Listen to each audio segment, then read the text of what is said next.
Go. All right. So I will be getting started here in just a moment. We're going to continue our stuff with Van Higgins, as well as we can see that we're at 5,500 for the special effects stuff, which is really awesome. I am going to continue to do the special effects stuff until the special effects stuff events are over. So whenever they decide to end it, that's when we'll be doing that. We'll be doing other stuff maybe, or maybe I'll continue Van Higgins. I haven't decided what I want to do yet, but we will figure that out later. It's not something I need to figure out now. Um, but before we get wrapped up in our current set, let's hmm.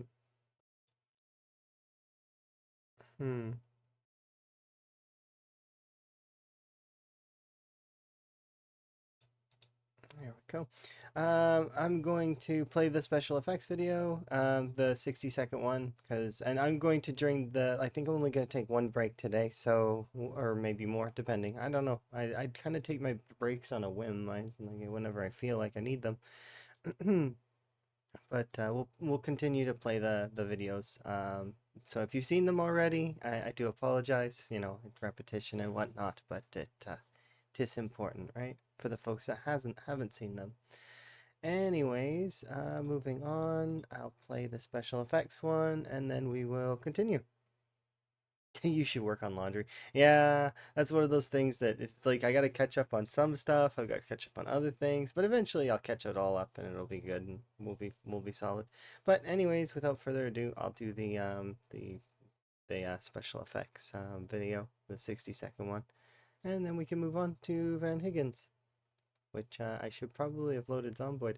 It's gonna take like a couple of minutes to load it anyway, so it doesn't matter. Anyways.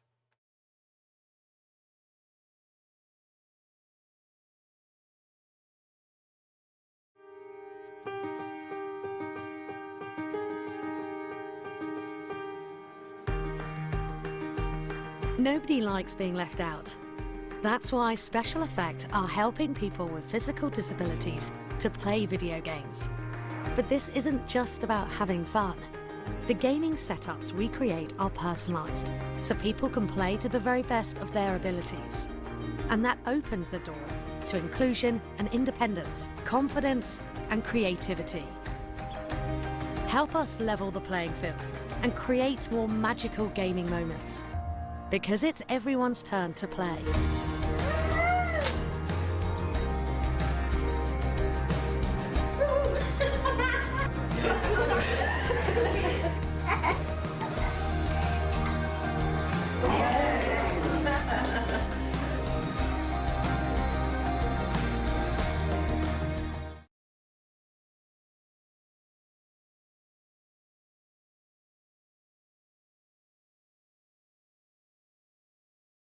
Okay, so let us load up some Zomboid. Hopefully everybody's day's been going good. My day's been going pretty good. Like as much as it can be, right? I'm several like I would like to stream earlier, but it's one of those things where I'm doing what I can. So we're doing what we can, best we can.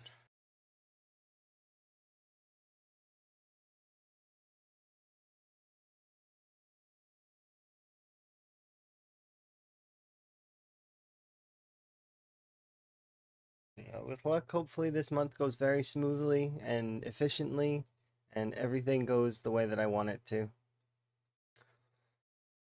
I'm looking forward to it, but also I'm nervous. And then gradually, as time goes on, we'll see. Because I've got a lot of paperwork to get done. I've got a lot of things to get rid of, as well as organize some stuff. And then basically, we were gonna be slowly setting up things in Sweden, and gradually we're gonna get to a stage where it's just gonna be, you know, transfer of this over there, etc.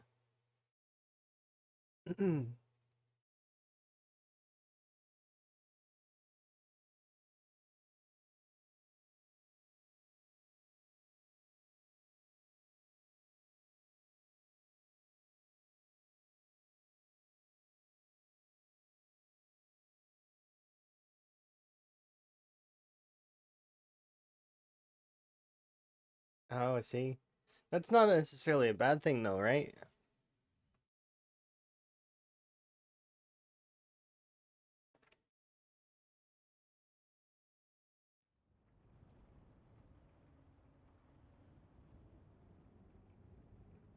That's good.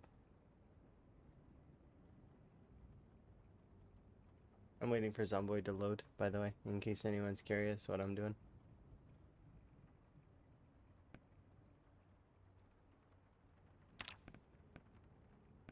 Come on, Zomboid, catch. Ah, Zomboid. You behave.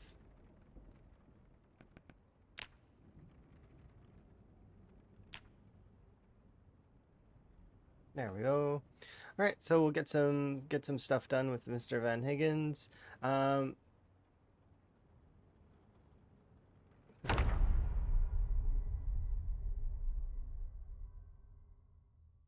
yeah.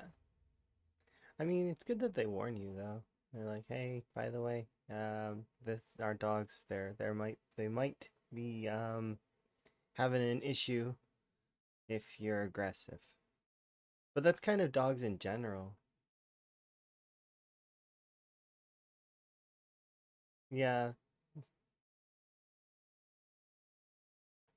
some folks are just really good with animals.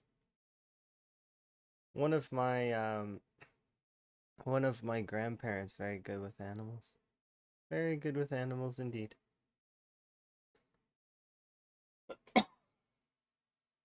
Sorry.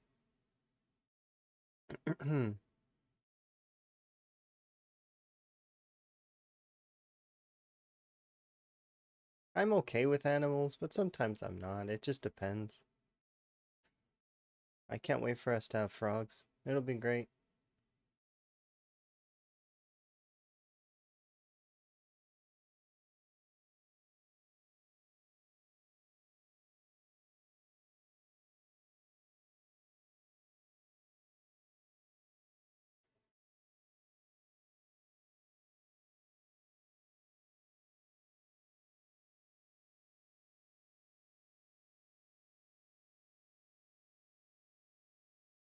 It's risky for you to interact with. It's understandable. Sometimes it's risky, and that's just how it is.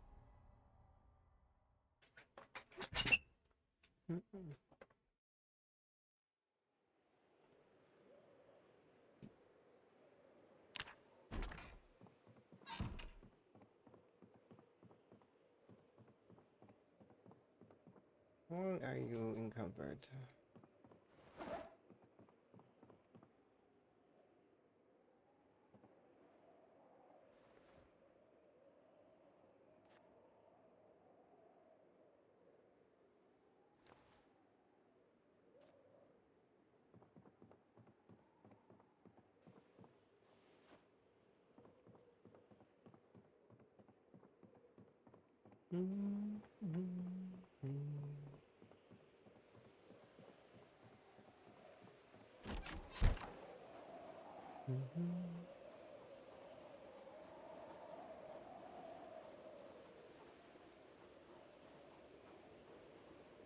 I gotta go get back some of my taxi cabs because they're gone and I need them.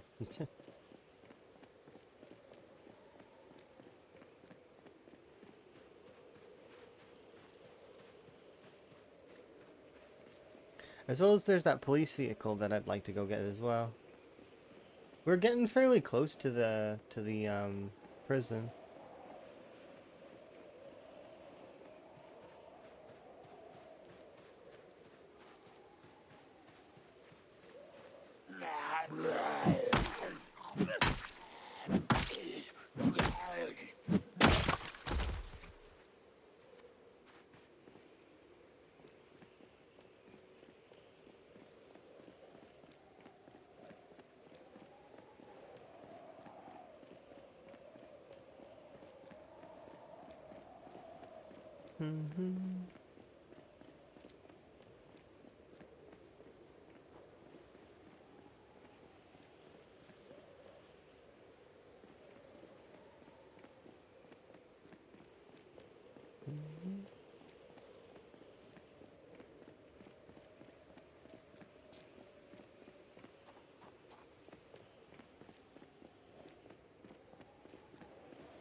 Black hair, yellow hair,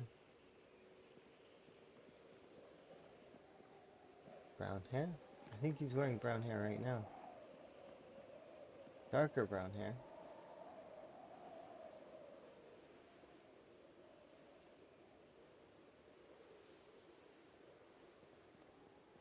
Pink hair.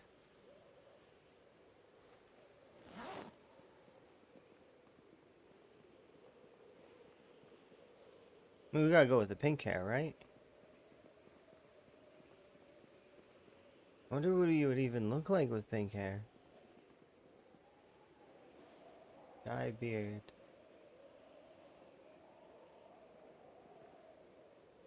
Dye hair.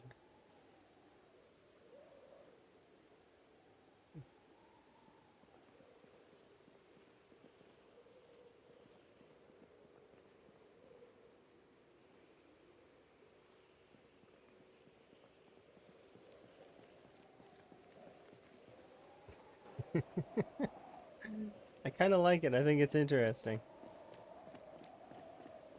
I remember it's a wig. He's not what he doesn't have a hair actually. He has a beard, but he doesn't have hair. That's part of the lore.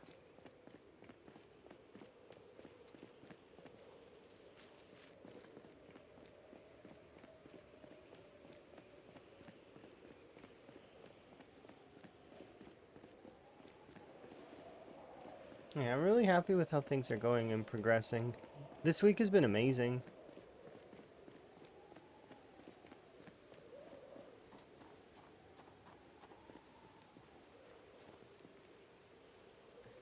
Jeans.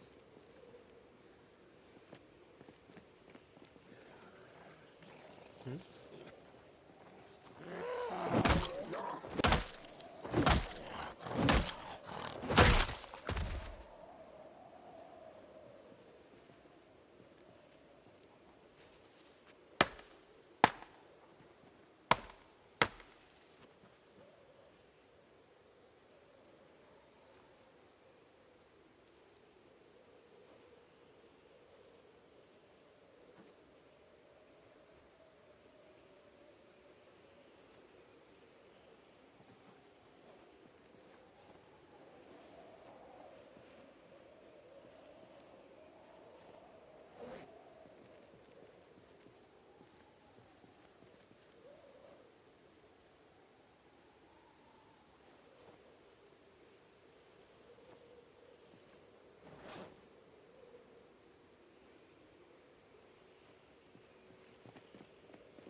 What's your weight doing? 81? Nice. Okay. Need to worry so much about it then. We'll go out in the field, get some forageable food, and then we'll head over to the prison for a bit and see what we can do with that. Barracks.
Oh,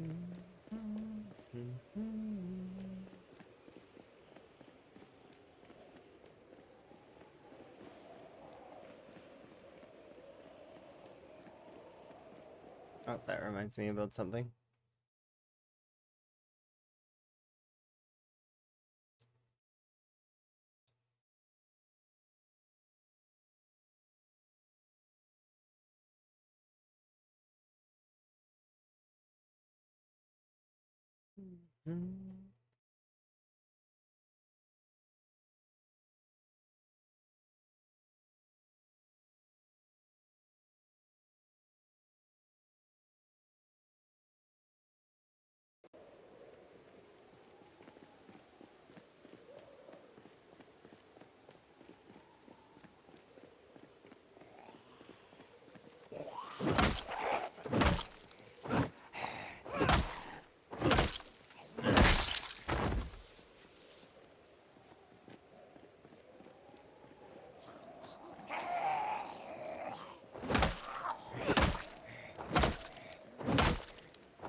Fun fact about pathing.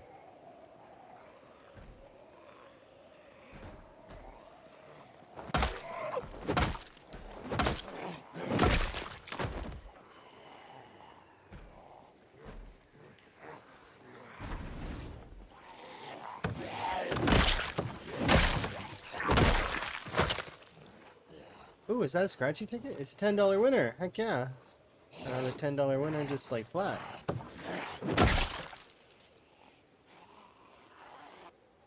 There's 2 revolvers. Holster, shoulder. Ankle holster.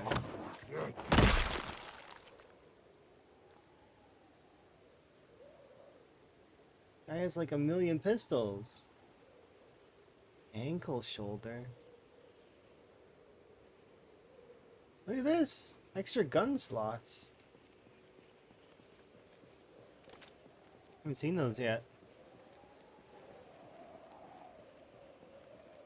Of course, we're not strong enough to be holding them, but or having them, but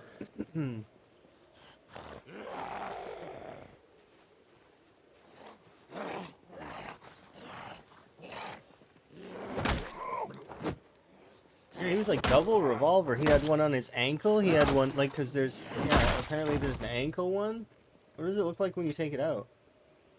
It looks like you're just pulling it out of your pocket. I thought you'd actually like bend down and pick it up. And then there's like one on his shoulders apparently. Like shoulder one, ankle one. That's kind of crazy.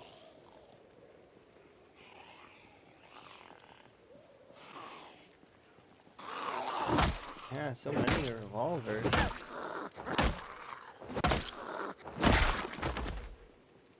Oh, antidepressants. Heck yeah.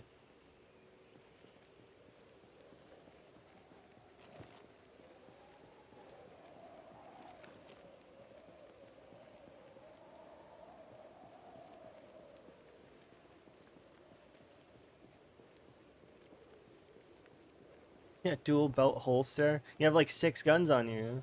2 on the hip, 1 on each ankle, 1 on each shoulder. I want to carry around 6 guns.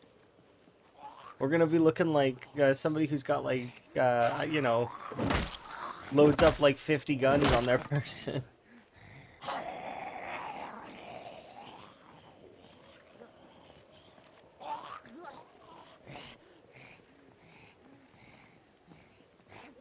Ankle holster. Could you imagine trying to like walk through one of those metal detectors and you're like taking off these guns? You're like first one, second one, third one, fourth one, and you're like putting like 50 guns into the tray, into that little tiny blue, like bin that needs to go on the side.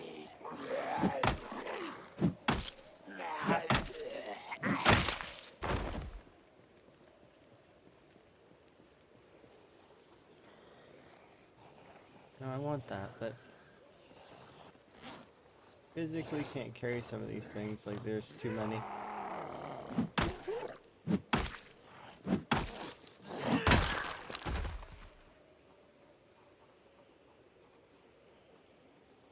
Good old Van Higgins doing his thing. One area at a time.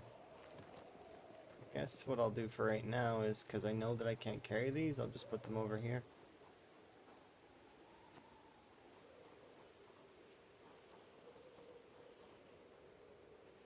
Interesting. So it won't let me drop this one. Why?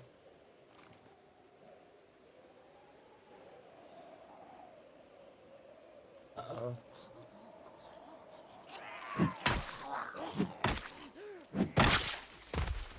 Oh, there we go.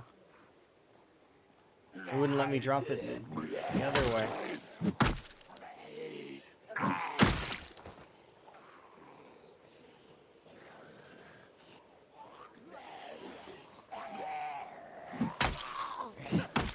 It's been a long time since I've seen Hot Fuzz. I don't think Emma's ever seen it. We should probably put that on our list. We've still got it. We watched The Amazing Spider-Man 2 recently, and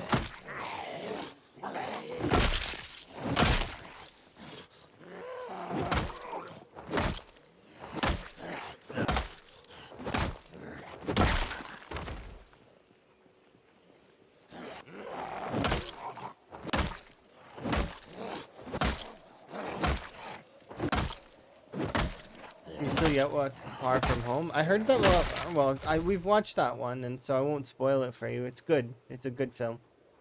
But The Amazing Spider-Man 2, less good. It's okay. I wouldn't say that there's a lot of things that can be fixed in that movie by like it's yeah, they could be better. Like one of the biggest gripes, or two of the biggest gripes I have with the last one that we watched were, one, he didn't help his friend. Why are you not helping your friend? You could have just given him some blood. Like, what the heck? You could have gave him some blood and it would have solved like a large portion of the issues that happened at the end. Now, let's assume that for whatever reason you can't do that. Okay, whatever. You can't do that. But one of the things he could have done was, while he was fighting the guy, he could have been lowering his girlfriend down so that she could be okay, instead of dangling her there. At what point, like, you're Spider-Man, be releasing your web the entire time so she can be fine. So, because you know she's dangling there. Forethought, you know? He would die faster? Maybe. But if they did it in a synthesized way, though, like, because they're both scientists, and his friend was a genius too, right? They're both really smart, and they could come up with stuff together. So he could have been like, well, we'll take your blood, we'll synthesize it, we'll test it. But what really irked me was he took that spider venom, got poisoned by it, it was killing him, and then he got into the armor, and it healed him. Did it also heal his disease? Because why didn't he just get into the armor to begin with? Because it just so it feels a bit contrived, you know? Like, why not just get into the armor, have it heal the disease as much as it can to lengthen his life a little bit, and then, you know, have his friend help him with his blood, and so that they could synthesize it properly, like utilizing his own blood, because until they get a cure that's proper, you know, synthesizing. I mean. Or whatever the movie equivalent is, you know, it's fantasy anyways. It's just like, I mean, it's not something that be feasible, but you know what I mean. They do the sciencey stuff so that it can be compatible with him. So, and you don't even have to give him the spider parts. You could just give him the regen. Alternatively, though, the what he could do instead was they could have just, if he could just make it the same, so they're both Spider-Man, what would have been the harm? Because it would have been a better angle than forcing him into the Green Goblin angle. Instead, he could have been like evil Spider-Man. Like his friend decides, okay, yeah, well, let's duo Spider-Man together. He gets drunk on power, and then he decides to go, become evil Spider-Man. And then it's Spider-Man versus evil Spider-Man, which is kind of cooler than forcing Green Goblin on Harry when he really didn't play it like that well. Like the actor themselves and the direction probably were okay-ish, but it wasn't good. That part wasn't good. And I'm like with the overwhelming amount of folks that aren't fond of that movie, I can say that I feel like I'm being generous and I'm trying my best to give the movie the benefit of the doubt. Oh no, I'm not arguing with that. I did think he was okay before. Like I thought he was decent, and then he wasn't always emo. Like when he was hanging out with Peter, their chemistry was amazing. I love that part of it. But you can't tell me that chemistry dies at him asking for a little bit of blood. No, what they could have done is they could have taken the blood to the lab and started working on a project together where they could save his friend's life. Like, why is he not trying to save his friend's life? Yeah, sure, it's unstable, and yeah, there was risks that it could kill him, but the thing is they could have taken it and they could have done testing and they could have actually tried to save his life as opposed to just letting him go, like, get upset and crazy and, you know.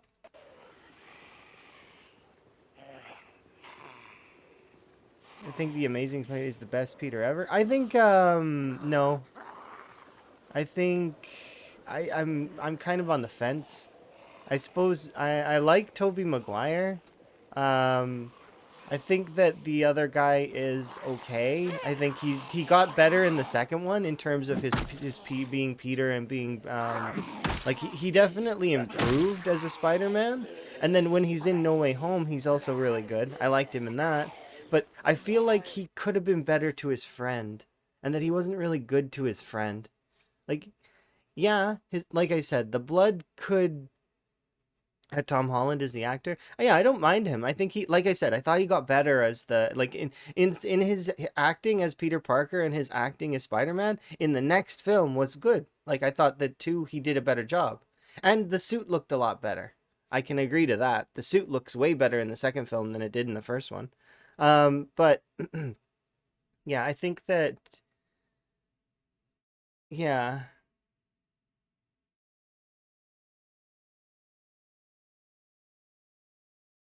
I feel like he didn't like he wanted like if he could have worked harder to be like with Harry.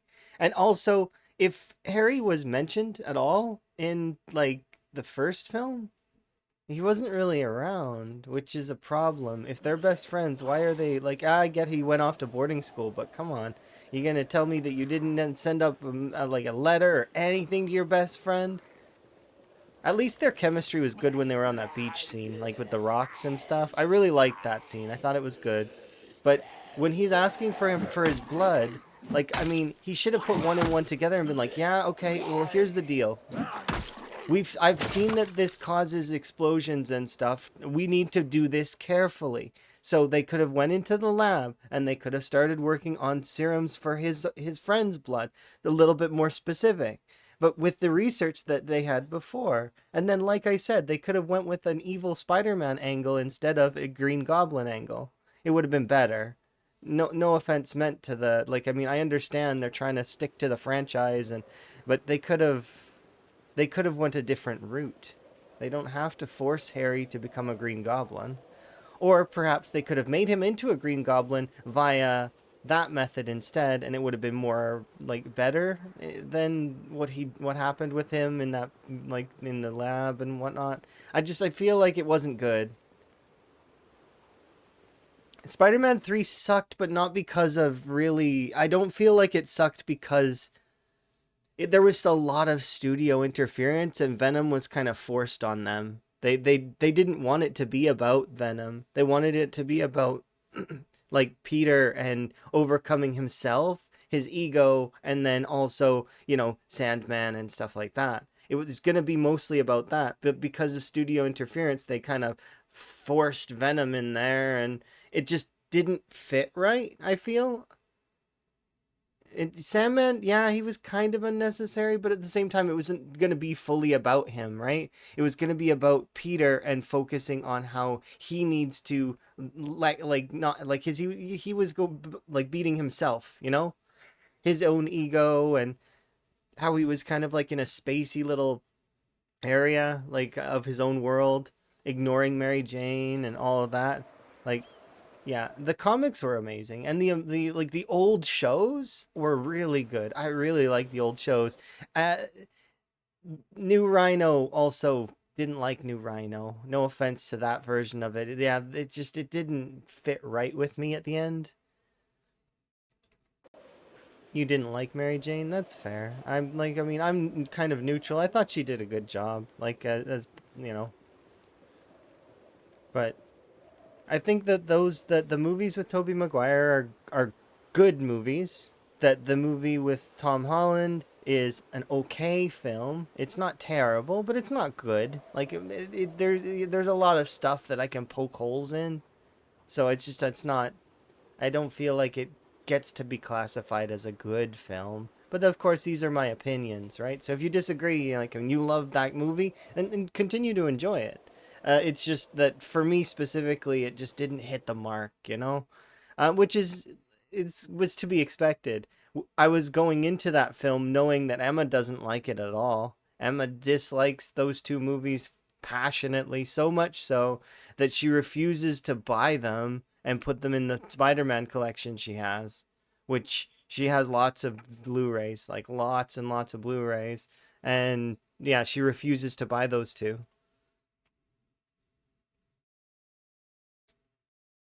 The parent stuff was so Emma didn't like the spy stuff. I thought the spy stuff was kind of interesting, like it added an extra layer that was kind of so I didn't mind that stuff nearly as bad. And there was a lot of scenes that I found were kind of funny in those movies that I did enjoy, like chemistry with like the he's picking up cough syrup, and I like that. I like those scenes. They're solid scenes.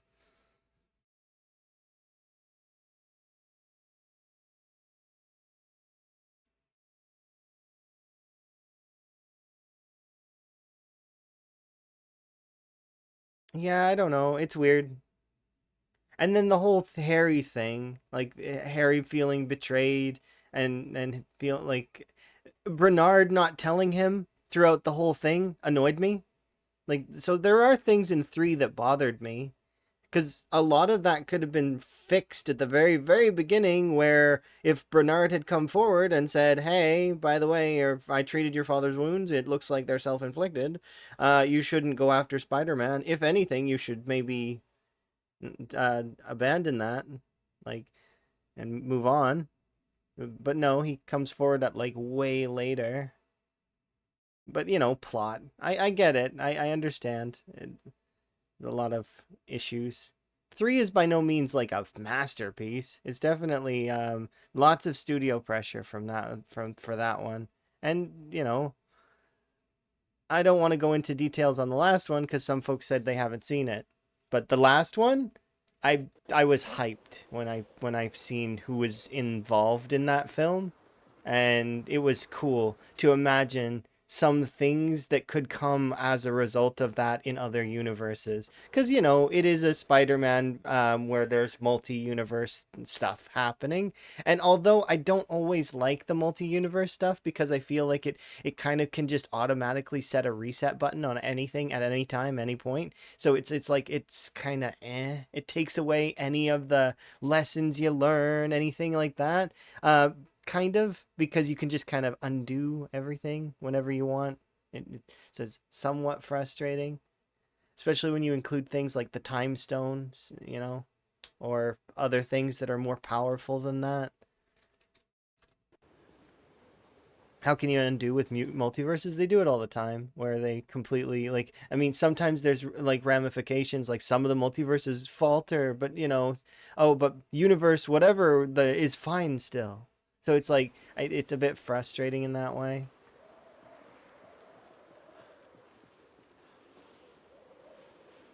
You're right. Common sense applied, then no plot would happen. The thing that frustrated me the most, I guess, was the fact that he didn't, in the second film, the second Amazing Spider-Man, he didn't let her down. He could have been releasing web that entire time and let her stand on the ground and not fall and go splat. Yeah, like the Sonic comics. Yeah, that's like I mean, but the Sonic comics at least have the extra like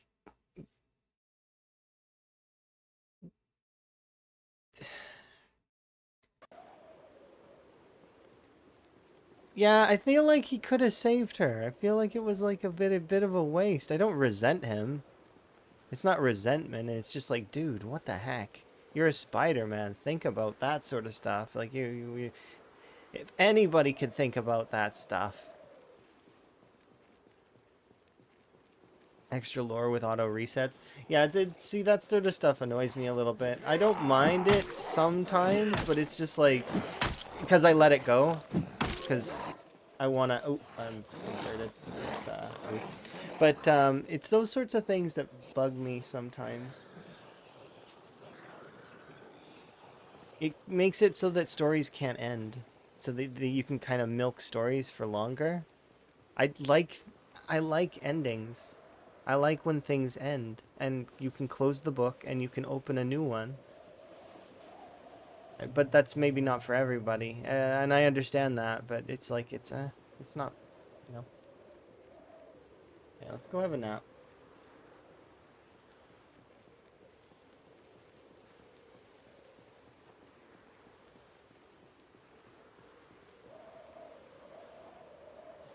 Oh, this is solid.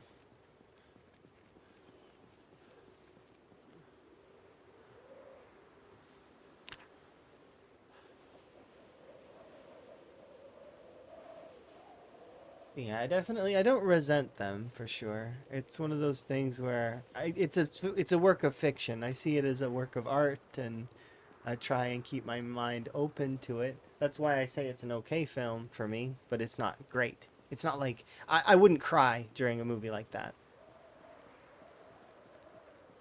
But I've been told that like by some folks that I'm heartless when it comes to some things like that. They're like, "Oh, you're heartless." No, I just it takes a lot more to like move more things to make me cry in those kinds of situations. Like for example, there's a movie called Belle that exists. It's an anime film. That one made me cry.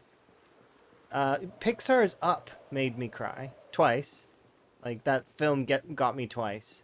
And actually, when I watched it again, it actually made me cry again because it's a good film, and they applied a solid it's a good the two moments while they're well crafted. What's the movie Belle about? It's like a play on Beauty and the Beast, but not quite. It's like its own spin. I can't even. I went into it thinking it was Beauty and the Beast, and it's not. It's like um a shy girl suddenly becomes an idol essentially in an online world. And yeah, it's a pretty good film. There's some dark stuff in that film though, like abuse and other such things. It's and you know, basically sort of like VR chat Beauty and the Beast, but not quite. It's definitely there was a lot more to it than that. And I wouldn't even like it's not in the same classification. Like it kind of they follow similar plots, but I feel like they're separate. And it was good. Like it like the ending song was really good. Some things can really touch you though in like different ways, right? Look back. No, I haven't seen that one. I'll write it down. Look Look back. There we go. Yeah, I'm Emma and I are gonna watch No Way Home next, I think, or Homecoming or something. I don't know, one of those two. I don't remember which one. Another Spider-Man film though, which will be fun. And like I said, it's Emma didn't want to watch The Amazing Spider-Man or The Amazing Spider-Man 2. That was me forcing that because we were doing a marathon, and in my mind, when you're doing a marathon, you have to do them all. Although Emma's like, well, then we've got to watch all of the Marvel stuff. I was like, well, yeah, okay, well, we will, but not right now because we want to watch other things first. And I haven't seen things like what's it called?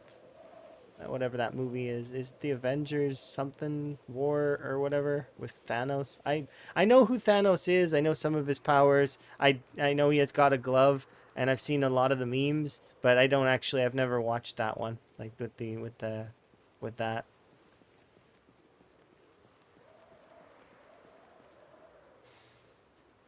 It made you tear up. It made you.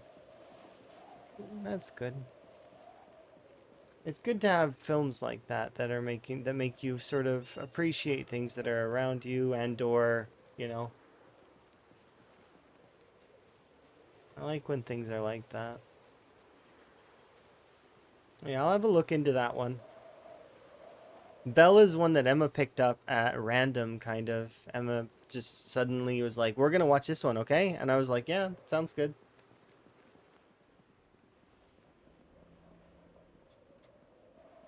I'm cool with that.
There we go.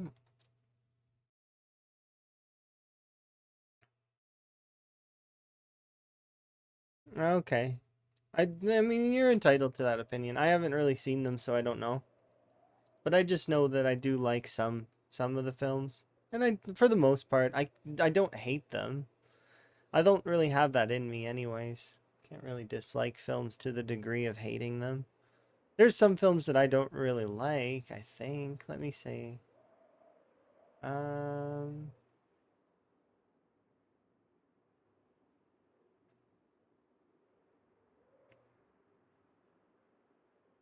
I can't. None come to mind right now. If I don't like it, I just don't watch it again. That's usually how it goes. I probably wouldn't watch The Amazing Spider-Man again or the second one. Not really. I don't. I feel like there's certain things that were contrived in their plots that I'm not really keen on, so I'd be just not interested in watching them again. I like that we did watch them though. I feel like it's a good idea that to enjoy them. And like I said, I didn't hate the acting and I just feel like some of the plots were not good and could be fixed with a few things. But of course, everybody has their opinions on that kind of stuff, right? And I'm sure that probably some of the new fancy movies would be similar. A good example would be Logan. I didn't like Logan. I thought that it was kind of lame. I think it's called Logan, right? Um, Wolverine is like old in it.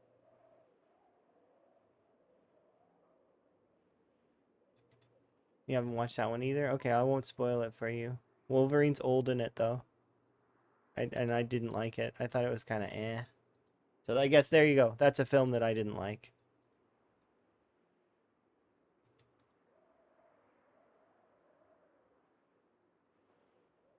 I feel like there was a lot that could have been done with that film, and that it just didn't hit any of the marks I liked. It was very just not a good movie overall. Like even yeah,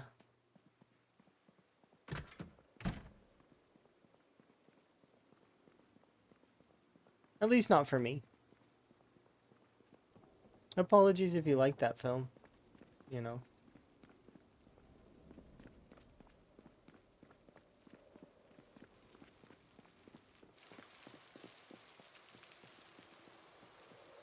I think that's what it was called, Logan.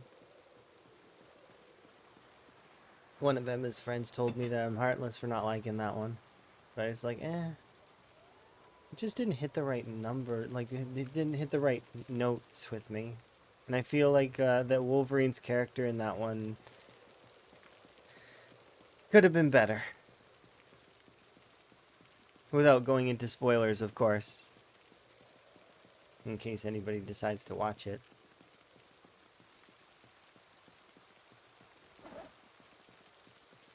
Or recall. That's like, yeah. Let's go get some food.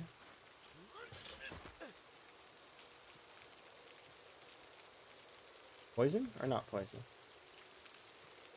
Not poison, heck yeah.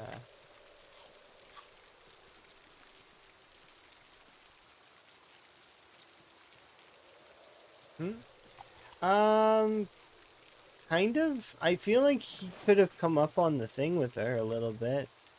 Alternatively, like, I mean, like, he's, like, in the water, like, yeah. They could have shared the platform, probably, or maybe not. I don't know.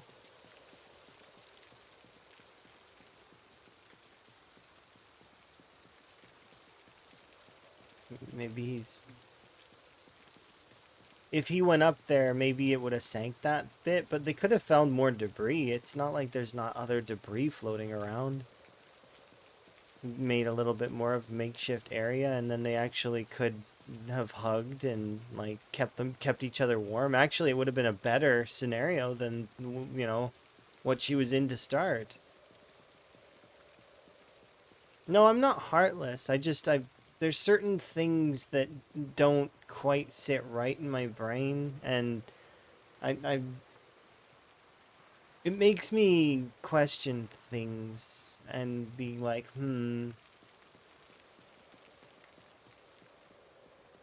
yeah, just like that whole scene. Like he could have saved Gwen very easily in multiple ways. Even if he didn't release his web, like he could have cast more web out, more like web to so that she was secure, so that she didn't fall in the first place, and then he could have saved her after.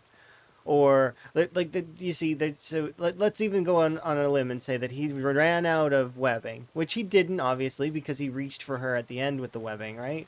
But let's say that for whatever instance he ran out of webbing.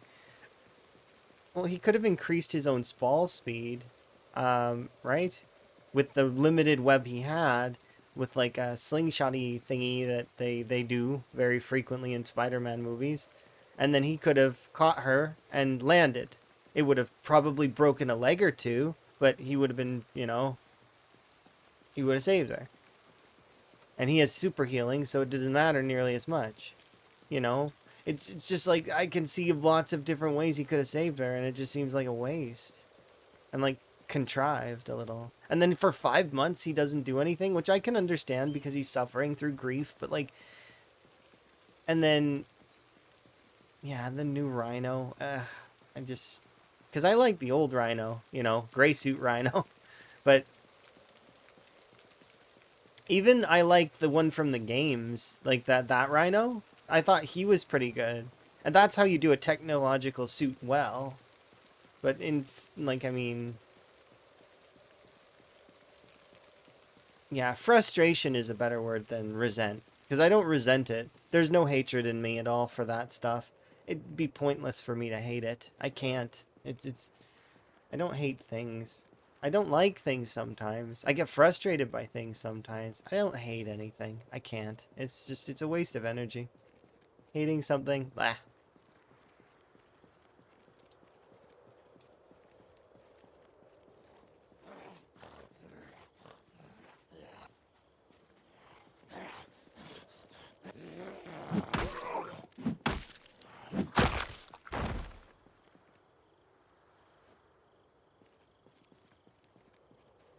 Alright, let's go over here, because I think this will be forest, right? Kind of? Oh, it's a mixture of forest and hopefully we find some food, though. And then we'll go poke at the prison some more, which is what we've been doing kind of casually.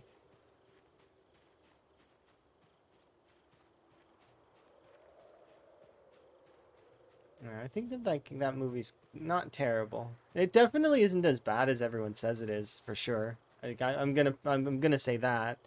Lots of folks say it's the worst movie ever, blah blah blah blah. No, it's not. It's okay. It's an okay film.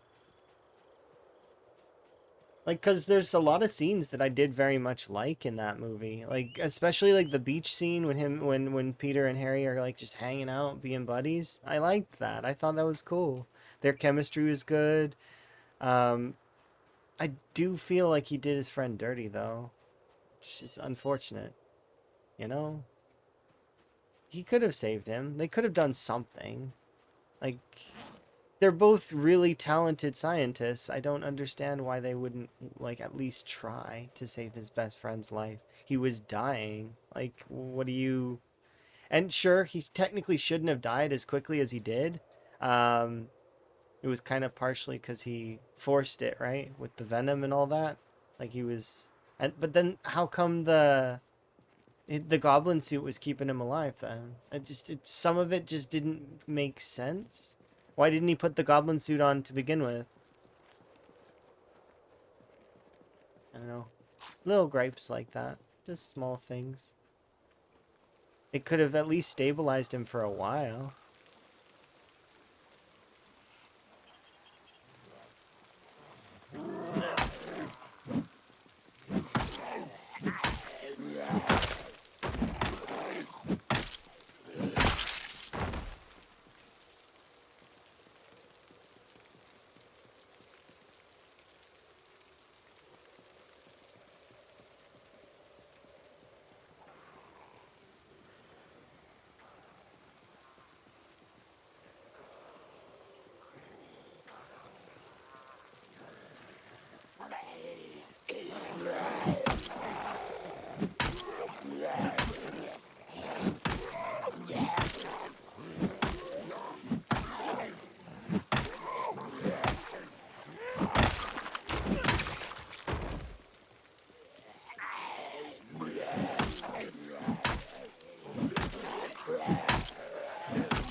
Have I ever played Skyrim? Yes, I 100% of the game twice.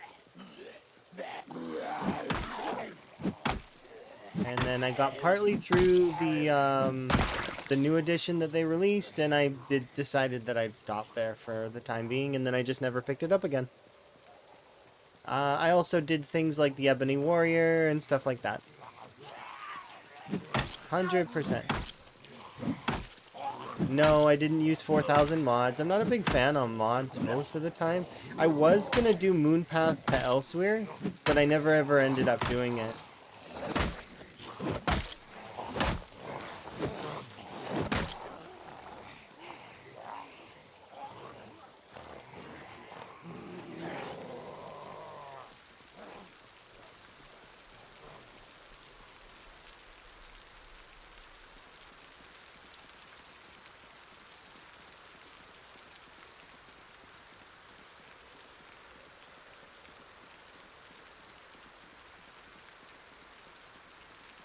Loop up Lore Rim.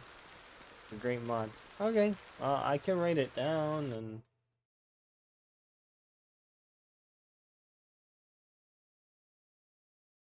but I doubt I'm gonna play Skyrim anytime soon. Mostly because Build 42. I'm so excited about Build 42. It's here, hype. And Build 42 is so good, and I'm loving every second of it. And there's so many systems and so much potential that I am just over the moon excited. And I can't wait.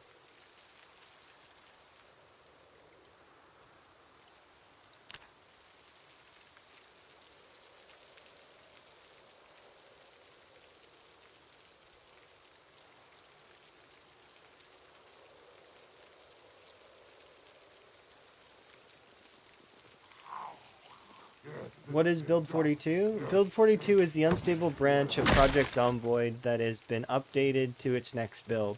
So this is the unstable build for Build 42, which is essentially like a patch update or a I don't want to say it's an expansion because but it does expand on all the systems. So it's kind of like free DLC in a way, or like it's a patch. It's the game being updated, right? So in previous build, we were on build 41. So this is 40 the 42nd build. Also, yeah. So and yeah, they're going to be sending through tons of hot fixes, adjustments, balance changes. They're going to be adjusting recipes, changing a bunch of different things, but they've changed a lot of the systems and a lot of the gameplay from the previous build. For example, a large portion of the weapon systems have been changed, crafting systems changed, building systems changed. Fundamentally, the game has changed as a whole. So there's a lot of core systems in the early game and then the mid game that have just completely shifted their gears. So I am very hyped for it. It is a brand new game for me, and I am excited and ecstatic about it. It's really cool. Now, to answer your other question, what this mod is, this is called Rune XP. It just gives me a RuneScape style XP mod, like to see my XP gains. It's more for you guys than it is for me, kind of, so that you can see when I'm going to level up something and get yourselves ready for the dopamine. But it's useful for me as well. But you'll very frequently see me open this and look at these because it's a habit at this point. I don't even think about it. Sometimes I look up here, but most of the time you'll catch me doing this, where I open this up and I like hover my cursor over something that's already here. So that's what this is. It's a link to your XP, and it just shows what's leveled up last, essentially. So in this case, it's Long Blunt that's leveled up last, and it's just displaying this number, and it shows you the exact XP remaining. That's the only mod I'm using. I'm not using any other mods. I very frequently only use UI and cosmetic mods. There are occasionally times where I have playthroughs that I've used other mods in though. So like we've used Z-Bay, for example, and I did a heavily modded playthrough with that, which is really fun, where I got to like rebuild in the 10-year later map. If you're unfamiliar with Zomboid, though, it is a zombie sandbox survival game where your whole point is to kind of just survive and, and progress yourself with goals, whatever goals you decide. It's a sandbox game. There's no winning. You don't win. You produce your own sort of results. You decide what you want to do. Like nobody goes into a regular sandbox and thinks, "Oh, I'm gonna win the sandbox." No, you're gonna make a sandcastle, or you're gonna make a pyramid, or you're gonna make. Sometimes you're gonna empty the whole sandbox out and make a little pool. Like it's whatever you want it to be, right? Kind of like Minecraft or 7 Days to Die, or games like that. And if you're unfamiliar with any of those games, I could try and describe it better, I guess. But it is a fun game. I do very much like it. The learning curve is kind of steep in the beginning because you don't understand any of the systems or what you can do. But as time goes on, you start learning that the systems are great. And what's Minecraft? I mean, either you're really young or you're really old. One of the two. If you ask that question seriously, I mean. There's nothing wrong with being really young or really old either. It's just that's the honest truth. If you're asking that question for cereal or serious, I mean cereal. Sorry, was thinking South Park there for a second.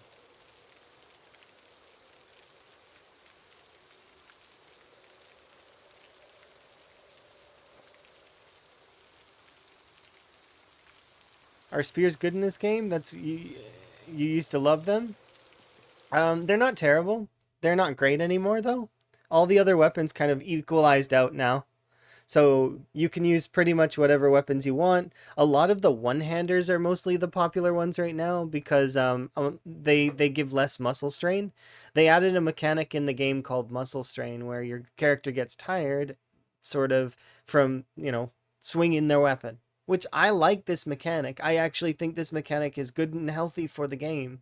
It makes people have to rethink their combat situations and have to you have to run away more and get your character in more rest. It's exertion 2.0. I really like it as a system. And although some folks not won't realize it, it actually can save their playthrough if they're paying attention. Cuz if you start getting muzzle strain, you go rest your character. Well, I mean, you're going to take more breaks. Your character's going to be a little bit better off, and you'll survive longer. It makes you more mindful. Spears are really good in Build 41. They were like king of quantitative killing. They were because their attack speed was higher, but now everything's kind of equalized out in a way. So you can kind of use pretty much anything once it gets to late game. Um, do you think you stop gaining XP from TV?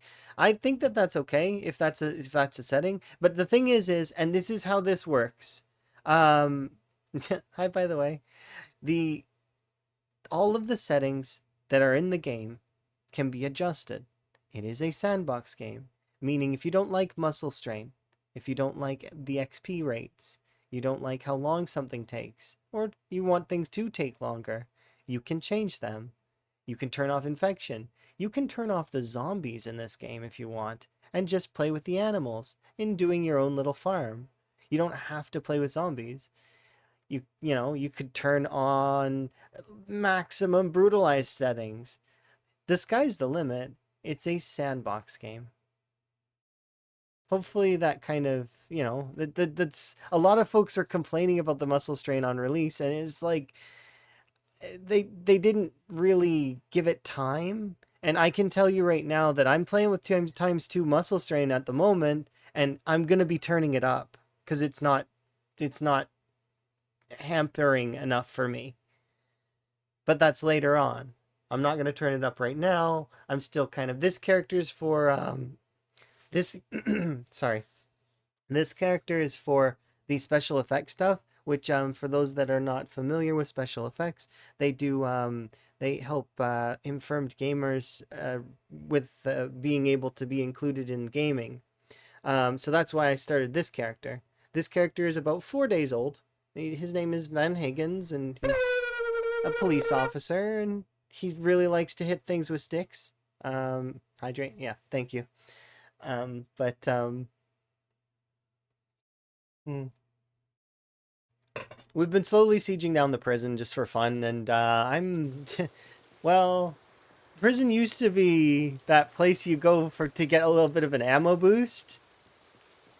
It doesn't seem to be anymore, at least from my understanding.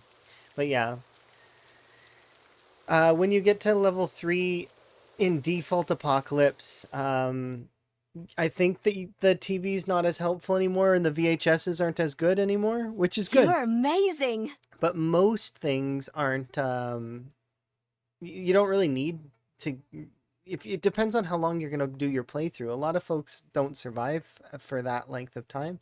Thank you for the follow, by the way. I do anonymous follows, so if folks want to just lurk, they can lurk, and if you want to interact with me, you can too. I'm, no pressure. Um anyways, but yeah, it's interesting to me. Yeah, the wells do have tainted water. It seems like you have a lot of information on Build 42, but the fact that you don't know what Build 42 is also it's a bit confusing. You have information, but you don't know what it is. Yeah, I'm confused. These are things you've heard, just like snippets of info, and you're interested in Zomboid. If you want my opinion, is Zomboid worth it? It is, 100%. Even if you don't like this build and you liked the previous build, you can always go back and play the previous build because it's like Minecraft. Once you bought it once, that's it. You get all access to all the builds and all the stuff, right? So you don't have to. And then it's not like those old mods are going to disappear. They're going to stay there, and people can play the build 41 stuff if they want to, or they can jump onto build 42. Oh, you didn't realize that this was build 42. Yeah, no, this is build 42. Here, 1 second. I'll just move my tuber out the way for a moment and show you. And the charity goal, no, wrong thing. Where is the charity goal? There it is. But yeah, see in the bottom here. You might not be able to see it very well, but it's build 42.02. So yeah, we're playing on build 42 right now.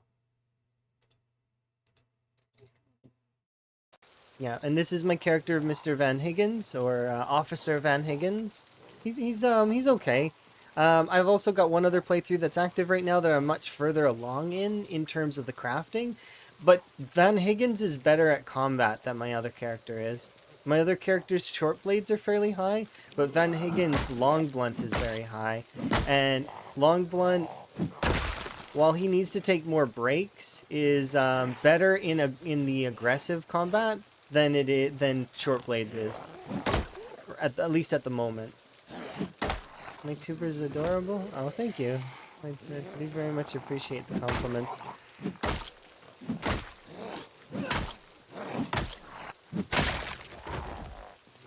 You're tired of overhyped VTubers? I'm not a hype person. I am hyped sometimes. I get passionate and I get hyped and jumpy, and I do have passion for things, and especially when you got me talking about Build 42, it's so many things that I'm so happy about. It's like I'm over the moon. I can't even tell you how excited it makes me. But I'm not super bombastic. I don't like things like subathons for myself. I don't think like debuting things. Like, for example, when I received my tuber, it was like, opening the box and just here it is kind of thing. I'm not really big on that stuff. I like being here. That's kind of the thing. Which is kind of counterproductive a little bit to being a streamer because I don't do pushes and stuff like that. But I have dreams of being more, into that kind of stuff, and maybe we can turn streaming into a profession. But it's one of those things that it's just a dream. But like, I mean, I'm dreaming this year. Maybe this year we can make streaming into a job. It seems more viable than before. Maybe it's possible. But yeah, I'm not super bombastic because I don't know. And that's the thing. Like, it feels excessive. I burn too much energy that way, and my energy is often transferred into other things. Mostly processing. I like to process and see how to do things, and I like playing the game and hanging with you guys and going on adventures.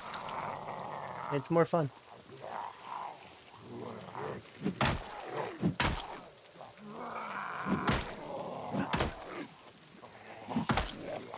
And that's not to state that the folks that do that kind of stuff are in the, like, that I disagree with it or I think that it's wrong. No, they're doing things their way. And I do things my way. But yeah. And I do get overhyped sometimes. Sometimes. You want a VTuber and you don't know how to start? It's very simple. You just need to find a rigger and or artist, somebody who's capable of doing that kind of stuff, or learn to do it yourself. There's a lot of how-to guides and stuff like that exist that you could kind of maybe figure it out on your own. There's different programs that are used for VTubers. Mine that I'm currently using is called VTube Studio. But there are lots of other ones that you can use as well, like Vinyan and a bunch of other ones that work with phones, work with webcams. You can just find one that suits you and suits your needs, and then go from there. Hi, by the way. Yeah, there's a lot of free and affordable ones, and there's also commercial models. But there's also ones that are custom as well. Mine, for example, is a custom tuber. Mine was created by Prodigy. He's in the chat somewhere. sometimes. He also has done some of my emotes. So like these emotes here are all done by Prodigy. Where are they? This one, that one, this one, that one, this one, this one, and these ones. There we go. Those are all done by Prodigy. It should say it on there too, as well as these ones here are stock, like that. Not stock, but like these ones I bought on Etsy a long time ago. Cause when so I've got other frog emotes, but the reason why I have these frog emotes is because if anyone were to subscribe or anyone were to donate bits or tip bits or do any of that, I wanted all of the slots full because I want to be giving the maximum if possible. Well, thank you very much for the donation to the special effects. If there's any effects you want specifically, feel free to let me know. And if not, then I'll do the worst ones, which in this case would be shooting. Will be the worst one because I'm right next to the prison, right?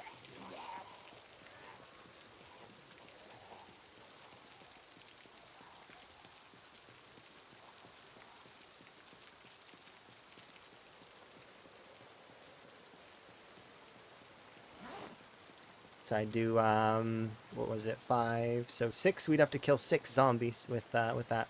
I also have other emotes as well. I have these ones here. The little robot is because I used to play Overwatch. I used to be very, very good at Mei, like absurdly good at that hero, as well as the gold and the star and the potato and this. Most of these ones are done by Hay, and the star is actually an emote that is representative of stars from Camcord from ages ago, and I appreciate them so because they kind of showed me that you can do many different things and that you can still be happy with stuff. And the potato actually is super special to me because it was one of my friend's emotes, and I carry it forward kind of thing. He's a potato, and I used to call it a cookie because it kind of looks like a cookie, but it is a potato. But yeah. Okay, so we're gonna shoot 4 or 6 zombies dead.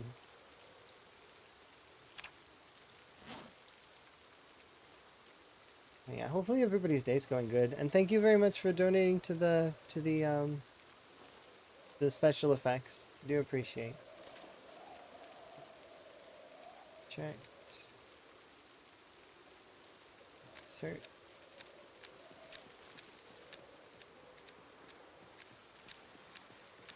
Do I have a Discord? Yeah, exclamation point Discord. Just like everybody. Everybody has a Discord. I don't like to, like, because everybody has a Discord, I know that not everybody wants to join, but it is there. I recommend it for, like, the polls. Oh, I forgot I'm supposed to do the poll. Dang it. Okay, I gotta write that down. Do the poll. Yeah, I'll do the poll later. Forgot. I'm supposed to, but I'm supposed to do it at the beginning of the month, but I forgot because lots is going on all at once.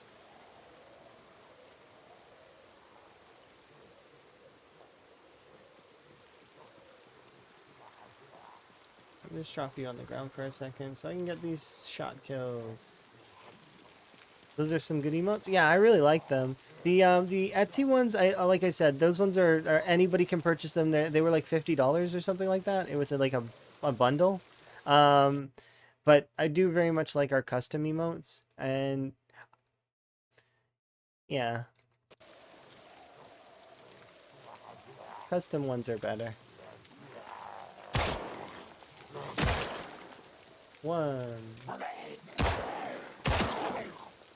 2. 3,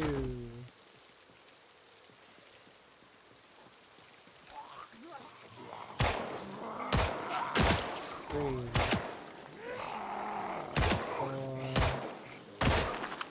5. I need to get one more. Yeah, that's the thing. A lot of my stuff has stories behind it in one way or another. Um,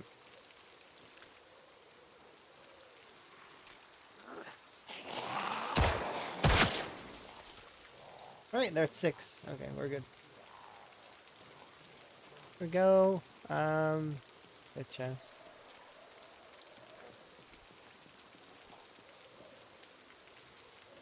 Things will change over time as well. It's like, and things evolve. And gradually we'll have more things as well.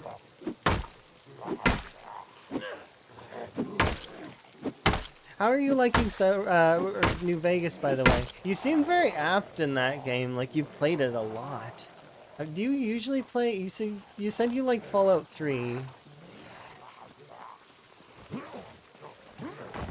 It's interesting to me, because Emma feels the opposite. Emma likes Fallout 1 and 2, but despises 3 for some reason. I don't mind 3, I think 3 is pretty fun. My favorite part of 3, though, is,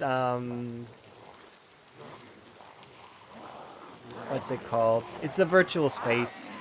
What's that? It's like,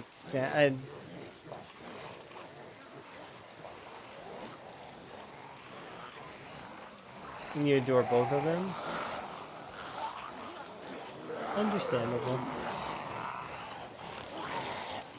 I didn't despise 4. I thought 4 was okay. And I know folks disagree with that as well. I like the ability to build stuff in 4, although I could do without Mr. Garvey constantly saying that there was a settlement that it was requiring of my assistance.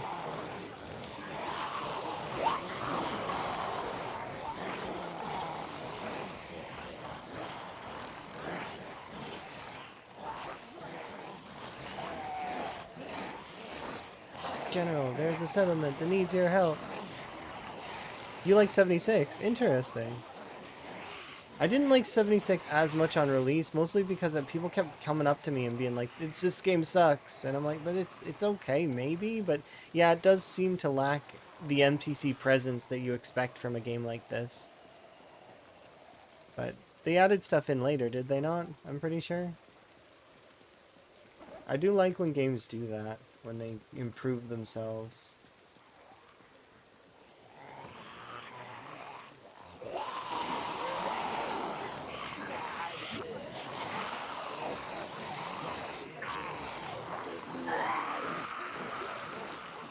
Yeah, I like when you can piece stuff together like that. There's a reason why a lot of folks don't like Zomboid for that same reason, is that they feel like it's hollow and it's lacking, and then they'll oh, I want NPCs, and I'm not as into the idea.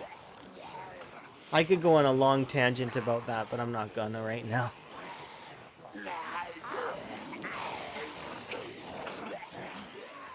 It's my opinion that gamers sometimes think they know what they want, but don't know what they want.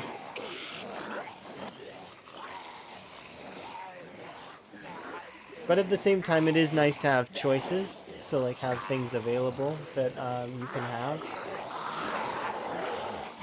So like to be able to turn that a setting like that on and off is good, right? And I do like the idea of bandits. It's just they could end a run real quick, you know? So it ends up being like, okay, well there would have to be balancing factors of some kind.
Yeah, it's still fun to have fun with your friends and stuff.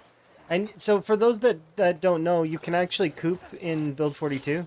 So if you have one friend that you want to play with, you can. So if you want multiplayer but you want to play Build 42, you can do coop, like so co-op. Play with one friend. There you go. But that should tide you at least until Build 42 eventually gets its multiplayer, which is going to take a long time. Like, let's be fair. It's like Build 41 in that way. It's going to be a while before it comes out. Do I mean local co-op? No, I mean like split screen co-op through Steam. Is it local? It doesn't have to be local, right? I'm pretty sure you can do remote co-op now. Because I remember DJax using it with Spaz, and I don't think they live together. I'm pretty sure they live separately, far, far distance apart. I could be wrong, though.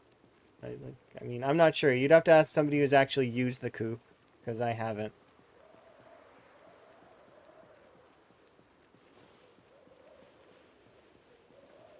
Yeah, it's on Steam, I think. But yeah. I definitely do think that the Fallout series is a very good series, and I like it very much. It's cool with its lore. We'll see what happens in the future with that sort of stuff. And like the new Mass Effect stuff that's going to come out eventually, and I'm really looking forward to February because in February, I think it's February. Like a Dragon is going to be releasing a pirate Majima game, and I'm super stoked for Infinite Wealth, and it'll be sweet. And although I'm not a big fan of the amnesia trope, Majima will play that trope well. It just is something that I think is going to be great. Like, because he's going to get a bump on the head, he's going to get amnesia, but he's still going to be Majima. Have I ever played Animal Crossing? Yes, indeed I have. I do like that game. Although my island is often not very... I'm... I lack a little in creativity, I feel. Like, I'm very... I don't know. Maybe I am more creative than I think I am, but it's... I'm very happy just running around getting my museum stuff up and living very very simply in that, like with decorating. And but I haven't played very much. I played some. I do like games like that though. Stardew Valley, Save the like Harvest Moon, um, and a lot of those other titles. They're really fun. I'm gonna go grab the police car. Terraria? Of course Terraria. I've 100%, or I did 100% Terraria up to when they released the Empress of Light. I haven't done that fight yet, but I'm pretty sure it'd be fun. Thank you very much, Anonymous, for donating 5. Is there anything you'd want specifically? Obviously, you're Anonymous, so I'm just going to kind of do a couple things that are... I mean, I figure Anonymous is not going to... They're doing it anonymously. So I'll just go get a kill real quick. I'm alert. Happy. All right, you take a rest. I understand that you feel sick sometimes, have like migraines and other such things. Very. Hopefully you feel good. You feel better.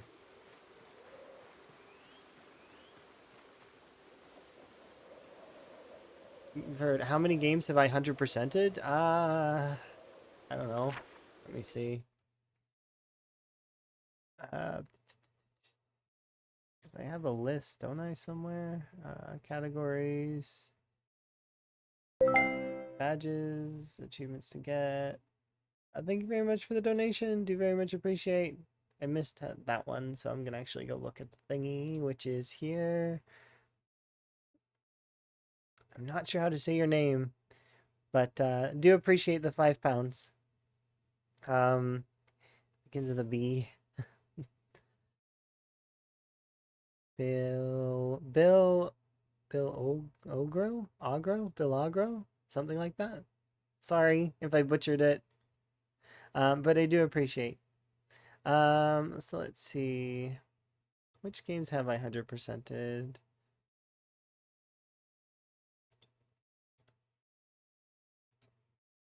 There's a lot of games that I've played that don't have achievements, but I've finished, like the Stanley Parable and...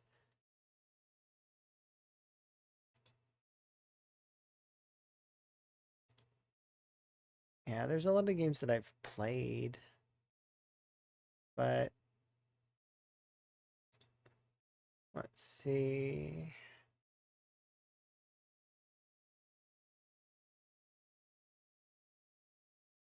Played Guild Wars 2, unlocked Nevermore. That's something that's fairly good.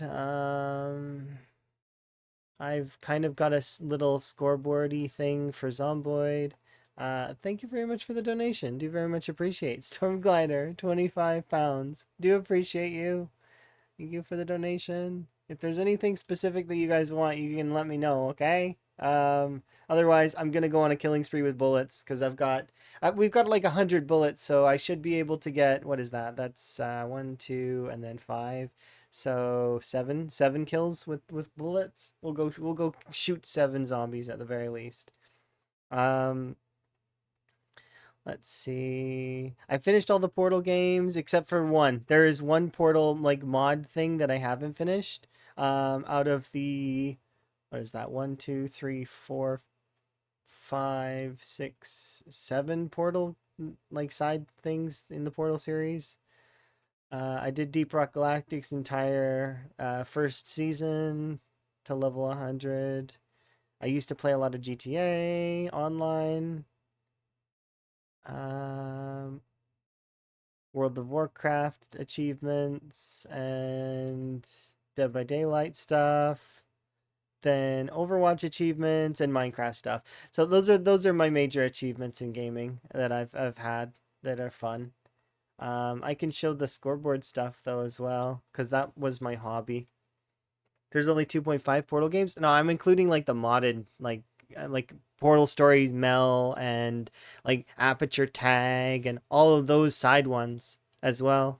But here, for those that want to see that one, there's the scoreboard history for Build 41 that that's my hobby that I had for last couple of years. Um, and then I guess my PZ PB is like my other one. So there you go. You guys can see those, as well as my Sprinter PB. Uh, PB Sprinter. I think it's Sprinters. Yeah, there you go. I really like making the state. Yeah, I really do. I think it's fun.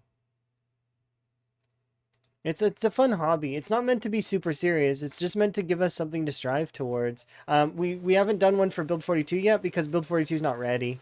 So I'll start setting up the one for Build 42 eventually. But yeah, we need to go and get some kills and stuff. Yeah, I did actually. So that Stanley Parable achievement, I have that one, and I'm pretty sure because I did actually wait like a full. Is it 10 years or 3? I thought it was 3 years. Is it? Let me check. I should have that achievement because I did wait the full time.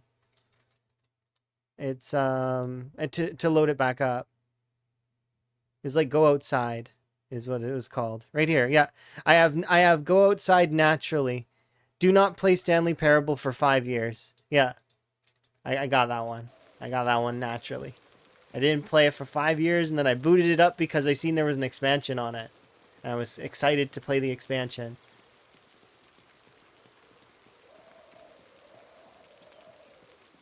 Curtis got ambushed by doorway zombies and walking outside recently. That happens. You just gotta be careful. And then also, whenever you're going through doorways, run. Like, make sure you're doing a little jog.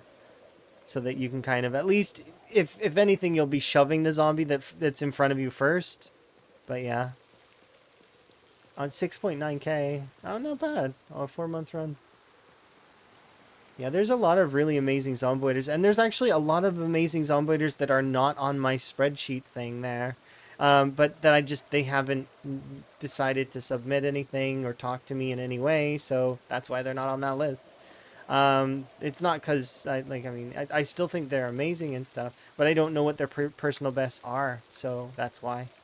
So if you want to be on the list too, I mean, if you've got a screenshot of this or the death screen, it's kind of neat. Time 16 is interesting. Yeah, let's go shoot some zombies for a short while.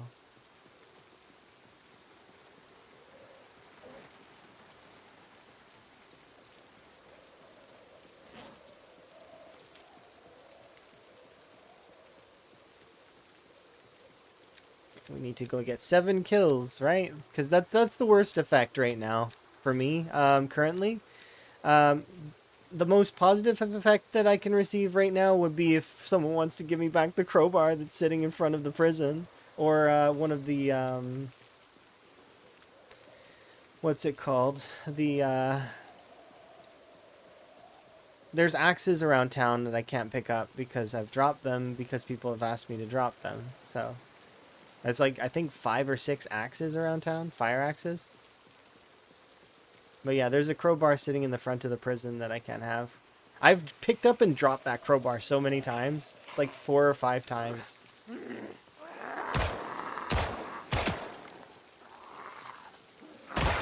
One,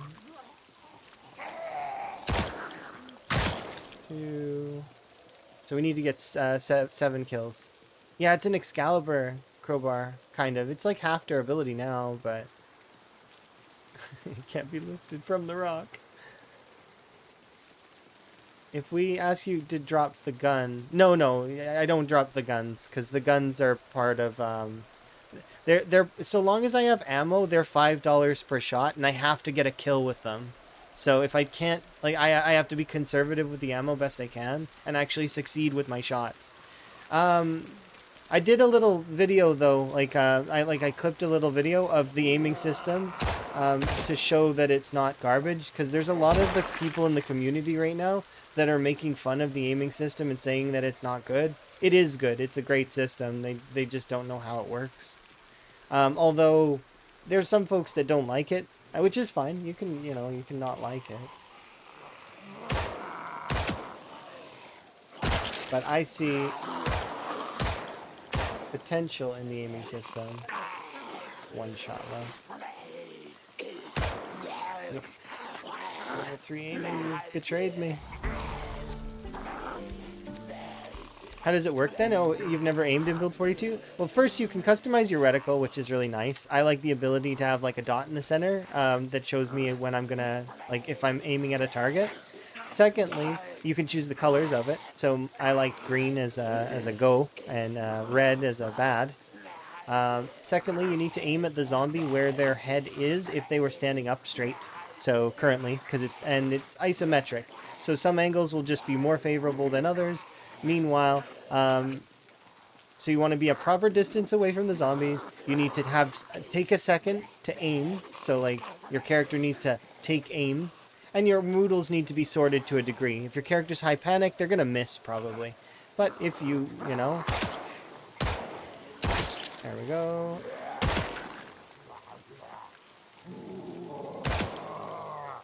Shooting down though is a little weird.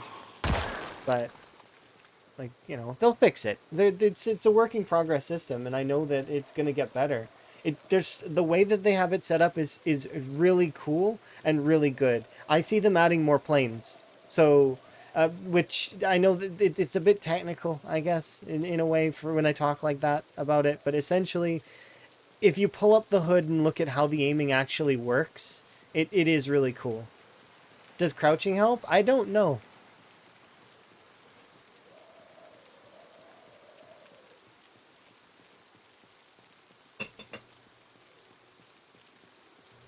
Yeah. There is a point blank modifier that they have tried to add, but it sometimes gets a little funky, especially with the shotguns. So in my opinion, you want to keep them at an average distance away from yourself. 3 or 4 tiles is good. And then as you level up your aiming, you'll be able to aim longer distances. And I kind of am hoping that they add in other weapon, like that other weapons can pierce a little bit. I've not tried the other weapons, so maybe they already can. I've only tried the pistols. I do, however, know that the shotguns can give you ridiculous XP gains. And apparently, somebody was telling me that there's a bug with the shotguns right now where it counts every single pellet you shoot as a kill. So, which would mean that, you shoot one zombie, it counts as like 5 or 6 kills or whatever. However many pellets the shotgun shoots, I don't remember. And yeah, so shotgun's still broken, yes. It's just you don't want to shoot multiple zombies anymore. You want to shoot one zombie with it. And then it'll give you a really crazy amount of XP, which is good. Because that's, a way to level it up. It sort of rewards you for for shooting the shotgun, when the shotgun in itself is going to be really, really loud.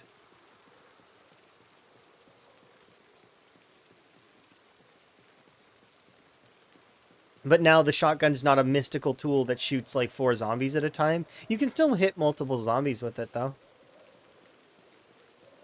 But yeah.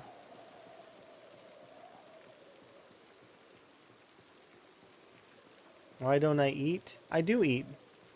You've probably seen me eating in the game gradually. Like, I mean, but I don't need to eat all of the time. My character can be hungry and that's okay.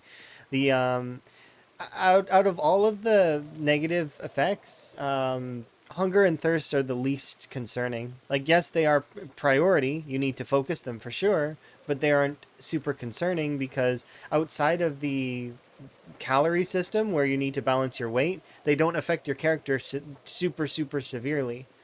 And if you're starving, it takes forever to starve to death in the game. Like, the length of time it takes you to starve to death if you can't find food is a bit of a surprise. And same for dying of thirst. I mean, you can. It is possible to die of thirst. It's just, it'd be surprising. Because it's one of those things that's like, you must be playing on some really hard settings if you die of thirst. Or hunger. Because going out to the middle of nowhere, you're probably going to be able to find water and food. You're more likely to die of the calories, though, than the actual hunger thing.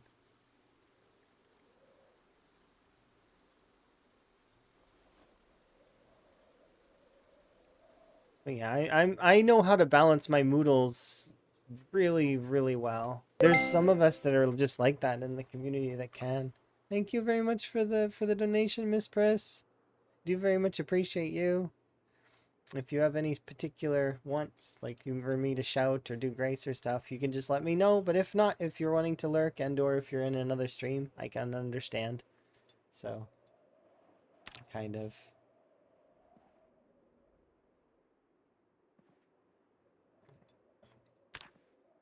Is Buzz doing the charity today? Because Buzz might be. Hmm. So many of the great Project Zomboid creators are involved in this charity, and it's awesome. It's really, really cool, and I'm really happy about it.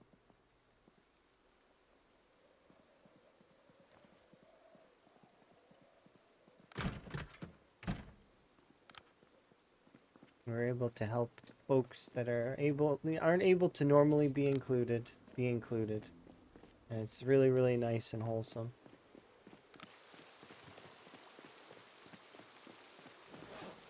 You know, they get into an accident or they have some kind of disease that takes away their passion, and then they can come back and enjoy their passion once again.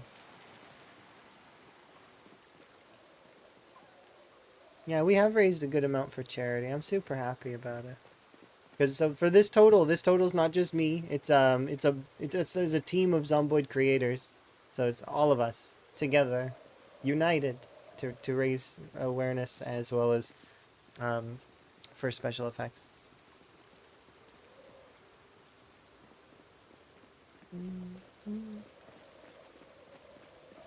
I'm just gonna do 2 more kills with guns, just because it's the most hampering, but at the same time not really. Like, I like shooting the guns. I think it's fun. You got hearty appetite and ignore the hunger moodle while you're foraging. Yeah, I get food when I need it. Like right now I should get some.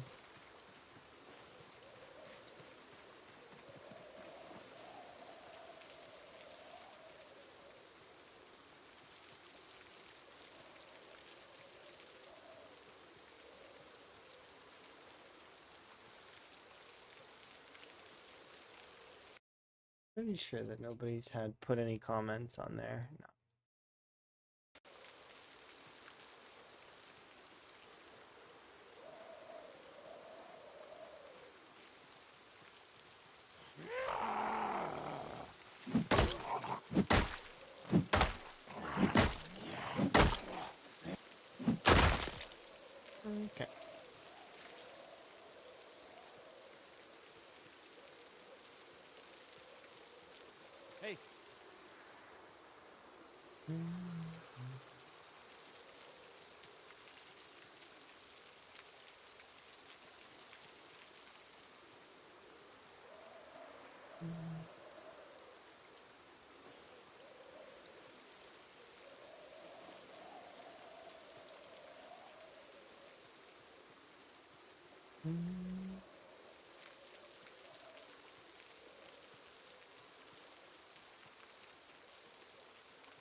You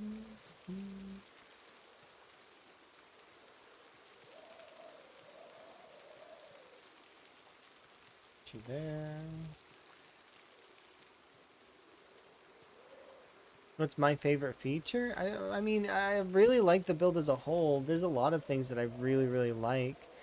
I suppose I like the lighting. I like the new strain mechanics. I like the new weapons. I like the new locations, the new designs, the extra floors that go up and down. I like the new sleeping mechanics a little bit with the new tents, and I like the new um, some of the new animations are really cool. I like that they've included some of the animations that normally just apply to bowls, to a bunch of other stuff. Rock and stone. Um, oh, thank you very much for the donation, Knack. Yeah, I'm almost certain that Buzz is streaming for the special effects at the moment. That's awesome.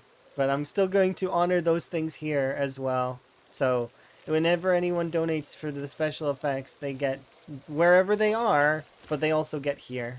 So I'm going to add those to kills. I would drop my weapon, but it's just a stick. So it's like, I guess I could drop it, but it's like, it's not really fair, right? It's because it's like, it's a stick. I could just go get another stick. So giving the bullets is better in this case. I'm gonna. So right now I've got to shoot a total of five zombies.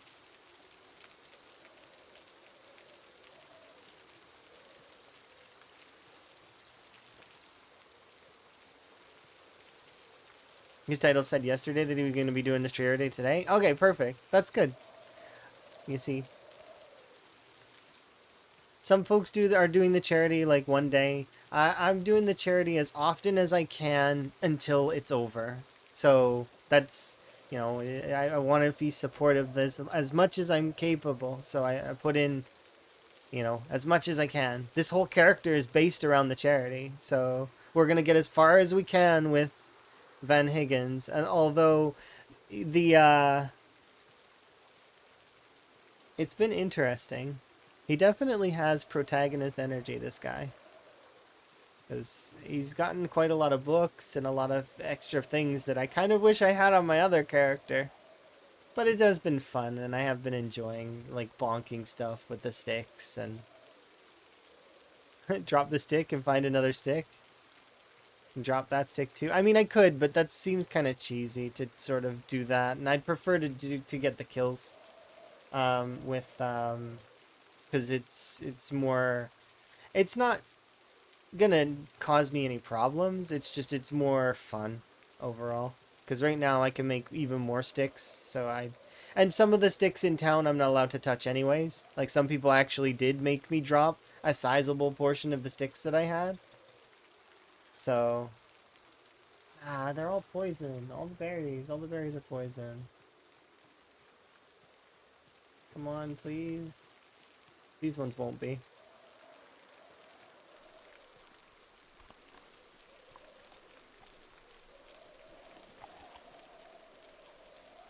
But yeah, I don't just want to take the easy way out. I want to give folks like the best that I can. So, for example, in this case, it would be to give the shots. If somebody allows me to pick back up the crowbar, though, I guess I could pick it up and put it back down.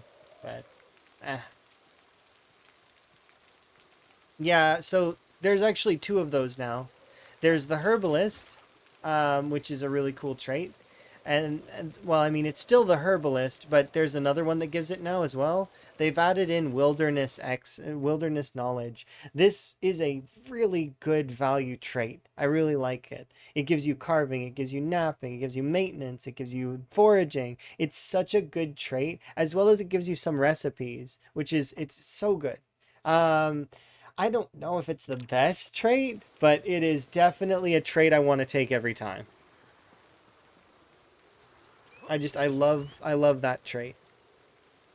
It's really, really solid. It's good. It's a good trait. Oh, look, see? So these are the same white berries, but they're poisonous.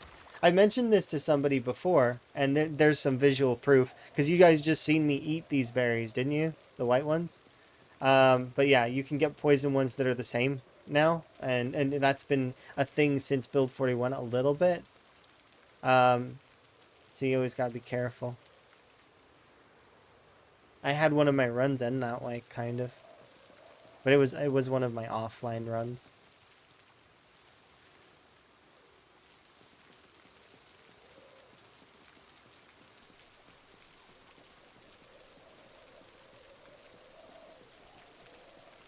Yeah, they're weirdly randomized, which is better. It's because people would just kind of haphazardly eat berries, and the herbalist wasn't valued.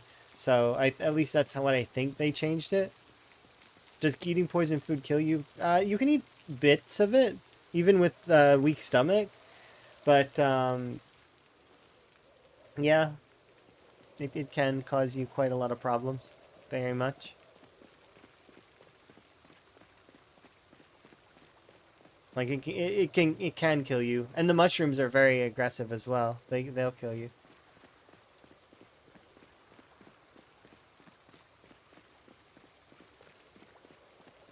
You can't craft the bone hook yet. I haven't tried, but here, let's have a look at it. Bone hook. Nope. That's 50 from Knack. Oh my. Uh, I'm gonna run out of ammo. Because right now that would be 10 plus Miss Priss plus Knack previously. So that would be, you know. So I've got 15 kills that I need to get with bullets at the moment.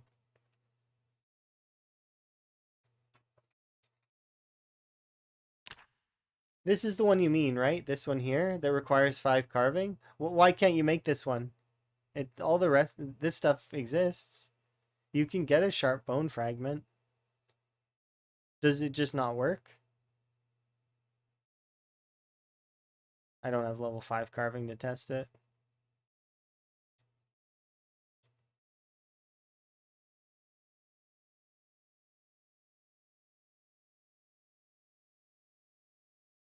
Yeah, lemongrass has a it doesn't heal you. It lowers food poison by 13 when you eat it.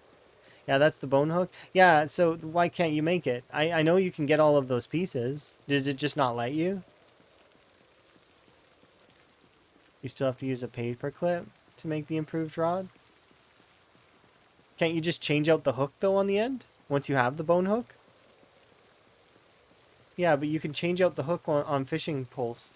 So you just have the bone hook in your inventory. Oh, and it doesn't have an option to equip the bone hook. Okay. That's different then.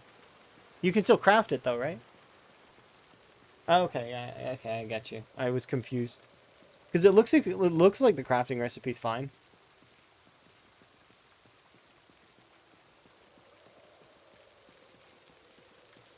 Which is very odd. Yeah, that does sound kind of weird. But yeah, lemongrass is an okay. Just gonna drop you there.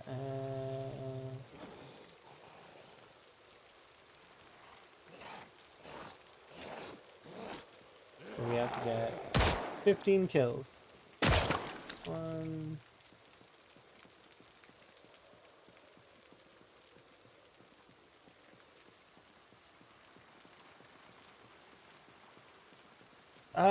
No. As far as I'm aware, they haven't, but they will eventually.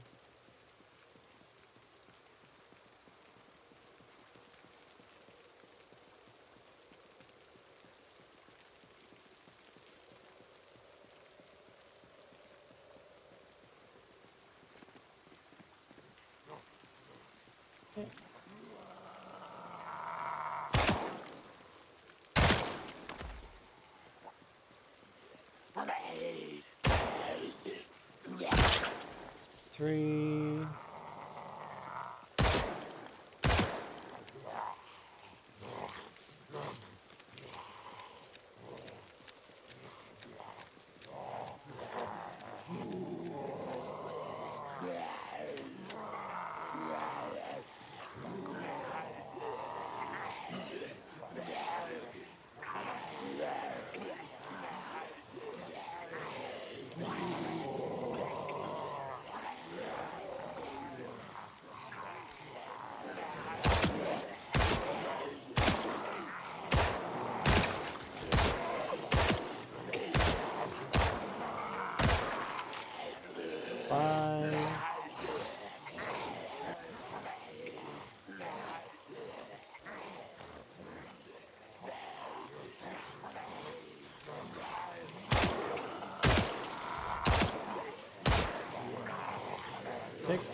Yeah, you basically need twine.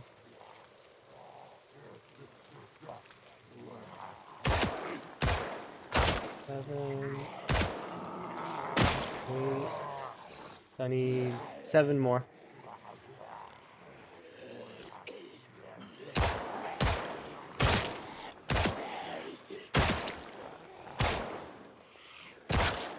It's 3, so we need 4 more.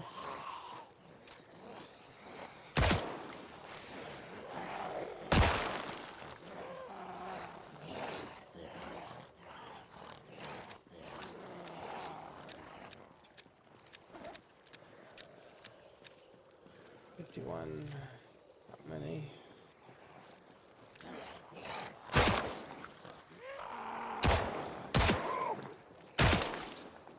Okay, and last one.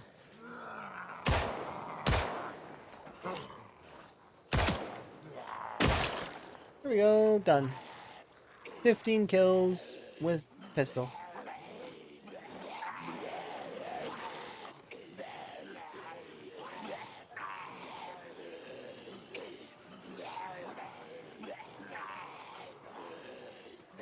Don't have very many bullets left though. We're gonna run out of ammo for sure. Which is somewhat awkward. Let's go grab that.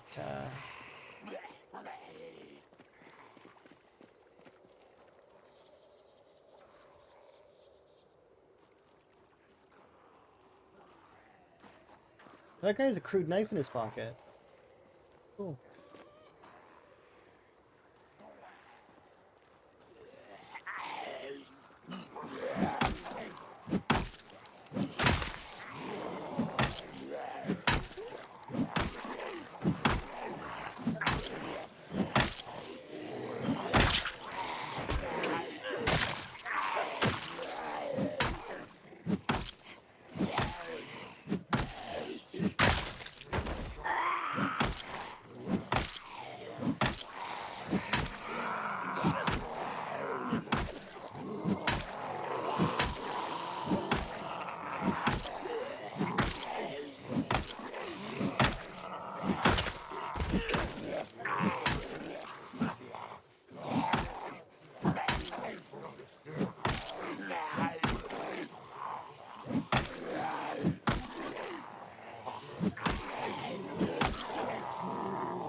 Most of them will pass through the center, I think.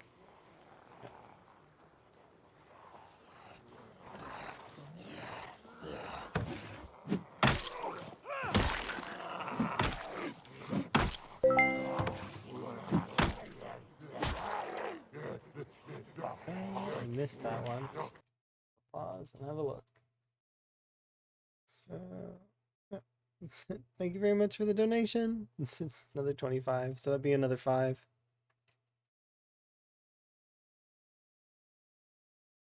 Not too bad.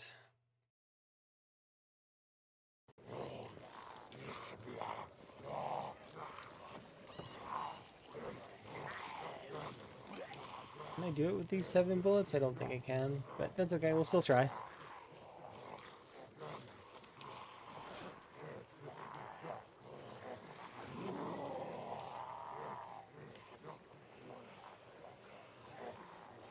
We appreciate the donations. Did we just break 6K as well? Oh, we're very close.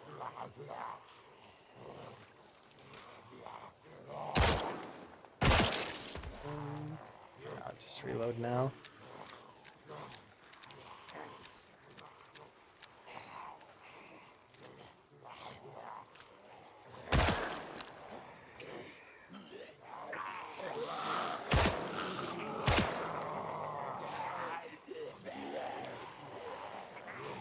Three more.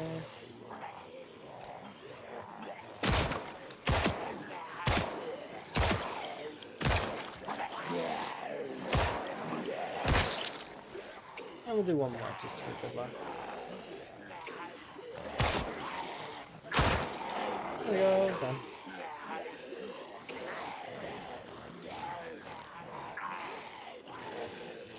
Thank you very much for the donations to Special Effects. Do appreciate for helping the gamers.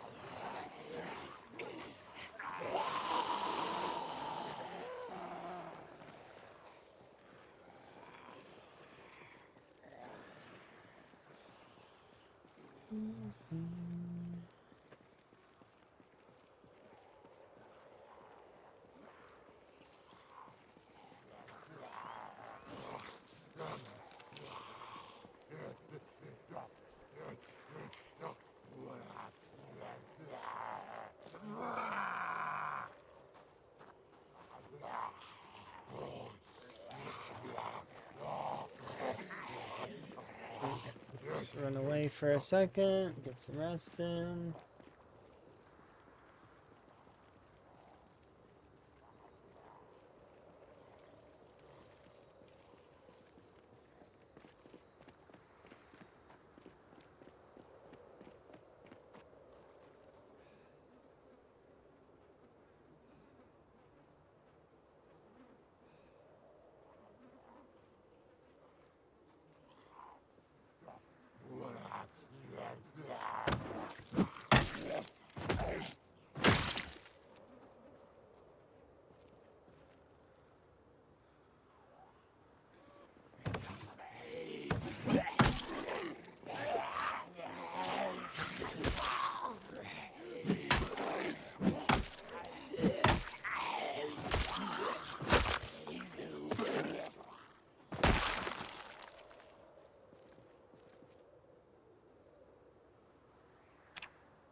There we go.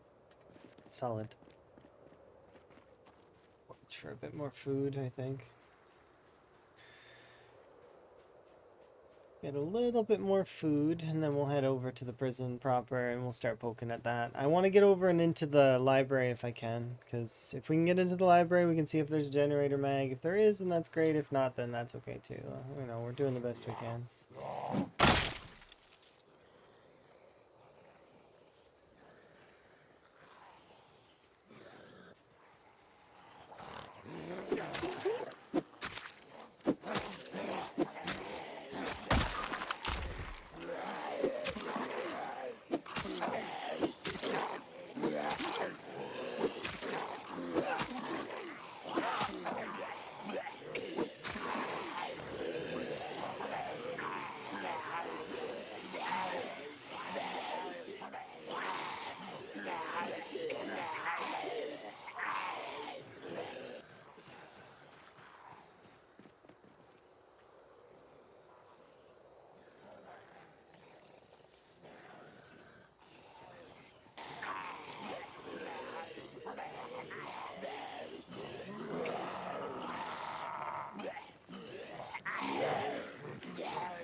Bro.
Let's go get a rest in.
Alright, let's bail from this area. We'll go and get ourselves some rest over in the Rosewood Fire Station, I think. And then we will come back and we will continue our sort of trek in this area. Will probably take a couple of minutes though to remake myself a new cup of tea because I am kind of tea out at the moment. Cup is empty. It's the worst kind of tea. Empty.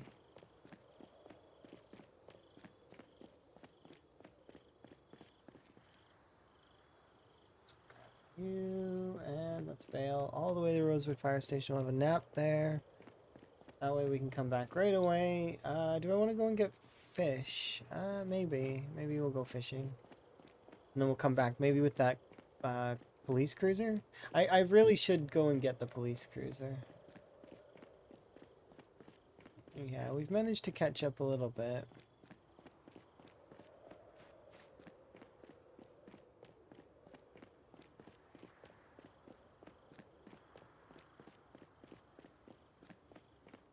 Empty. It's the worst kind of tea. It's empty. Yeah.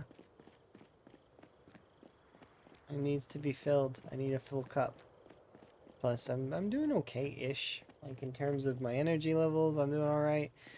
I do have more paperwork and stuff to do later. It's gonna be annoying. But, I mean, we'll get that stuff done. And then once that stuff's finished, then I should be... We probably are gonna be good for a little while. And then closer to the end of this month is we've got another bout of stuff to do. But there's going to be a time frame where I'm basically going to be able to stream every single day, which is kind of nice. I like that. I like being able to stream every day. And later on, that's the hope and the dream, right? Is to stream every day. Or at least most days.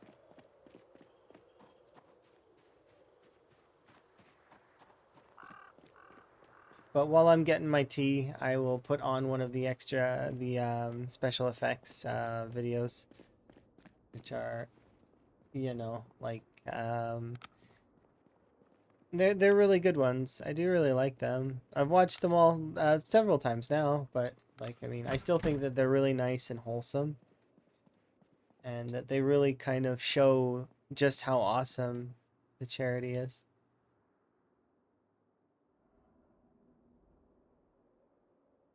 Okay, speed time up for a little bit, 2 hours or so.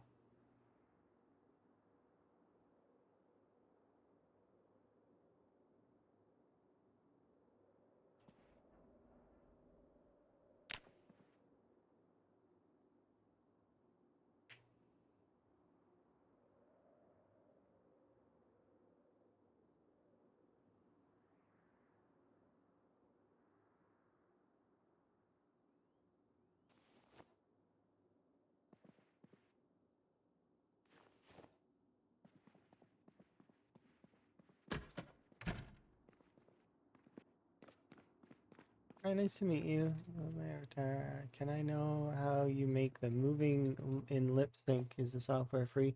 I paid for the software, but it is free. If like, but it'll come with a watermark if you don't. Like, if you, I think. Wait, 1 second. Is it free? It might not be free. I don't remember. I know I paid for it though. Um store page. Are you free?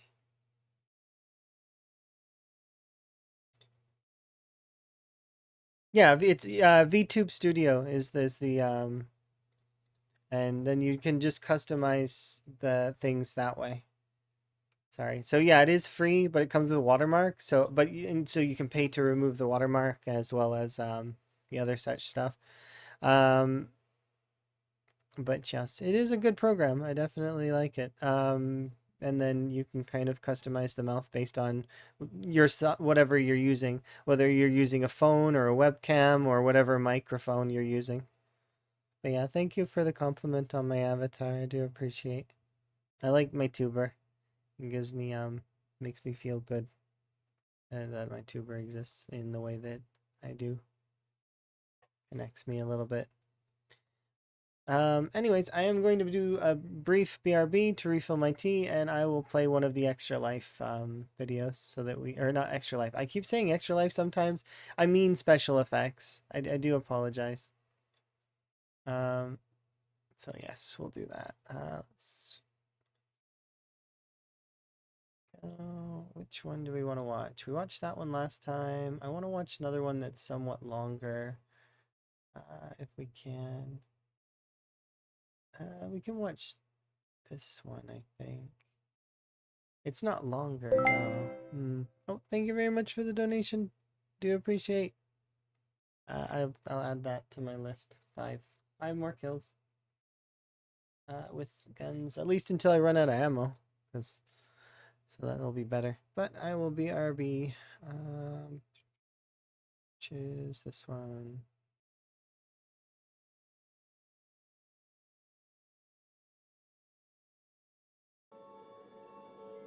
Well, I'm Ronnie. I'm Bex's mum.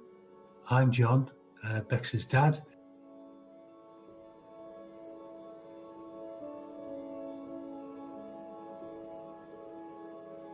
You guys came in with tenderness and consideration. You worked with Becky and it provided an eye gaze tablet which enabled Becky to spell out things. She could play some games on it, and because Becky had such little control of her eyes, it was a struggle initially for her to use it. But because of those restrictions, you were forever making small minor adjustments. Lots of those could be done remotely. When the virus was around, it was the only way you were able to do the tweaking and the modifications that Becky so needed all the time. There was so much input from special effect. We felt we had never-ending support, and they always said, any problems, get in touch with us and we'll find a way around it. And they found ways around all sorts of things. It's humbling to know that they're there and nothing is too much trouble.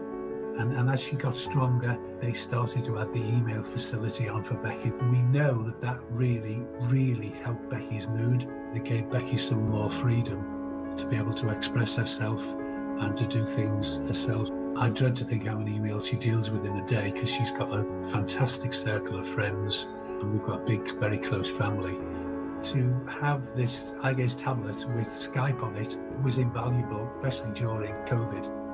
That was the only access that we had to Bex other than emails. They've transformed Becky's life, probably my mental state as well, knowing that I can keep in touch with my daughter, and I can't speak highly enough of them.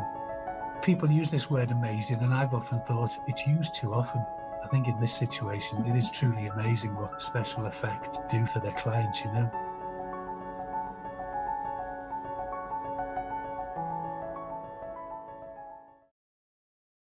Go. Yes, I do agree. It is amazing what they do for their the setups and all of that stuff. And yes, I did used to have a webcam. That is true. But streams evolve and change and over time, And for a couple of years, I didn't have one at all, and I was just a disembodied voice. You know, I took a shot in the confidence a while back, and I do appreciate my tuber giving me that confidence back a little bit. The whole Mixer and Overwatch stuff had me reevaluating my place in gaming. I almost might have never, like, I might have backed out of gaming entirely. It did cross my mind. But anyways, like the special effects stuff is absolutely incredible. What they're doing for people, bringing this sort of to a more inclusivity, like so that people can, you know, connect with their families, their loved ones, as well as be able to do schoolwork. You know, they can be a part of things a little bit more easily. They can be included, whether it's for games or for other things, you know. Yeah, do appreciate that.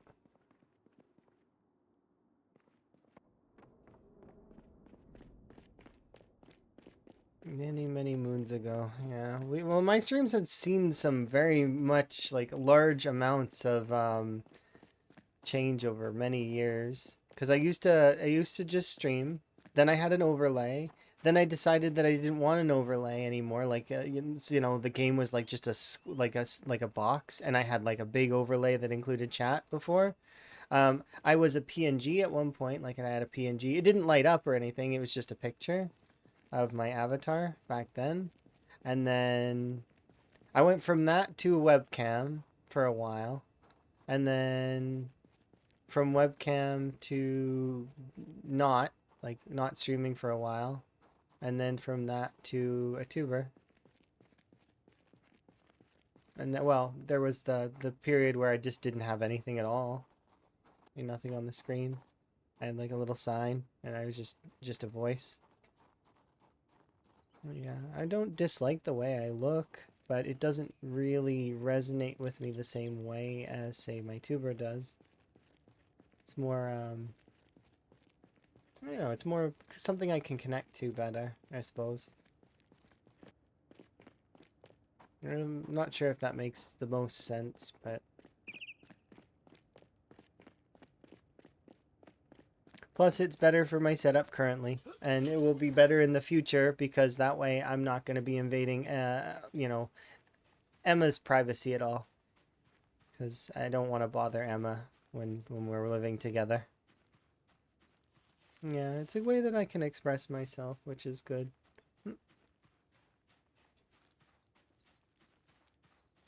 I don't dislike my tuber at all. Or, like, yeah. It has made me connect better to myself and feel better about myself overall. Definitely a confidence booster. And if you want a tuber, you should definitely get one, is what I feel. Not that it's useful for everybody, but some folks.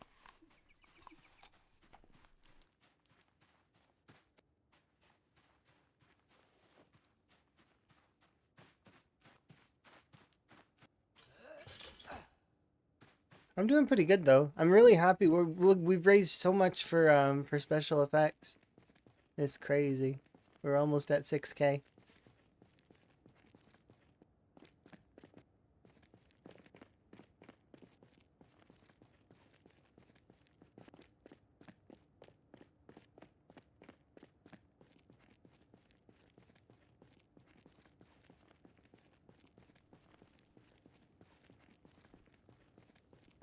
You're moving that route. I mean, if you're interested in it, it's good to do. I know that you do a lot of, like you said, you're doing game dev stuff, so it's easier for that in that way. But I mean, you could also do like it works differently for each person, right? Some folks are really good with the face cam. Some folks like it depends on the setup though as well, right? My setup currently is not like it was. It's changed significantly, so it just is doesn't. It's not good for a face cam. The lighting's not quite there. Like it's not good. And then it's just more convenient for the future because like if I'm going to a different place, Like it'll be better, and especially I don't want to interrupt Emma and that stuff. I'm sure you use it if you ever start streaming again. Streaming's not for everybody though either as well. I have several friends that have, they tried streaming, they started it up, and they just found that they preferred being viewers than being a streamer, because it's you can kind of just play your own game. But some people like streaming. I happen to be one of those people that enjoys the streaming.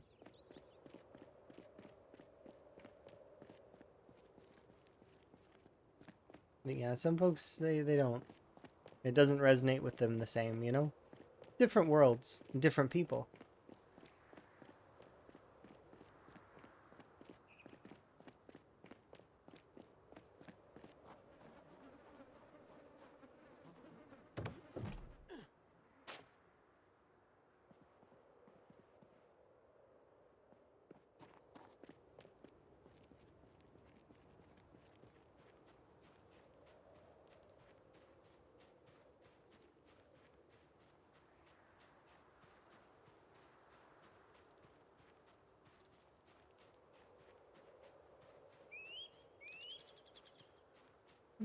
Mm-hmm.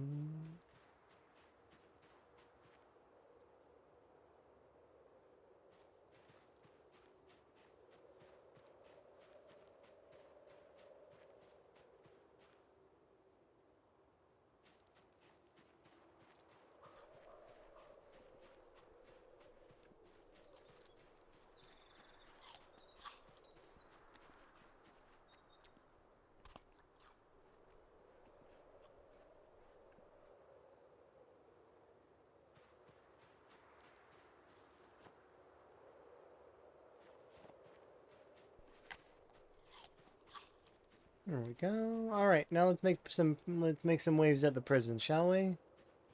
We have to do 5 kills. 5 kills with guns here. Again. You're amazing. Thank you very much for the follow. Do appreciate. I do anonymous follows, so you can interact with me if you want to, or you can continue lurking. Your call. No pressure.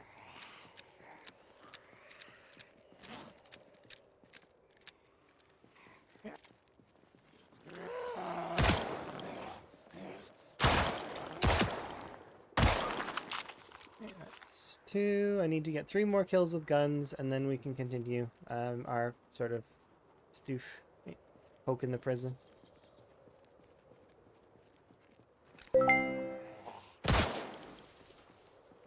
Thank you very much for the donation. Do appreciate. Spiff.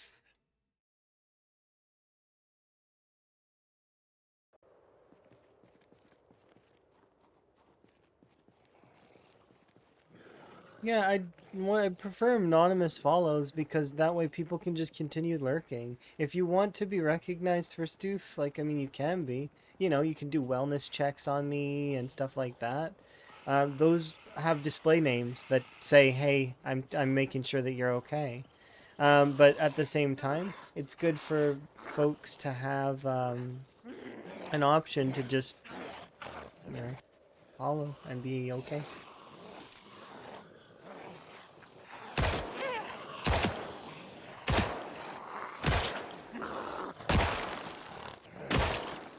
There's 3. I need to do, what is it? 2 more, I think, at least. So we'll do at least 2. And we'll do you as well. There we go. I think you're good. You're learning a lot from me. Oh, I do appreciate. And also remember to do things your own way. What might work for me might not work for someone else. Learn stuff yourself and do your own style. You can definitely succeed. You can always ask someone for advice, though. That's one thing that is super, super useful. Take other people's experience and then you can learn from yourself.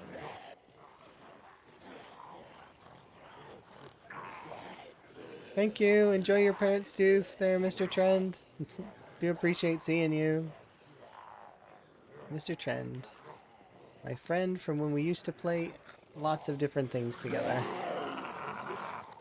We were both mixer folk back then. Mostly Minecrafty stuff. A little bit of Overwatch, I think. Maybe? Maybe not. Probably not in Overwatch. Maybe a little bit. I was super into Overwatch at those times back then.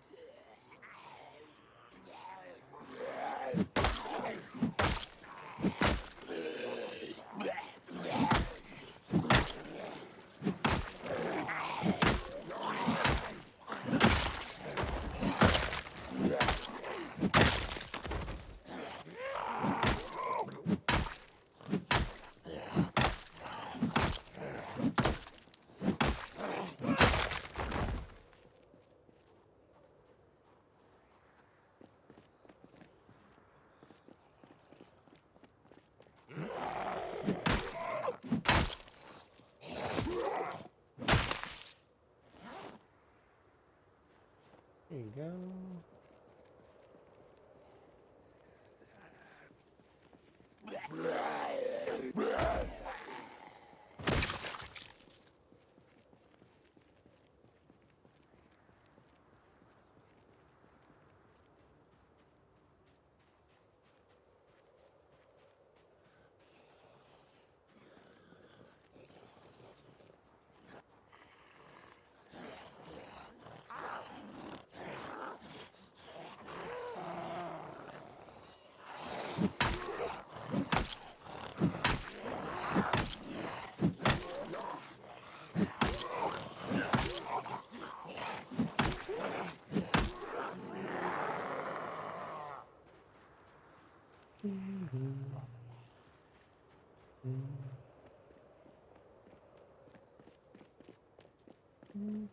It's Purple Lemon. Hi, Purple Lemon. How are you?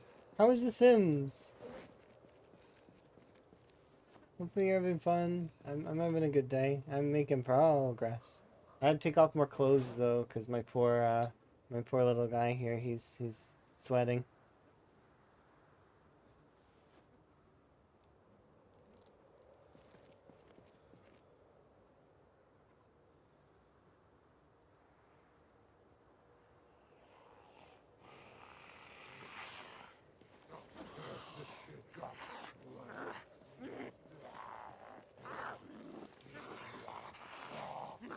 Here, hopefully you're having a good day, Purple Lemon. You bought another DLC. That's understandable. The Sims is pretty good. Looks like I'm doing great in build 42. Yeah, kind of, I guess. This is a playthrough I started at the beginning of the charity event we're doing. I've got another playthrough that's still active as well. But it seems like this one's going pretty good. I thought this character would die a long time ago, though. But he's a lot more tenacious than I would expect. To the point where I even got a death counter ready. Like, actually, like, see? I got a death counter ready. Because I thought that he would die. Guess I didn't need it. Yeah. I was like, I'm gonna be prepped. I'm gonna be ready. It's gonna happen. It's gonna be hard. Nope. I guess not. Maybe. I overestimated a little. And then underestimated my own capabilities, I suppose. But that's okay. Made for an interesting playthrough so far. But hopefully you're having a good day. You can see we're raising quite a bit for the special effects folks, which is awesome. They're a charity that helps infirm gamers be able to play with custom setups so that everybody can be included. Nobody gets left out. So, like, special eye recognition technology, as well as custom setups. Like, so there's like some folks that they can blow into tubes and play. They can wear a headset and like it reads their thought patterns. It's really, really nifty stuff. There's even one there's a video we seen with a little girl that was going to school, and she was going to school through a robot, which is kind of cool. I like these things. It makes it so that, you know, just because you have some kind of disability, or if you get into some kind of accident, you're not gonna lose said, like, you know, the things you're passionate about. Because sometimes it feels like your world's over, but it doesn't have to be.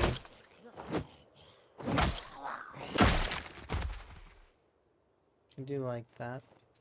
Very wholesome.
Mighty strong stick.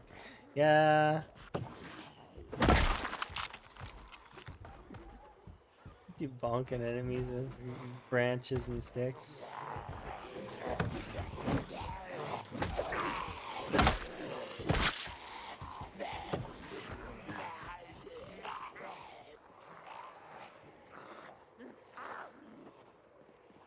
You can do it, Higgins. We believe error. Why error? There was an error. I wonder why. Something errored. Maybe one of the zombies tried to climb through the window and it couldn't for some reason? Maybe its pathfinding messed up? Interesting. I wonder what caused that error.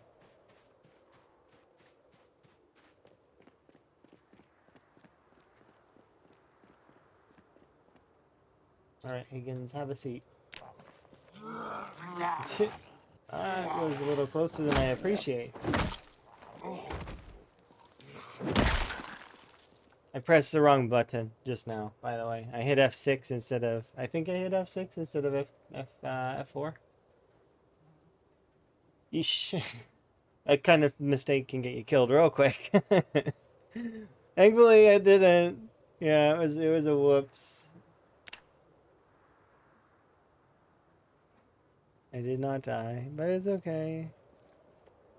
I'll go get some water from inside the armory area, which I'm a little, like, I'm still a bit bummed about that not having any ammo, but it makes sense, like, that it wouldn't,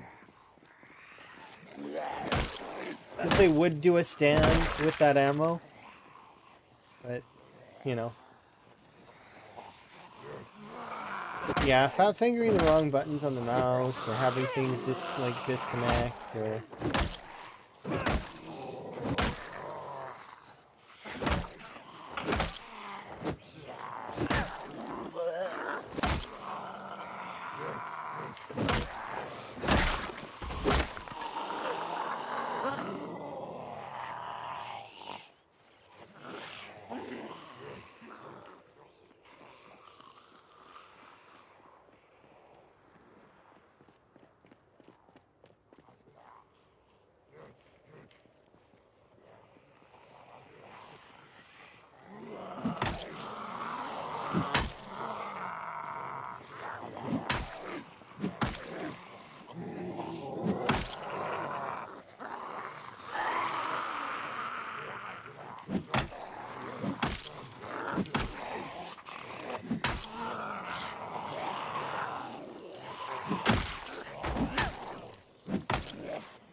go.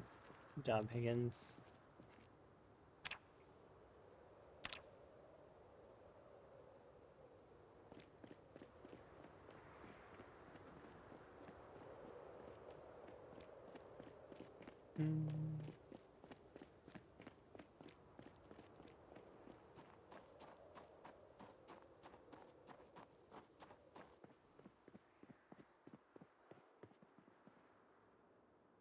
I don't want to have soda. 'Cause it's it'll keep my character up.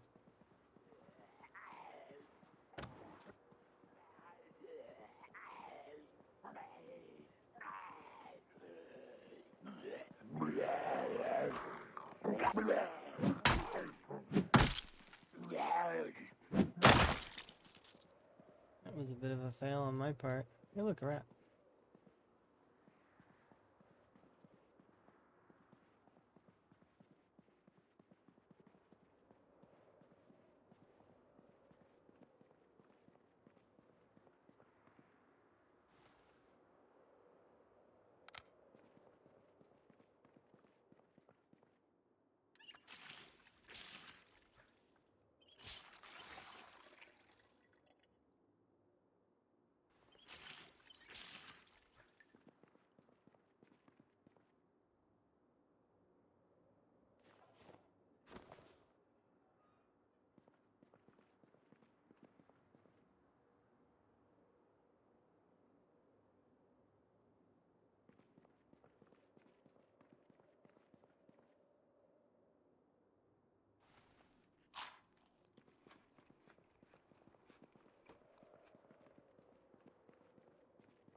Bail from this area for a bit, and we'll come back. We're getting there. We're making progress.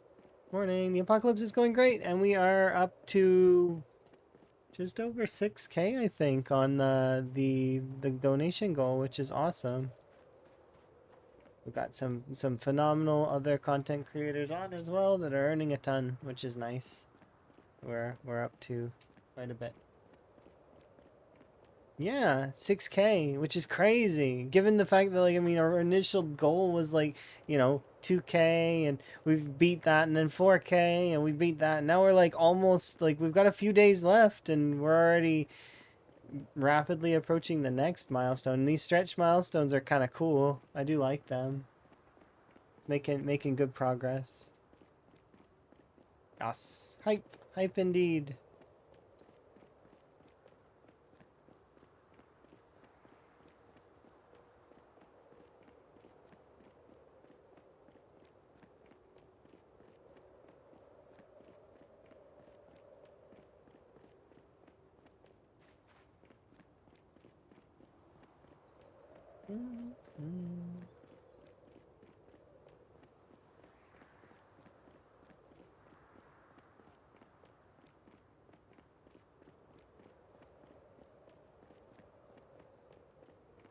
Go, go, go.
Almost time for a nap.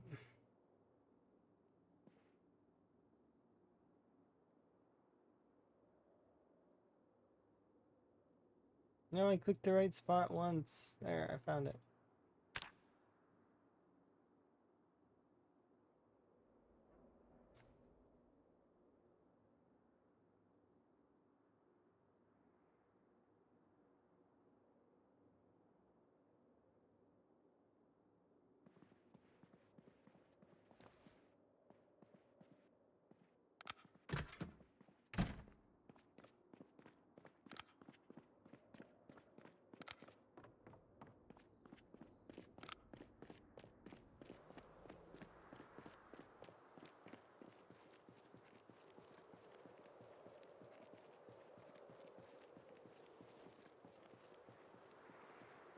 Doing 79. Okay, I'm gonna go fishing. We'll go on a fishing trip.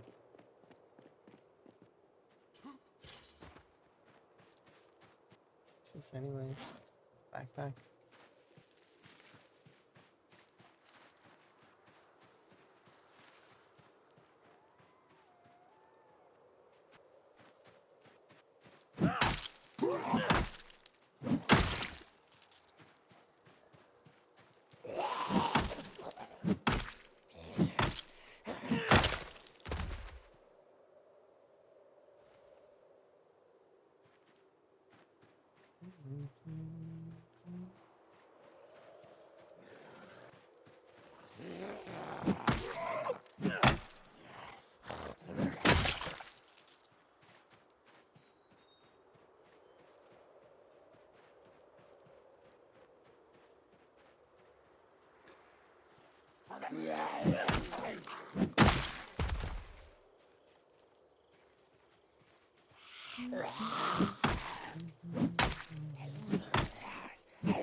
Thank you for the wellness. Do appreciate.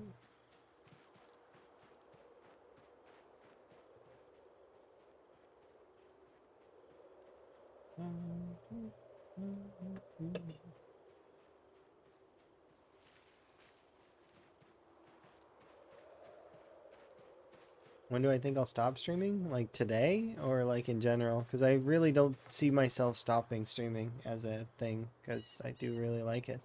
But as today, I generally, because currently I do not have a schedule, like I don't actually have a schedule. I do kind of stream similar times usually, but I usually will stream between 5 and 7 hours minimum if I can, which today is leaning towards the 5 to 7, like for sure. If you see that I'm streaming longer, it's because I'm really enjoying it, which you can see very much in my last like while. We've been streaming on average lately, like I don't know, like over 10 hours plus. It's because I'm really enjoying it in terms of like the new build, and the charity stuff has been fun, and it's been it's a real blast. I've been having a good time. So yeah, if you see that my time is longer than normal, that's part of the reason.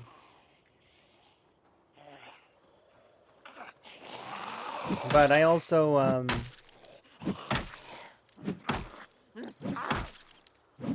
sometimes I have to stream shorter. It's the nature of my work is tough sometimes. Sometimes things come up and I have to go, kind of thing. It's part of the nature of the work that I do. It's not like emergency services or anything, but it's got similar. Like I wouldn't put it on the same level as emergency services, but it's similar in that way where sometimes things just come up. What do I do for work? I co-own a cleaning company, so we do residential and commercial cleanings.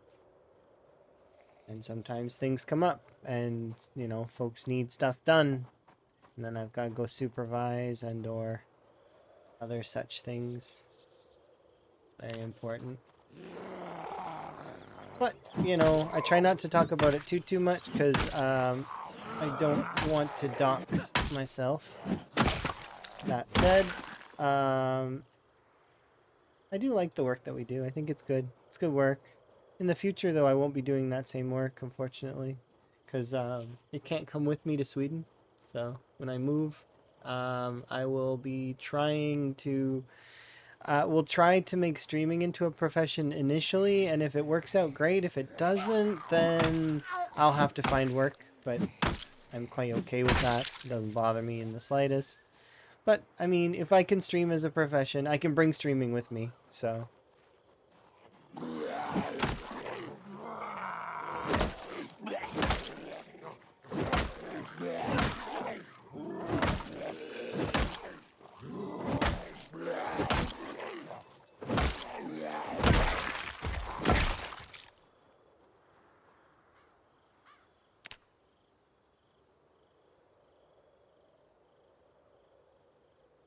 Yeah, it is cool that we provide that. I wasn't the one who came up with the business idea, though. I'm just one of the folks that was supportive, and then I got into it in an interesting way. It was sort of coincidental, and then we just kind of went in on it, kind of deal. It was neat. It's been neat. I definitely I don't regret it in the slightest. It's been a really fun learning experience, and I've had a blast.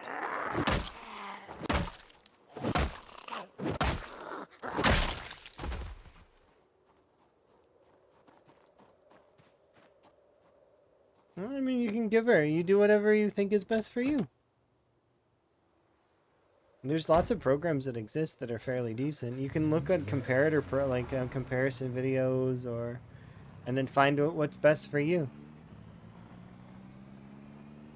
And then, you know, you can also, you can, like, if you have the means to pay for it, kind of thing, you can do custom tuber if you want as well.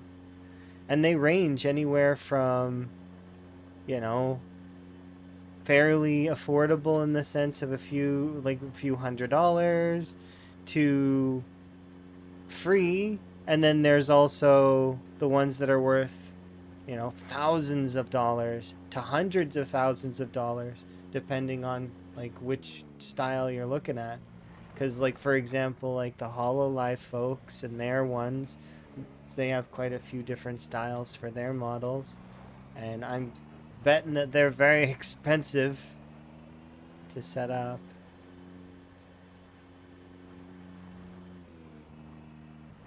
But they're cool, right?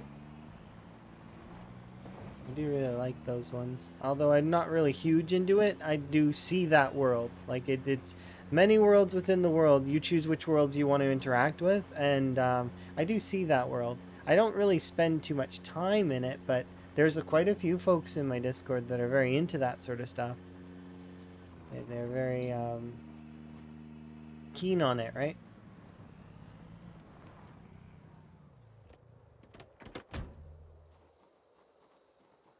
All right, here we are, Mr. Higgins. We're going to get you to do some... I'll put this there for now. I guarantee that it's all gone off, though, right? Yeah, not a huge surprise. We're gonna go get some fishing done, though.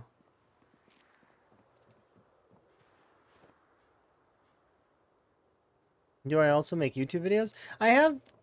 so me and YouTube, I do VOD. I have a VODs channel, and I want to make YouTube videos. But the thing is I get nervous about it, and I'm a bit of a, like, I want to do YouTube, but it's one of those things that I'm in my own way for that.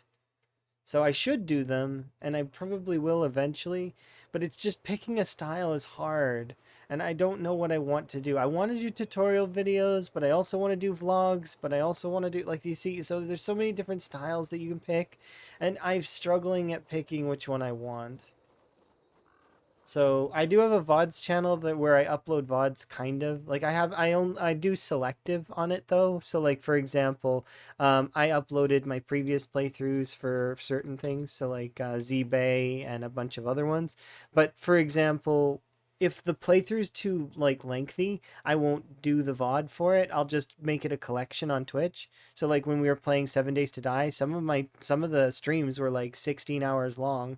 And when you upload to YouTube a 16-hour long video, it tries to break it up and it was corrupting, so I was having problems with it. So I would have to download and re-upload, and it would take quite a long time to do that. So I just, instead of doing that, I just let the folks on the VOD channel know that I was having problems with it, and that instead I have it on a collection of Twitch if they want to watch it.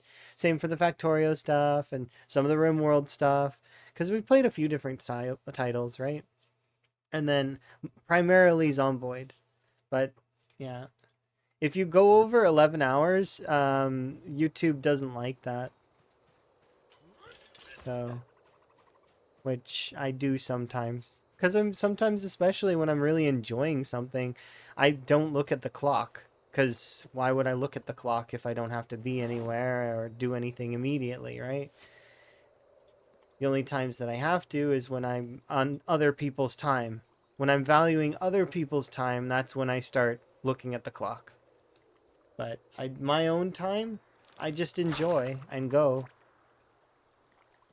And, you know.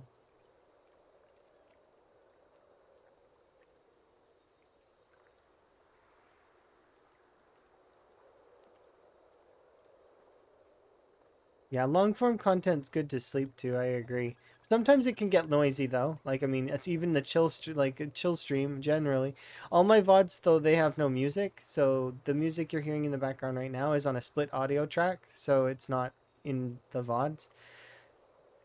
Same as my alerts, a lot of those are not in the VOD, but like or my intro, I take the intro out of the VOD too when I do the intro.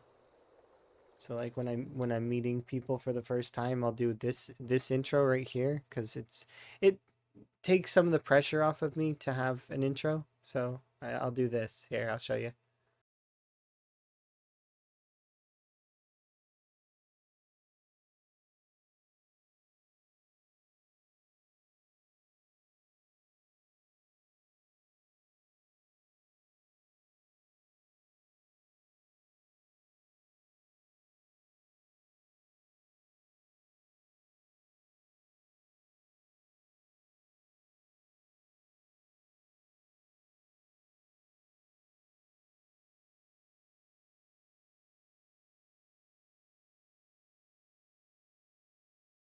Yeah. Off to work. Enjoy your work day.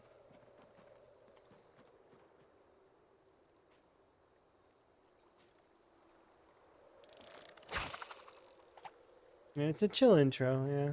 But it's not included in the VOD. It's on the split audio track because I don't feel like they need to have the intro as because it would be repetitious. You can see the intro when you go to my channel when I'm offline. It's on the Minecraft like background scene, which is kind of nice. I feel like that one. I was gonna do a PZ one, but the problem with PZ is the isometric angles make it a little strange. So like, I felt like Minecraft fit it better. Plus, Minecraft still is the game that I played the most. Although PZ is about to take second, almost. It's gonna be a while before it takes it, but it's working on it. I put over 10,000 plus hours into Overwatch, and over like 40k hours into Minecraft. So it's gonna be a while before these PZ takes that over. But eventually, maybe. I do very much love PZ. It's such a good game. It's so solid. Right now, it's my third most played game. I've got between 3 and 4,000 hours, something like that. Not very many comparatively to the other two, but I mean, you know, I'm working on it. We're getting better. Time will tell. And although my hours may not be as much as some other folks, I do try my very best to get the absolute best info we can have and know everything that we can know. so that it, you know.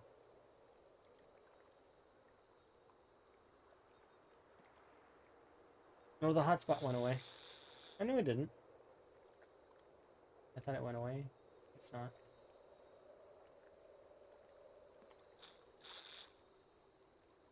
You play modded or I did both. I did both modded and not, but mostly modded. Like I got really into things like Infinity Evolved and a ton of other mod packs that were complicated and fun, and I enjoyed them. Whether they had applied energetics or industrial craft or even the magics like Ars Magica, Thaumcraft, stuff like that. I was very, very well versed in a lot of those things. They can get really crazy, yes. And they can get complicated, and some of them can be very hard. The hardest mod pack I think I ever played was Mad Pack 2.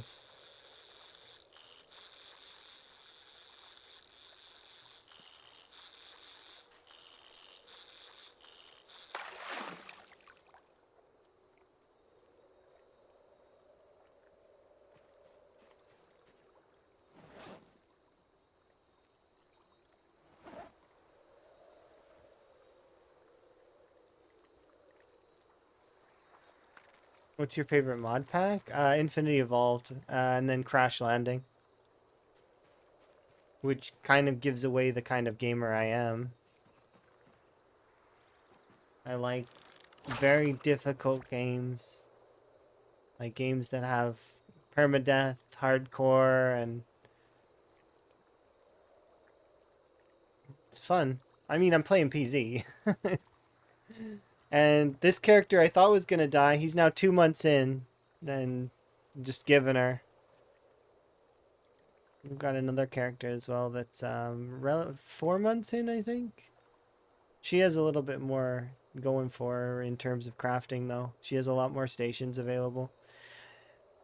But Higgins has more combat skill. He is more combat oriented. Well, I mean, not really, kind of. So it's just my other character is a short blades expert, so she's really good with short blades, but the issue with short blades is they are less durable than the long blunts. They're really good, though. Hi there. My day's going good. Charity's going well. I've got plans to stream for another 2 hours at least, and then we'll probably raid one of the charity folks, like that are doing charity streams. Probably Buzz, if Buzz is still online. Because I think Buzz is doing the charity too today.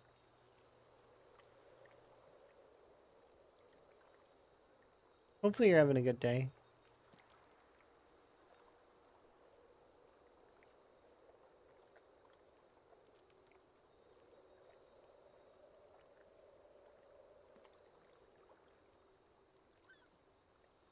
You barely play Minecraft mod packs? See, Minecraft mod packs are like PZ kind of in a way, because they there's a lot of mods and people sometimes can't imagine the game without them.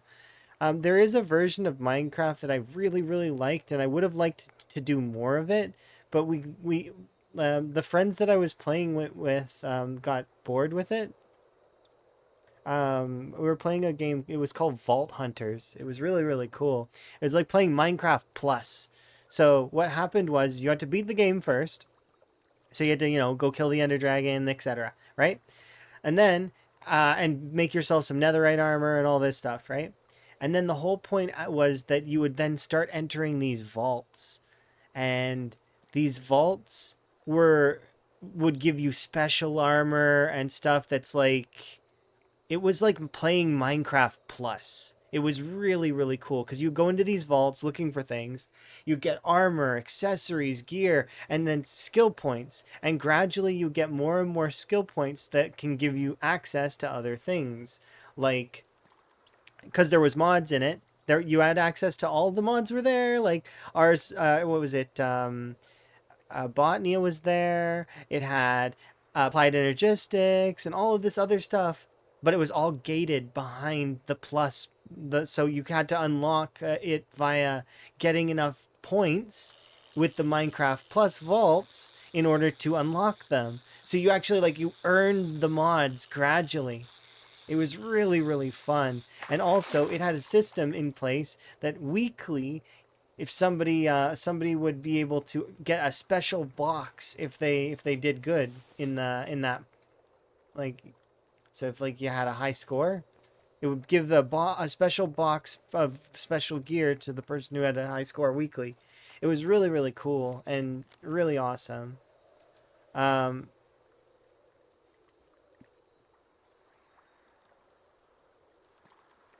oh well, I'll mail it. Don't mail it. A friend of mine is coming over to buy a knife that from me that I've not made, but it's not finished yet. So just tell them. Be like, hey, it's not done yet. Just be honest. Why would you beat around the bush with that? Just be like, hey, it's not ready yet. It'll be ready, and then give them a time frame. Be honest with them. Don't mess around with people like that. That's silly. You know, it's better to be honest and upfront, and that way it builds rapport. It's positive, and they'll be upfront with you as well. And there's no point in messing around with that. Did you say you'd have it done within a certain time frame and you just late on it for some reason? Maybe you got busy with real life stuff. Maybe adult stuff got in the way. Maybe you forgot to do laundry one day and like you're like, oh, I got to get all my laundry done. And you got all your laundry done, but then this project you were supposed to be working on didn't get finished. Yeah, just be upfront with it. If you're upfront with it and tell them, hey, stuff came up and I need a little bit of an extension, depending, you know. So when it's done, you're going to give it to them by mail? Are you allowed to mail things like that? There's usually laws around mailing weaponry, isn't there? I don't know how that works. Make sure that you're not getting in trouble via the law. Double check. 'Cause usually there's some sort of stuff about that. You can't just put a knife in the mail, I don't think. I think there's like rules.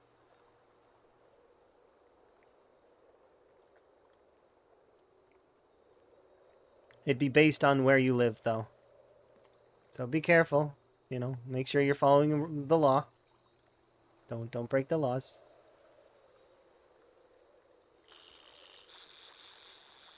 It should be fine. Amazon does it all the time. Yeah, but that doesn't mean that you should, you know, Amazon's a big company and can pay for a ton of fines, right? Can you pay for a ton of fines? Maybe you can. But that, I mean, wouldn't you rather just not do that and double check and make sure? At least that's what I would think. Like, just be sure that you're not breaking any laws so that you can be safe. Be safe with stuff like that. No, there's no reason to take a chance when all it takes is a little bit of research. Yeah, don't chance it. Why would you chance it? Just go do your research. Make sure you're researching things. Not, it's okay, I'm gonna just put this in there, and then suddenly you get police showing up at your door being like, what the hell is this? What is this? Why did you do this? And then they give you a fine. Maybe. I don't know. It depends on the area, right? It depends on the rules of where you live and all that stuff. But yeah, just make sure. Be safe. There's no reason not to check, right? Takes an extra few minutes to just look up those laws and make sure that you're processing things correctly. There's not any laws around it. Just need to make sure it's secure. Okay, well that's good then. Like, I mean, you know, there's no reason to not check that stuff. Be certain. Because they might not be in the United States, but they might be. You never know. They could be in Europe. They could be in Brazil. They could be anywhere. Unless it's a switchblade. It might be. Might be a switchblade. We didn't ask which kind of knife it was. It could be one of those ones with an intricate handle. It could be one of those ones that's kind of like a utility knife. You're in Canada? So yeah, definitely look that stuff up. Because, you know, like I said, we didn't know where in the world you were. And it'd be presumptuous for us to just assume you're American. So that's why I would suggest, you know. Because I too am Canadian. Although, you know, doesn't come up very often. But it does. I too am Canadian. But I would make sure that the laws are okay with it, whatever I'm doing. Yeah, some countries have stickier laws about that kind of stuff. Some don't. You just need to know your laws. And if you don't know for sure, check. What's the harm in looking up the law? You know? And you can always ask if you have a friend in law enforcement or something like that if you're not comfortable with Googling or searching that way. It looks like a banana. That sounds nifty. Sounds kind of cool. But yeah, double check, make sure. It doesn't cost you anything to make sure, right?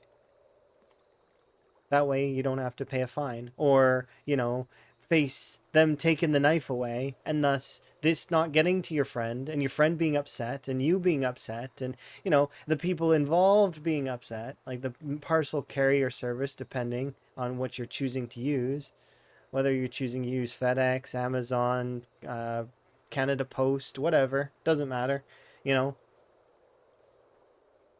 But yeah.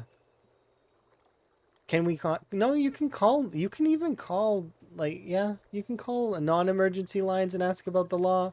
There's usually government lines that you can call. You can also, you can Google this stuff. You can contact your local law enforcement. Like, so call them and be like, hey, I'm curious about this. It all depends, right? I had questions about the laws at one point in time. I called my local law enforcement and asked, and they were like, "Yeah, no, this is what you're supposed to do if you get into those kinds of situations." I'm like, "Okay, perfect." Because you're just trying to be informed. You're not. It's not like you're going like out of your way trying to break laws. You're not, right? Like, I mean, you're just wanting to make sure that it's okay. Thus, you can avoid getting fined or anything like that. Because you can break a law and then get fined even though you don't know the law. Of course, they can't charge you with anything majorly malicious or anything like that because it's based on intent, right? Which, like you said, you're just sending them what they asked for and they would be able to reciprocate that. But, like I said, doesn't cost you anything and it's better to be sure.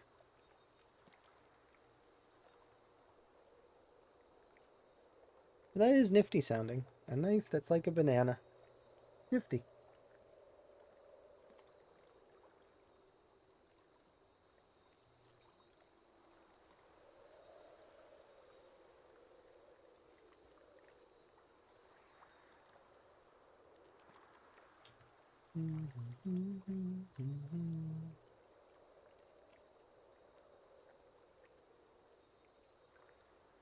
Something they should add to the fishing menu is a way for me to open up the fishing menu while I'm fishing.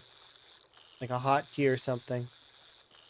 Because if I wanted to check which fish are available in this area, while I'm already fishing, I can't.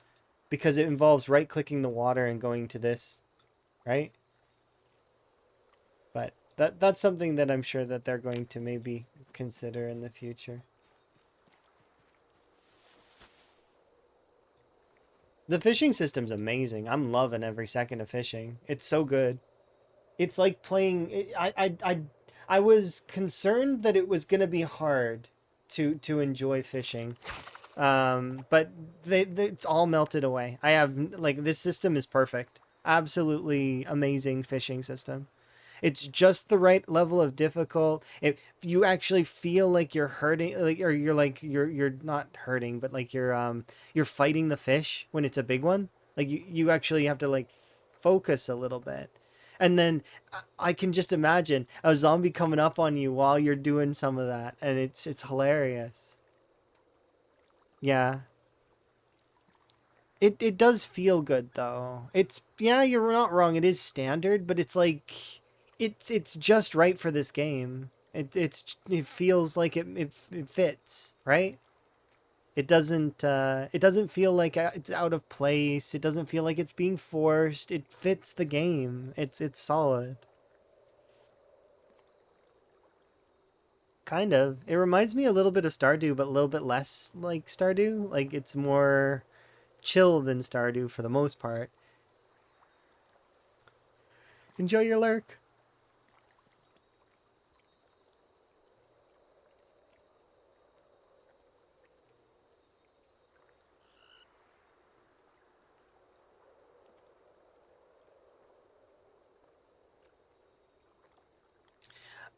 I don't. Which do you mean, like Scum or this game? Because I heard Scum is pretty... Yeah, that's what I've heard about Scum as well.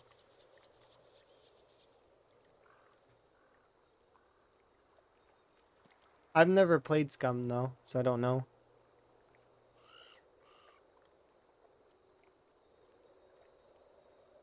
With a weirdly intricate nutrition system.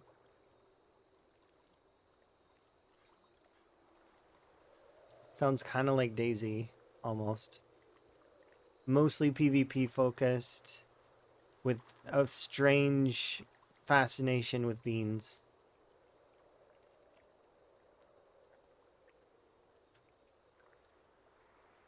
DayZ is such a weird game. I've never played it with the mods, though. I've heard mods make it better.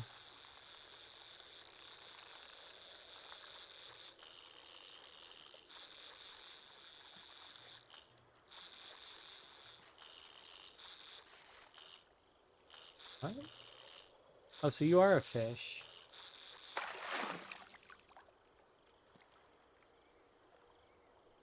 Hi, Muffin. You know I named a pig after you, right? I'm just gonna ask if you know.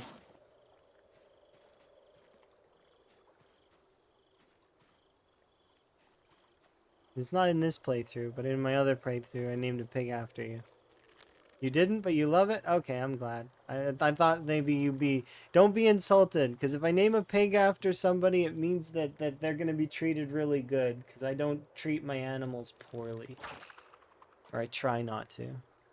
You've been ill, but you're back? Oh, that's good. I'm glad. I'm glad you're feeling a little better. I was a bit concerned when I didn't see you for a little while, but you know. I figure you have real life stuff going on that's more important. Because I don't expect everybody to show up in the stream every other time, you know? We've got real lives. Half the time I expect that I'm going to be background noise for someone. You know? Which is fine. I'm okay with that. That doesn't bother me at all. That's actually kind of nice. It means that I'm noise that people enjoy.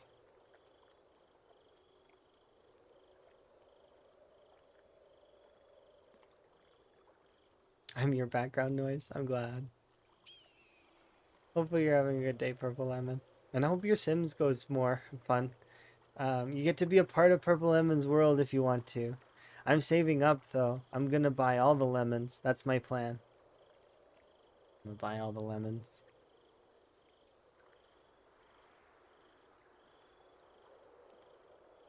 There's a big button, and I want to see what it does.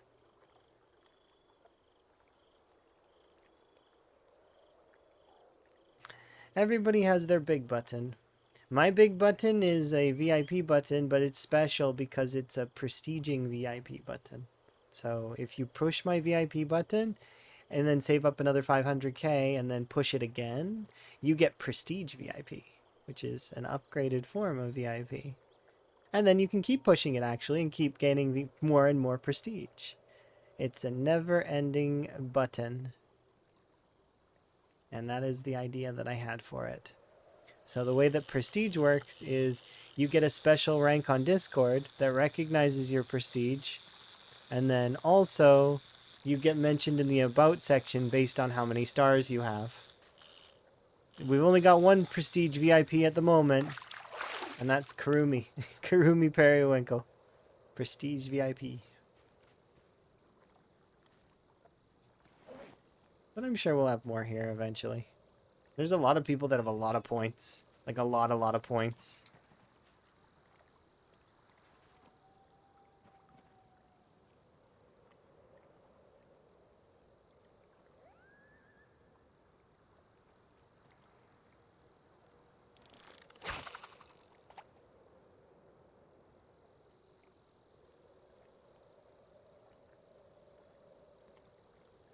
You're psyching yourself up? You should just do it. I know that that's hard to do sometimes, especially when I came back to streaming a couple years ago.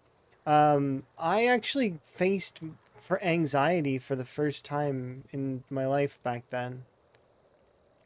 I'd never felt like that before. It was terrible and awful, and I can imagine that it's tough sometimes. To be staring at the go live button for over an hour and not being able to push it because you're frozen is not fun. But Eventually you can push past it. You're the one that has to do it though.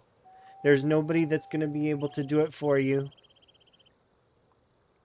Having friends around though is nice. It can ease the pressure a little bit, but only a little bit. You are the one that needs to go through with it. And then once you do it once, once you push through that veil once, it helps. And then the next time it's easier. And it gets easier and easier as time goes on. But as someone who managed to like I'd never been anxious before, and in that way, like I've been nervous before, and I've been shy in my own right. Like I mean, way before I even became a streamer, ages and ages ago.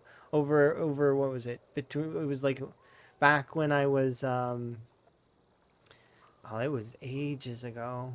Um, it's over a decade ago. Was I was shy and just kept to myself.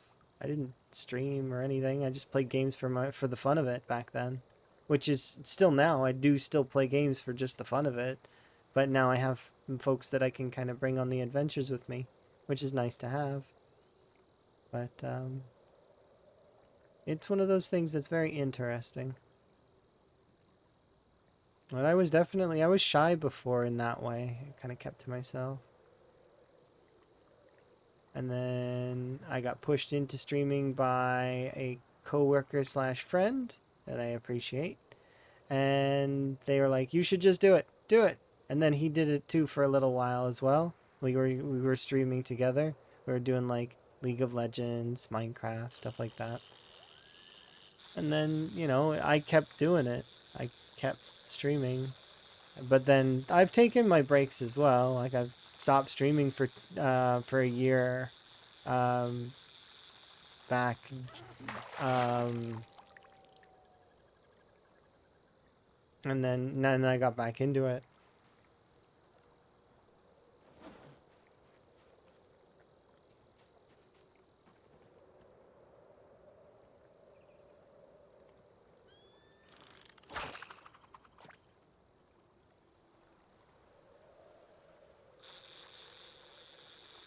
Actually, one second. We need to.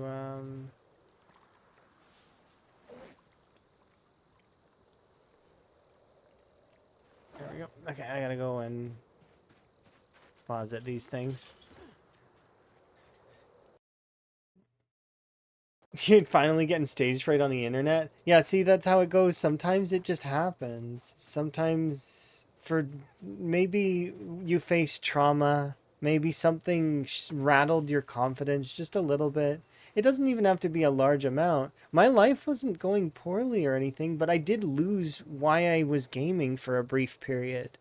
I lost the joy that was there because I didn't know, like it was a couple of years ago. I was like, I don't know why I'm gaming anymore. I'd lost it very briefly. Um, I had managed to find it again, and I'm glad for that. But it was one of those things that was at the time was pretty hard. It was like, why am I gaming? Why do I play games? Where's the point? And then I got very sad about that because I couldn't really find a good answer. I'm gonna go to bed first.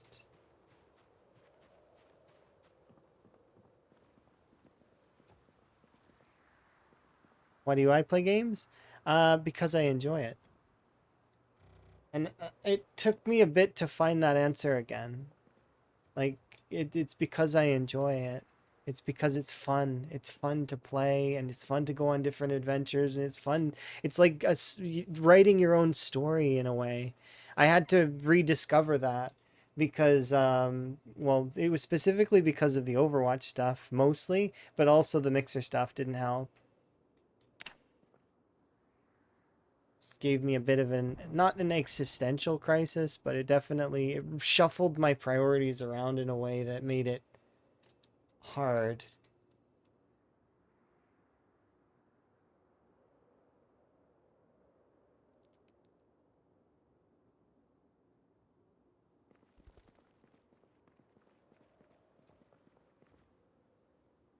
suppose it's as close as you can come to a midlife crisis without having a midlife crisis. Like, I mean, I guess it's kind of its own version of a midlife crisis.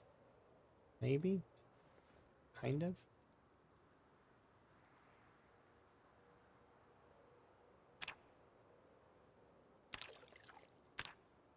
I wouldn't refer to it like that. But yeah, I had to rediscover that. Get comfortable with it again, and then eventually it was good. And, you know, like I said, I found the reason that I was gaming. Do I keep a mood tracker or a journal? No.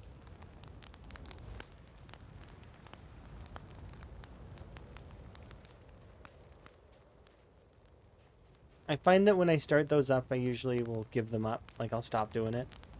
So, like, if I were to, like, I don't stick with it. I will do it for, like, a short period, and I'll put my all into it, but then I'll stop doing it.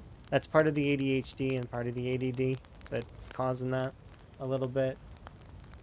Is that I get behind it in full force, and then I lose interest.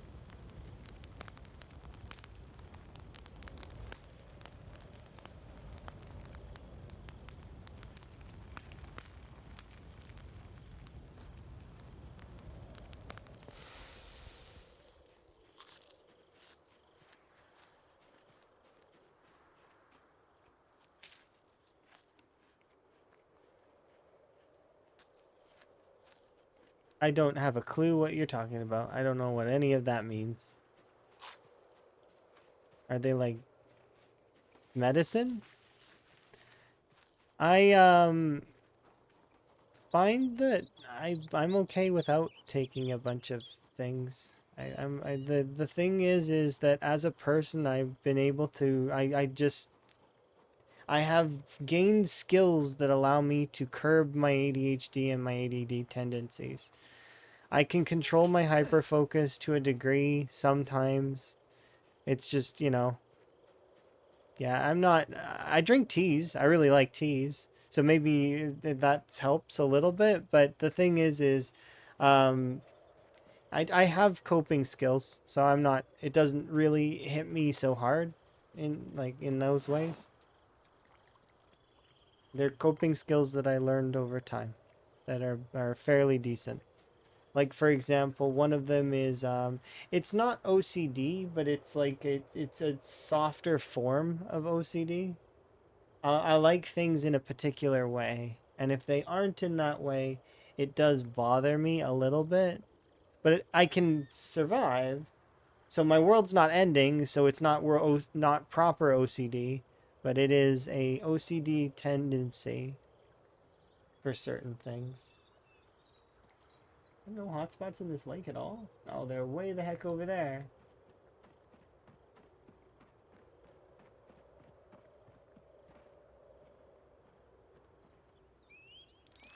Good thing that we're a beast when it comes to casting the line. But yeah, I wouldn't want to take pills for that. There's other things that I would want to take medications for. And I will. Like, it will happen.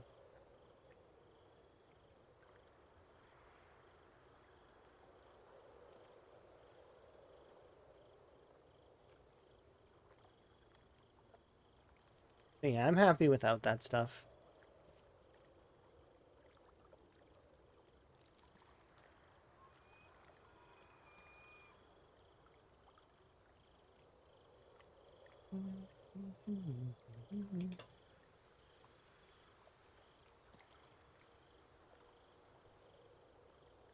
I wouldn't put anyone down for medicating though if they want to. Some folks need it.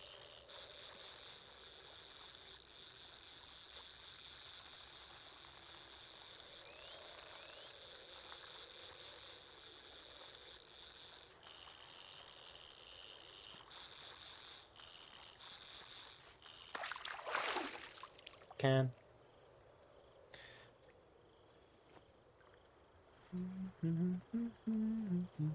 I guessed, by the way. I didn't know. It was either going to be a can or an empty bottle. The way you can kind of tell is how it moves when the bobber's coming in.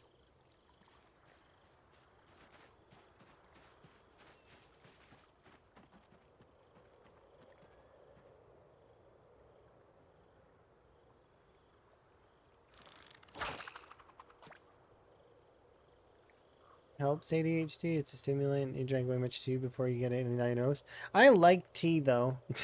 Even without having ADHD, like I mean, I think I would still drink tea. It is one of my favorite beverages. It's just so good. I really like it. It's so solid. So either it may be me coping, but at the same time, it's just I don't know. I like tea. I like the different flavors. I just like how smooth and how absolutely it's just good. What sort of coping skills do I use? I suppose games are good. I know how to use my hyper focus for the better, kind of. So if I need to focus on something that I don't really have interest in, like paperwork, for example, the like there are ways that I can curb my focus so that I can get stuff done.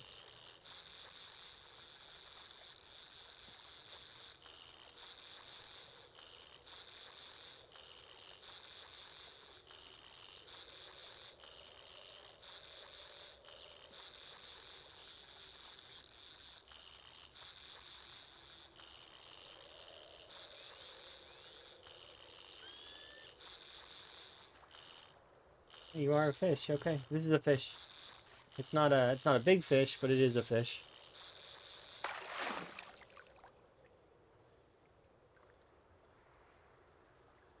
See, it's not a big fish, but it is a fish.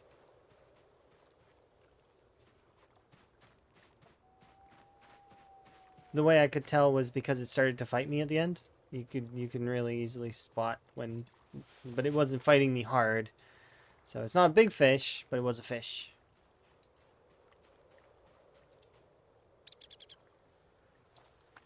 But yeah, being neurodivergent and having those kinds of things, it can be. Everybody has their own way of dealing with it in a way. Oops.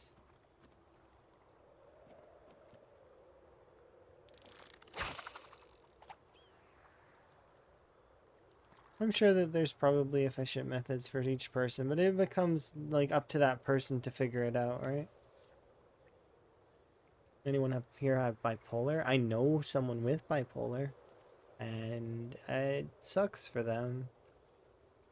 They have manic stages as well as they have like really it's super highs and super lows. It's absurd and terrible for them when they're in their lows. But I don't have it myself. At least I don't think I do. I'm pretty sure. I haven't been tested for that. But I have been tested for ADHD and ADD. And I, unfortunately though, I was tested in a time period where everybody had it. And they did want to get me on medications. Thankfully though, my family did not say yes to that. They were like, no, we're not doing the medications. Which I'm appreciative of because I would prefer to have not. Like, I've learned skills to combat it as a result, which is useful. More useful than, say, just being medicated. This is a fish too.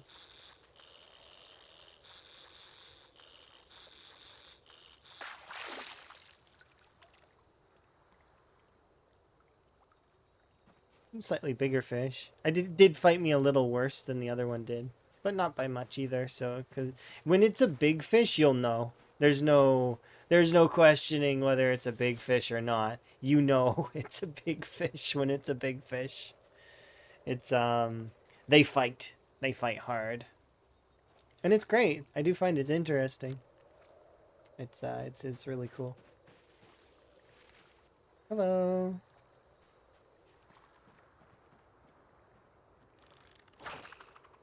Not quite like Stardew, but I mean, it feels kind of like fighting a legendary fish, but not quite to that degree. The legendary fish in Stardew's harder.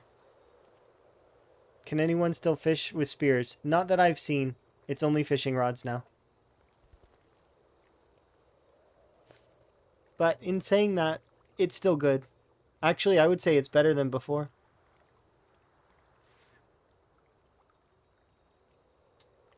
Because I didn't struggle at all during the winter months to catch fish. So, unless maybe they still haven't adjusted it for winter, or maybe they're being generous, I'm not sure. It's just, I didn't... It said the temperature was bad, but I was still able to catch some fish. So... And then, yeah, you can use fish fillets as bait. Oh, it's 11:46. You can tell because my game tabbed.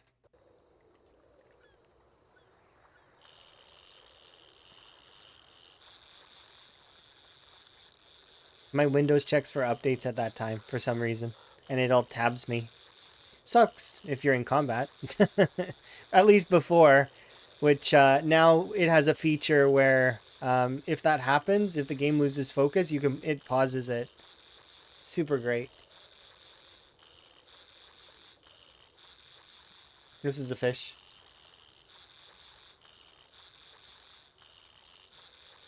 It's not a good fish though. It's a small fish.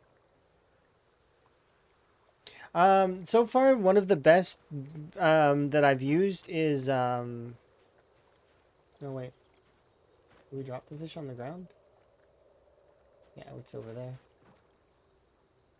One of the best baits that I've used is dog food. You caught a 5,500 calorie. My record right now is 18,800 calorie fish. It was a medium catfish. I also caught a 17,000 something gar that was a small alligator gar that had 17,000 calories and weighed 45 in-game weight units. And it said small, which makes me wonder, is there a large alligator gar out there somewhere that will pull you under the water and be like, okay, time for the boss fight? Suddenly you hear boss music playing while you're trying to catch the fish, and you're like, and then it pulls you into an underwater area, and it's like Final Fantasy.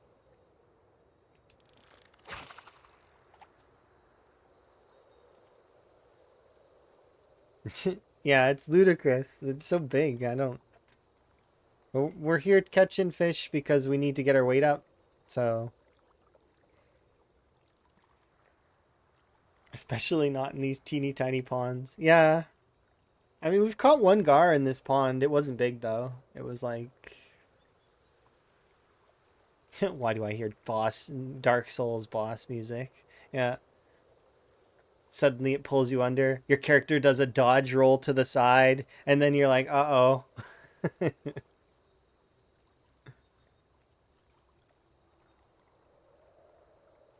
Oh, congratulations, Vitez. It sounds like you're having a good time. Some of the systems are not fully fleshed out yet, but it's getting there. You'll be able to do some of that stuff eventually, like in more of a flowy way, I think. But for now, it works. The framework is there. I do think that it's good. And a lot of the things that you currently can't craft right now are filled in with looting. So the devs did up the looting chance on certain things so that you'll have a better chance of finding them.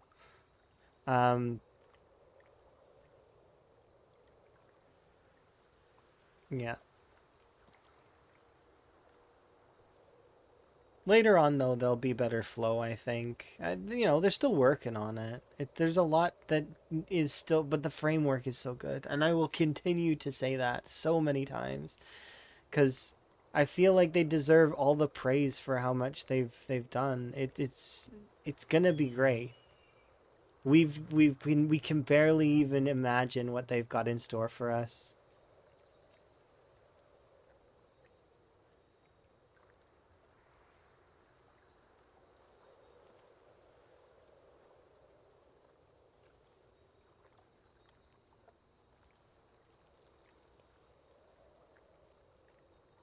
There's a fish weapon.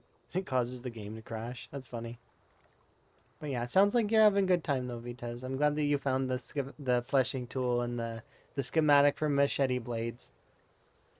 I don't have very many schematics at the moment, although this particular character knows how to craft blades. So if this character does get to the point where he's able to have a forge, he can make swords. Alternatively, I could go to McCoy Estates, which is got a forge, but I don't know if I want to do that. Could you imagine that this character beats my PB? I thought he was dead ages ago. He's taken 2 lacerations already, and he survived both. Be hilarious. Comes out of nowhere and just becomes my new personal best. Powered by sheer protagonist energy. Where is McCoy Estates? I can show you after this fishing.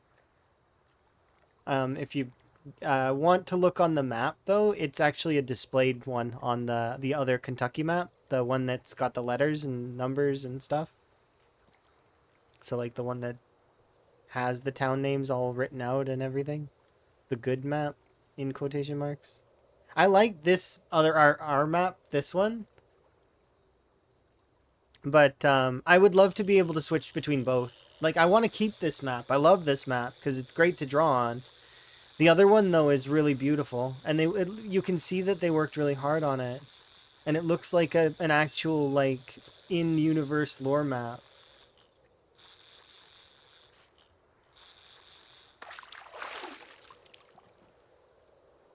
But yeah, here, I can show you where McCoy Estates is. If you haven't already looked and already discovered that it is here. It's in a place that is located, in between West Point and Muldraw. And I almost found this place by accident without anyone telling me about it. The reason why is because when I play CDDA, a lot of folks know this, but my CDDA route is like this a lot of the time. The CDDA house is over here, right? And then a lot of folks will go directly to this farmhouse, right? My CDDA route is usually I will go to this farmhouse after trying to go to the neighbor's house. If that doesn't work out, I'll go here, I'll get some food, and then I immediately make a beeline for these houses over here. Now, can you see why I would accidentally find this? I like these houses because these are event spawn houses a lot of the time, and then these houses up here are also fairly good. These are solid houses for receiving at least enough to get you started in a CDDA run. It's really good. And then, you can always go to the West Point Mansions. Not anymore, but I mean you could before. Um can't do that now. But yeah, so I was walking along there and I actually stumbled upon this path and I ignored it. I was like, nah, I'm not gonna. It's obviously somewhere that's new because I don't recognize it. But I was like, I'm not gonna deal with that right now, and I just kept on going. And I seen that they had added what seemed like a train track, and I was like, oh, that's kind of cool, train track. I don't remember being a train track here. And then, I went over to these houses, and this is where I beat CDDA. So I was like, I'm good. I don't need to continue my CDDA run because I've already done that before. And that's when we started the ×8 world, the persisting one. But yeah, I almost stumbled in here on my own. And then I found out about it later. I think I was watching Lamprey, and he showed it off a little bit. I'm like, oh, hey, that's where that is. That's neat. It's kind of cool. It's nifty. You can find all the crafting stuff there, though, for the most part. They don't have a kiln, but I mean, you can just make a kiln. It's fine. I think there's probably other spots on the map that are similar in a way, that have a similar setup, maybe. Or maybe there's not. I don't know. I haven't really looked.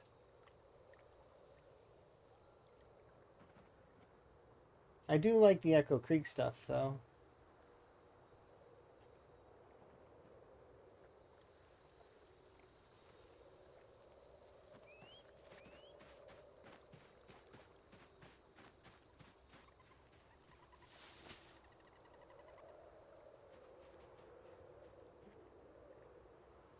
to pause for 1 sec. I just want to grab something. I'm not gonna AFK for long, so you know, I'll be right back.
Okay.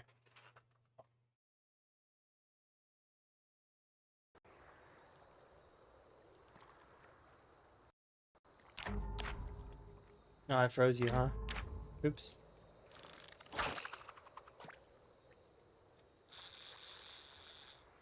There we go. Free.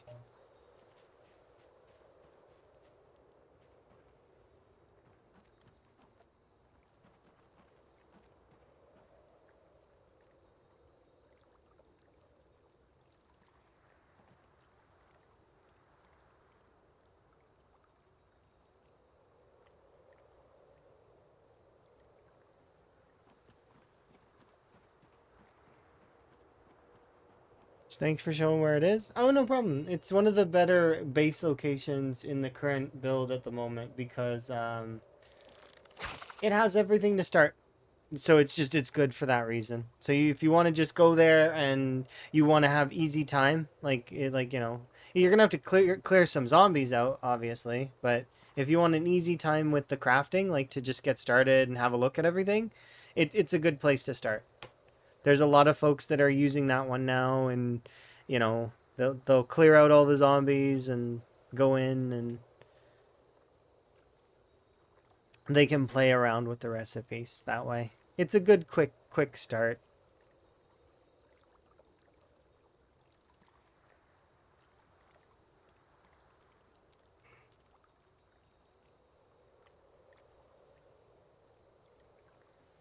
Yeah, a lot of the realism is for like animals and stuff. I don't see that as much, you know. It's not as necessary. Cuz maybe the Nox virus did make the fish bigger. You never know.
Well, you know.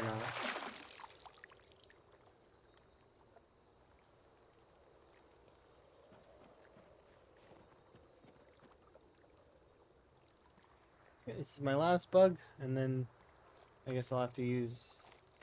Well, this has got enough fish that I should be able to use that as bait.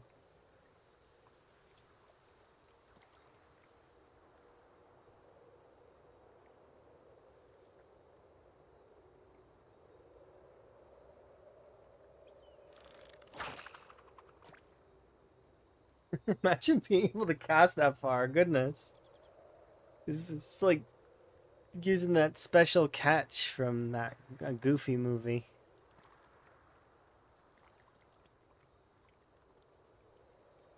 It's so far.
Can? Nope, seaweed. I mean, basically I can.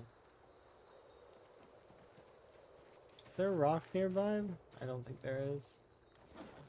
It's okay. I need to go and cook up some of this food anyway, so let's go take this back.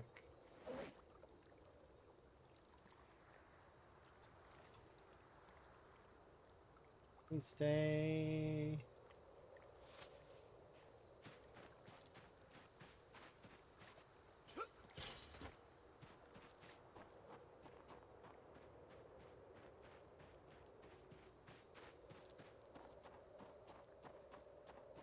Oh, these rats are from the bus depot.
Relaxing fishing trip that was. How far?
Bring these things over there, and then I'll come back and we'll have ourselves a sleep.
There we go.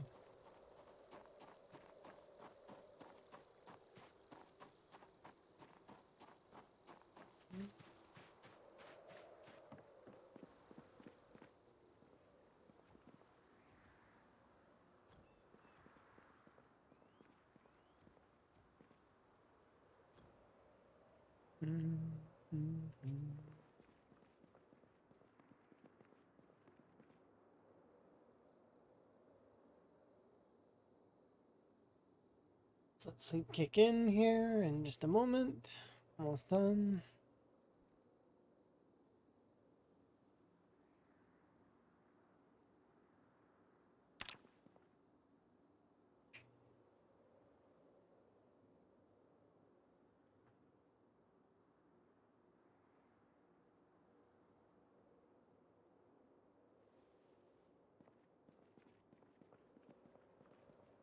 Do I need a little bit more?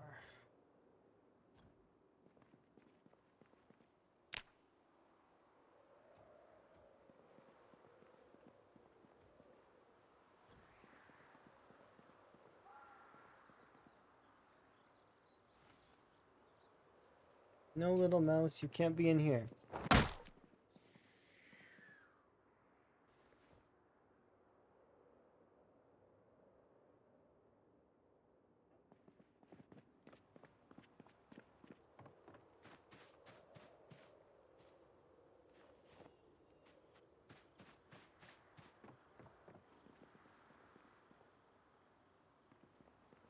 Plasmas.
I don't know. But either way. Thank you for the wellness. I will get a sip of my tea here in a moment. And I will continue.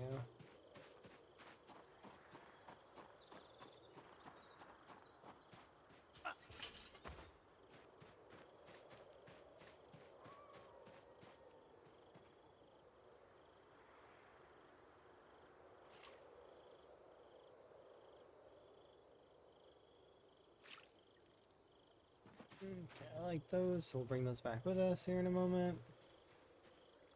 Don't need the machete in my hand. We'll put it away.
Oh, can you not use this as bait? I guess not. It says you can though.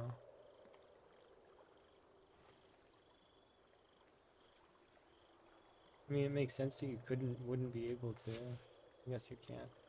That's okay. We'll throw it away. I know you can use the regular fillets though.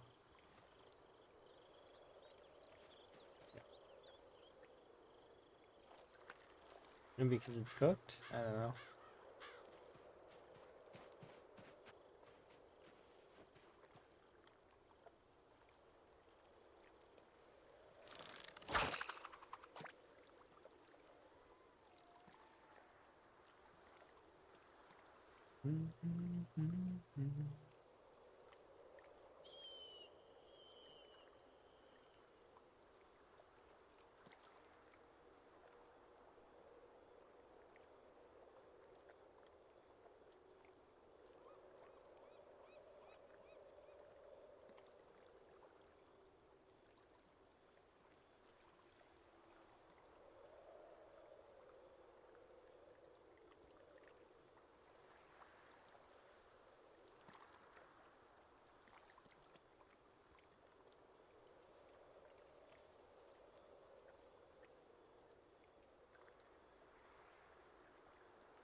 This one's a bit bigger. Yeah.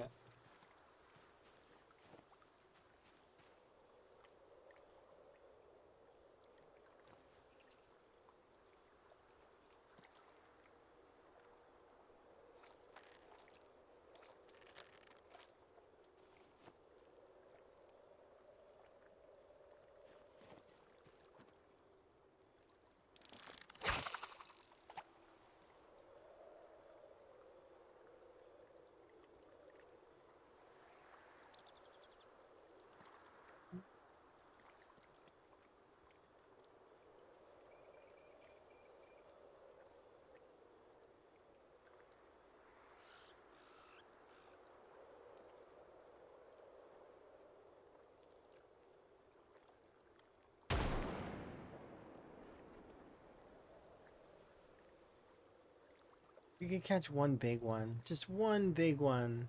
That would be good enough. And then I'll do working out for a day just to gain some extra weight. And then we'll probably go to the prison the next day. Alternatively, if I get at least a medium one, I'll do the same thing. But I'd prefer a big one. Because it's fun. It is fun doing the fishing minigame.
Made me jump.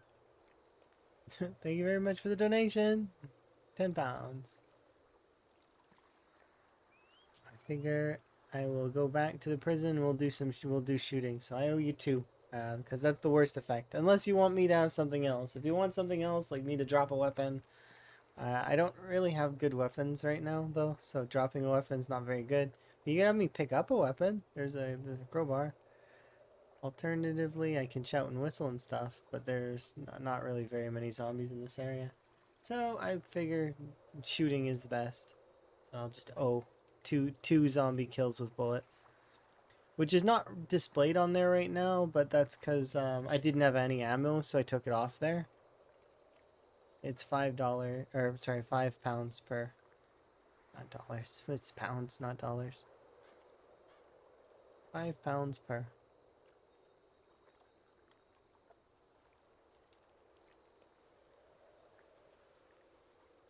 And I have to get a kill. That is the requirement. If I don't get a kill and I expend all my ammo, well, too bad. And I owe.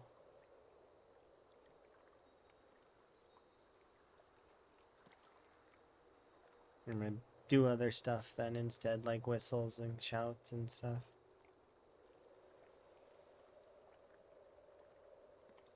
Because I want it to be fair. I'm doing the best I can to make it fair. Thank you very much for the donation. Do appreciate 10 more pounds for special effects. Go. Okay. I owe 4 right now.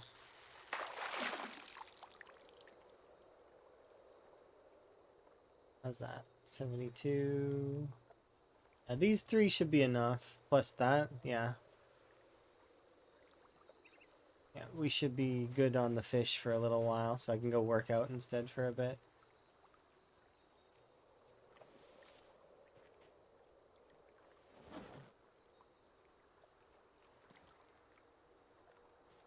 I haven't done more fitness in this for a while. I can shout a bit, but it's not gonna do anything because there's not really any zombies in this area either. At least I don't think.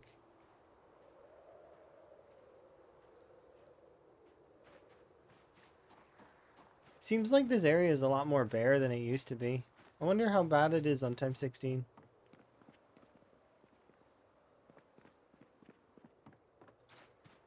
Probably pretty light.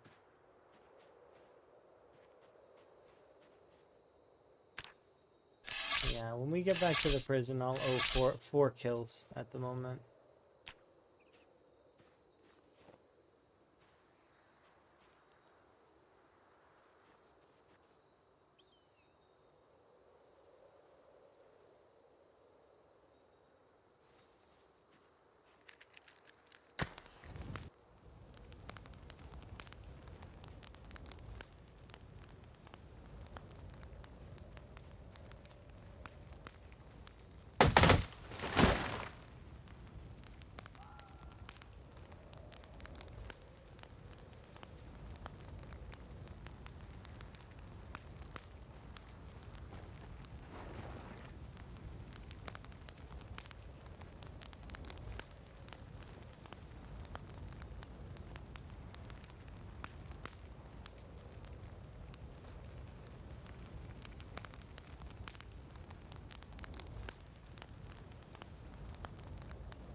This one I just made to throw away. We're not eating that. These, however...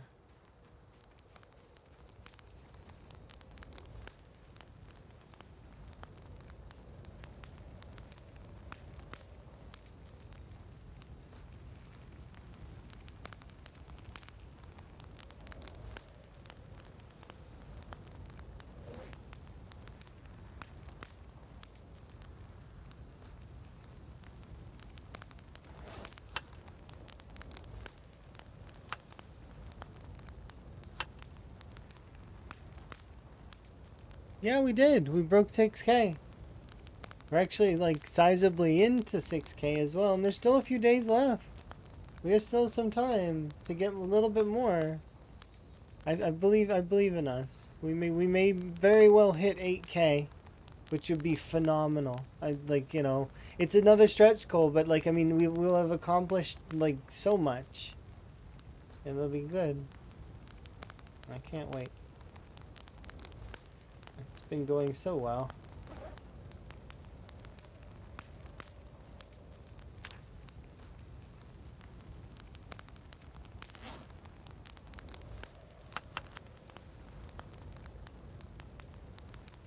I'm really happy with everything because it's like we're making huge progress.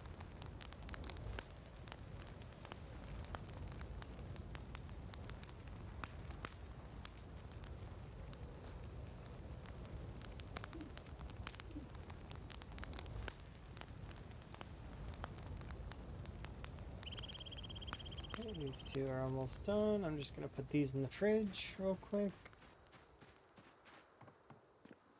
And then I guess we'll do some working out.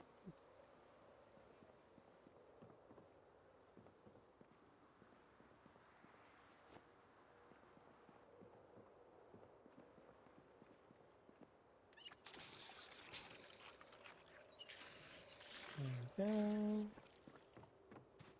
And then I owe four gun kills, so I'm going to make sure that we get that done as well. 100%. There we go. Now put you out. Eat you. You're going in the fridge. And then we'll go get our working out on.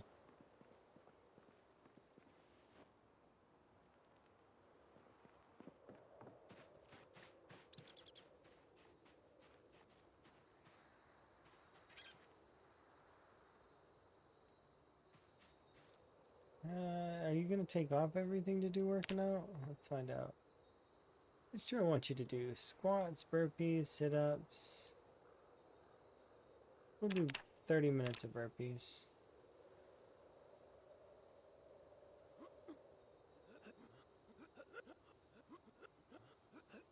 He's actually making noises and stuff.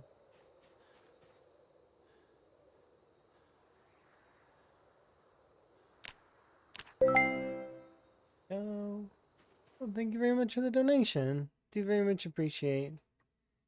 Everybody should be able to grab a game. Incredible cause, absolutely. Us. So far, that's we've gotten 3 more 10-pound donations over the last little bit. So I'm gonna owe 6 kills so far, which probably is that all my ammo? It might be all my ammo. I might be out of ammo again. Let's find out. So 6. That'd be 6. Which ammo do we have? I have 29 shots. And we can assume that it's like it generally takes like between like it depends on the on how well I aim, but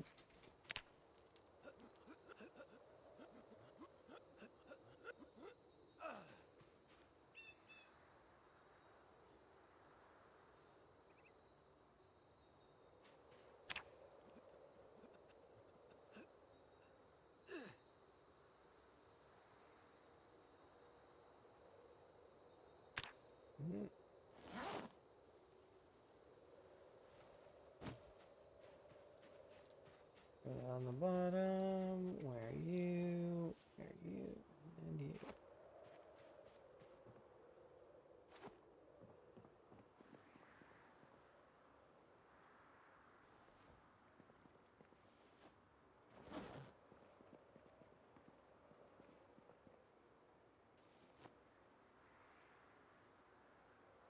Okay, we'll go and get some kills done tomorrow then. Despite pain, because we will be in pain, but at least the gun kills don't really matter in terms of that.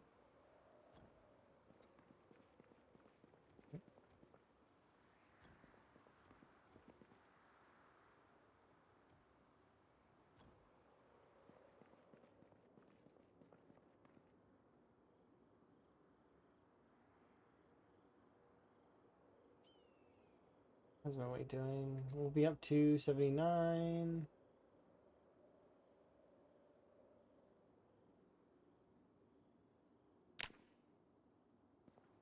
Yeesh,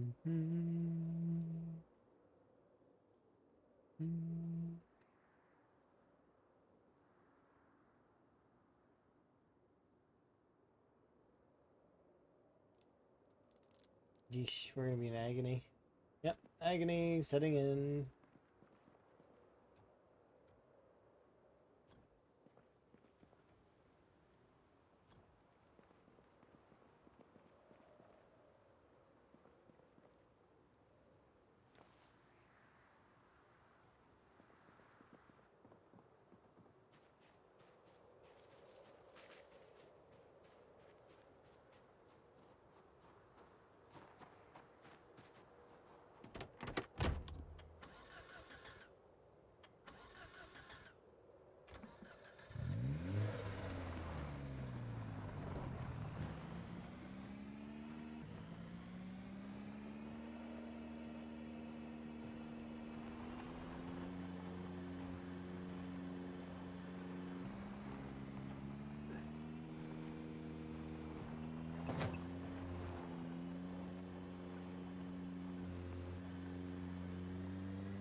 I wonder if I can make it all the way to the gas station. I hope so.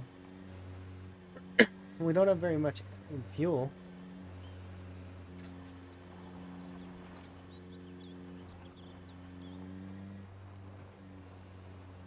Come on, we can make it.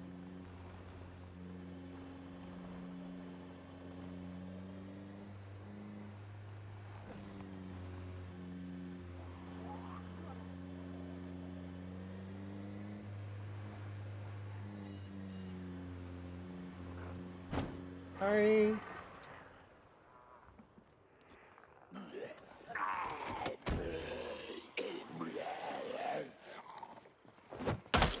Oh, my agony. Goodness.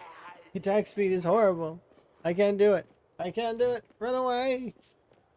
Oh, wait. I've got to shoot. That's right. Where is it? Gun, bullets, equip.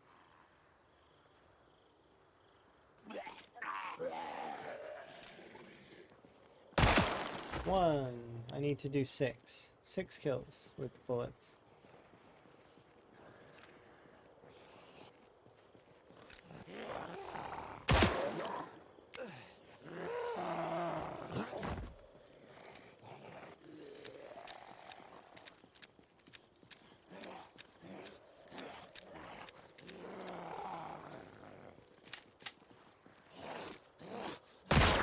Two. Yeah, we need to do 4 more.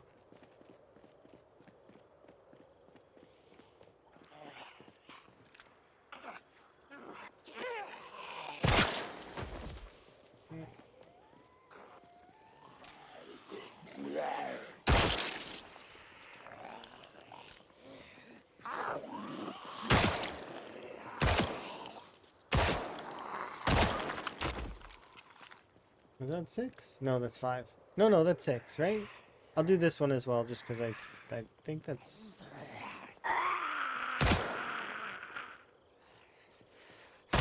There we go. Alright. Yeah, I can't fight right now at all. Like, he is a potato. He can't fight. This is not... Agony is causing him to potato. I could take painkillers, though, I guess. Then he could fight a little bit. Yeah, he's most certainly a potato right now.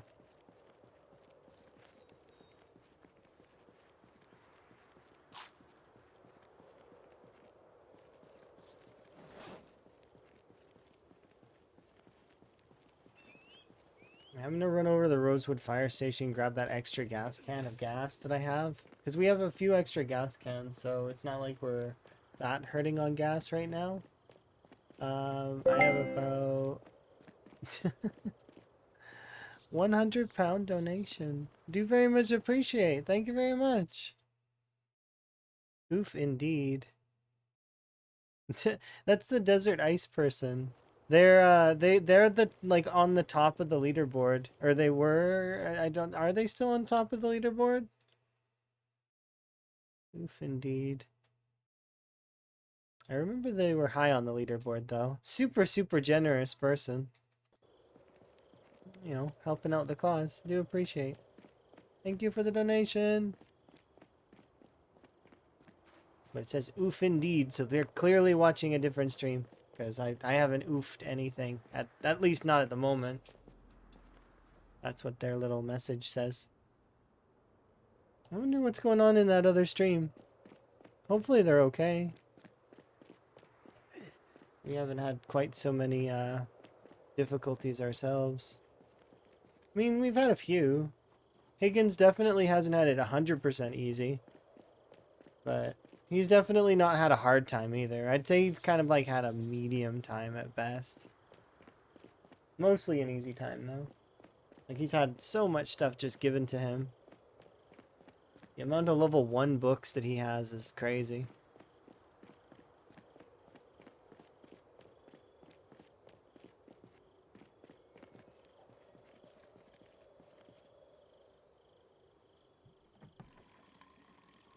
Okay, this will carry this vehicle all the way to the rest, to the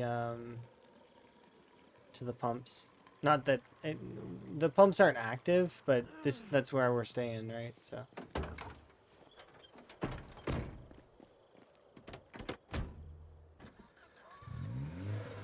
So I'll park this, and then I do need to bring the other taxis eventually as well.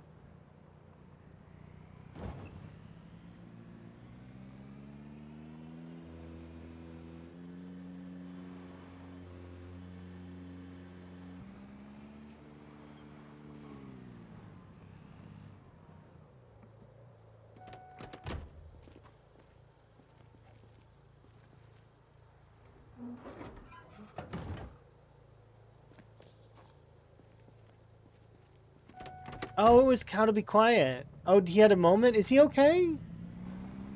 Oh, poor Quiet. He has some trouble sometimes.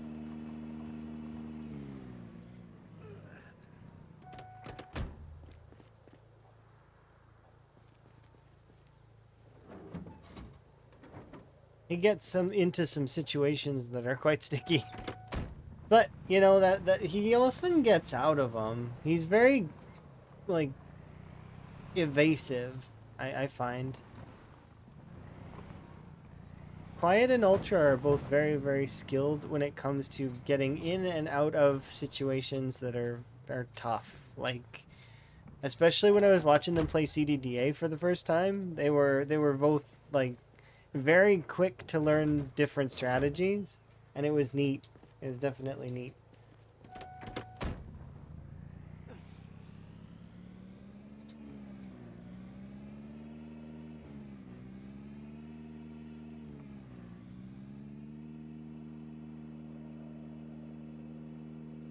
No, we are moving.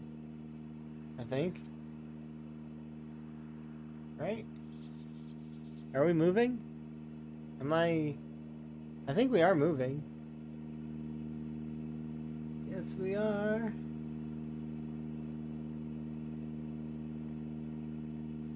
Don't worry, I got this. I promise. I have this. I don't even know if it's going 1 mile per hour. I think that if there was a snail on the ground, it would be crawling faster than us. I'm not even Sunday driver. I'm a normal character. This is normal towing. Could you imagine Sunday driver towing? My goodness, they're not going anywhere. They just stay where they are. They ain't towing.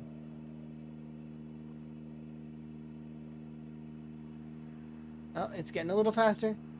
It's because angles are better? I don't know.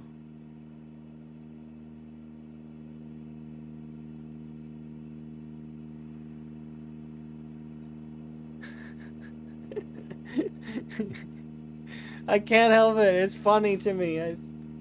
I don't even know.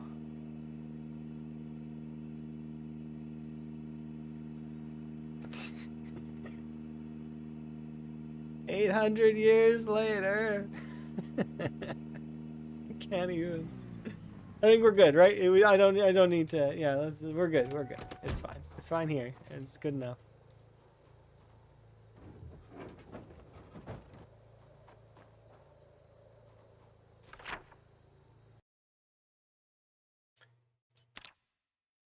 So, over there. This one's here, and okay. So you recommend that I use reverse towing? That's a good idea, maybe.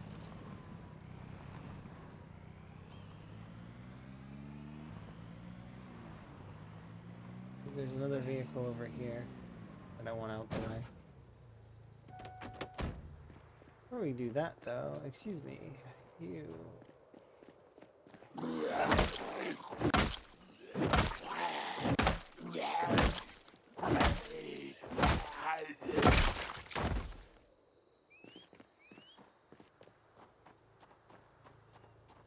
Yeah, I'm not looking forward to this because I need to get this like into that other parking lot over there. You took Sunday Driver and never again? I did that too, and I feel kind of like I don't like Sunday Drive. Oh wow! Oh, look at the difference! My God.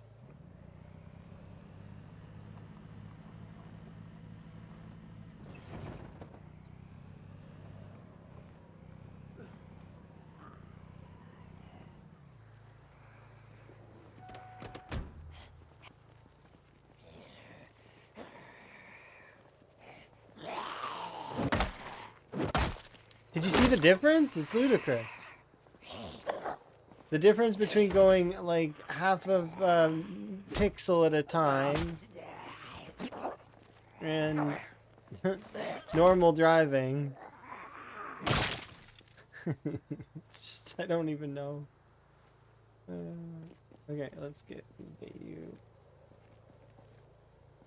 off of there.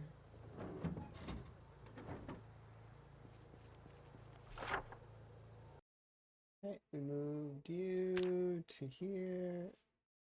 Alright, so that's a little bit more tidied off, so we actually have a path now that's straight. We'll go drop off the cop car. Oops.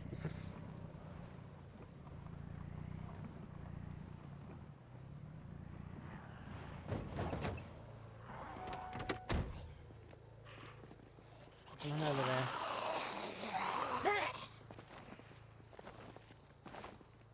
Oliver, please. Thank you.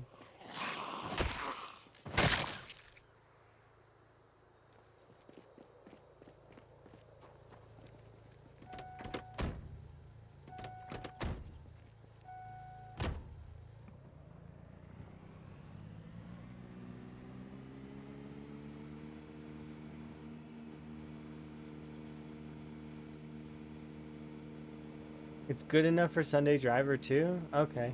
Well, it's good to note.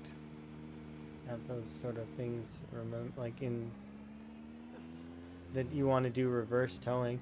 I don't very often use reverse towing. It's just if I need to. It depends on which angle I pull up to the vehicles in. If I pull up to them with my vehicle facing them, I'll just tie it to the front. But it's one of those things where it's not something that I go out of my way to do.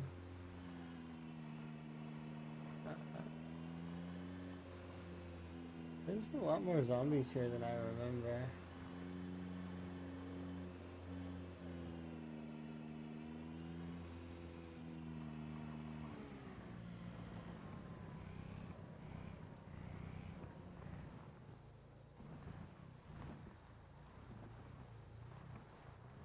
There we go. That went up there. Move forward slightly, and there we go. Alright, let's go kill these zombies that are here. I'll drop off the skirt first and the knife.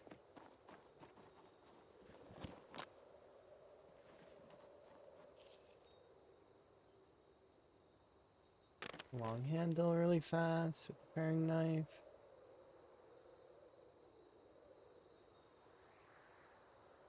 Yeah, the reverse yeah, I feel like you could easily end up in an Austin Powers kind of situation. where you've got your vehicle basically like wedged in a spot that's like, how the heck did you even get there to start?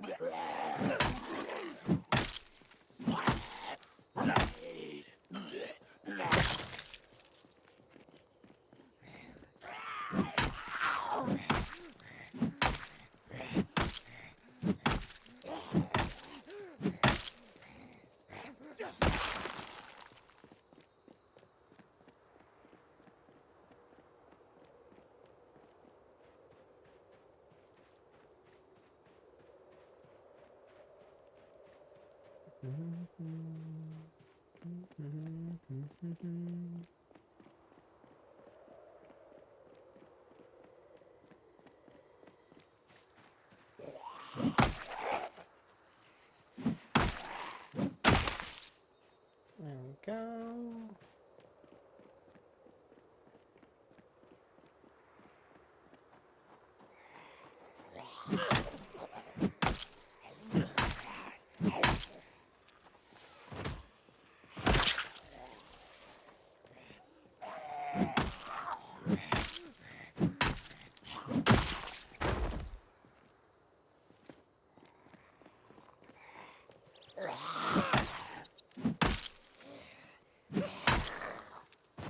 Oops. I was trying to like look forward.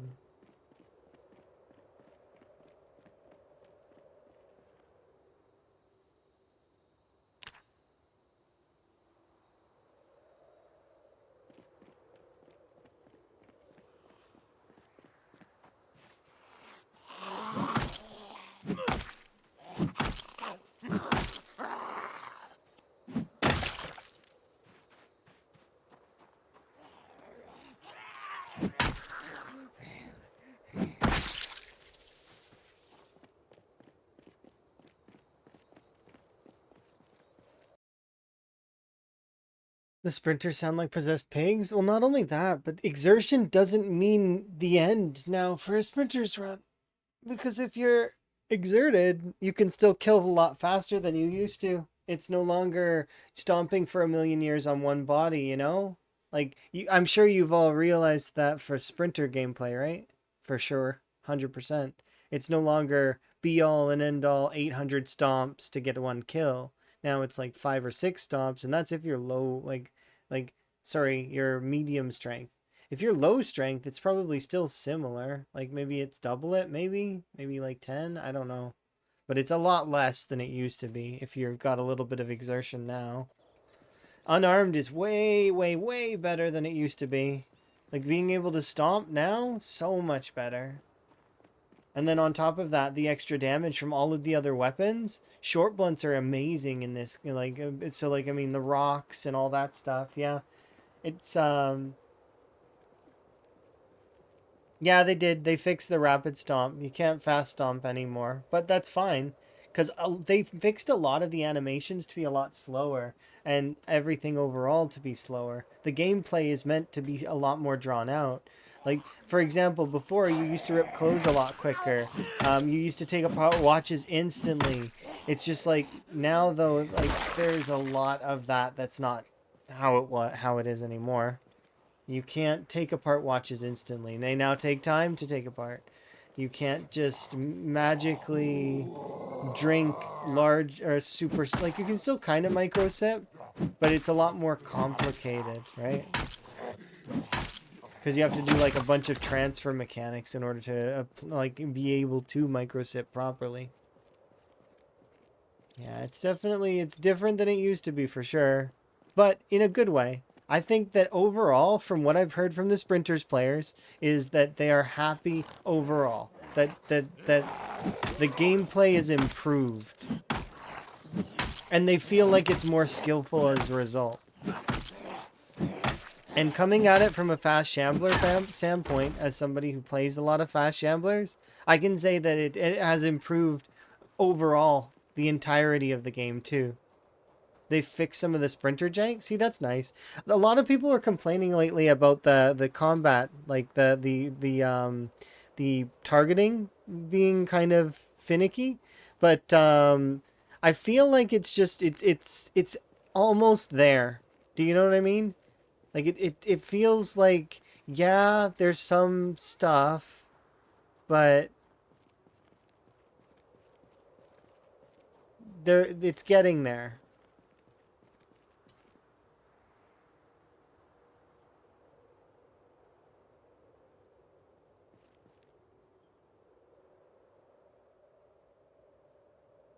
Yeah, they definitely still phase through stuff. I've seen the phasing.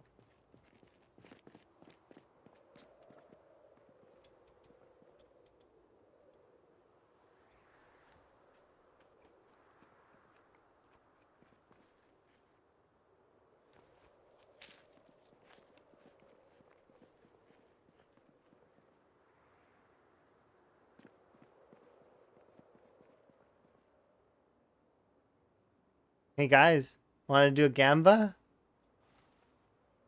Want to do a gamba? We could do a gamba. I found a scratchy ticket in the... Look, I found a scratchy ticket in the...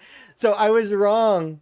I was wrong. There was a scratchy ticket in here. It's in this tuck away on this shelf. I was like, wait, there's shelves over here. Is what I said to myself. I'm like, there's shelves over here. That's kind of cool.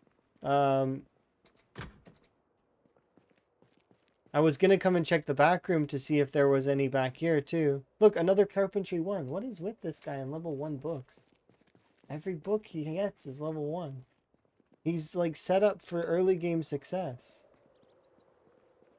Anyways, yes, let's do a gamba. Gamba, gamba, gamba. Alright, let's do prediction. Do we win on the scratchy ticket? We'll call it the zippy scratchy ticket. Scratchy ticket.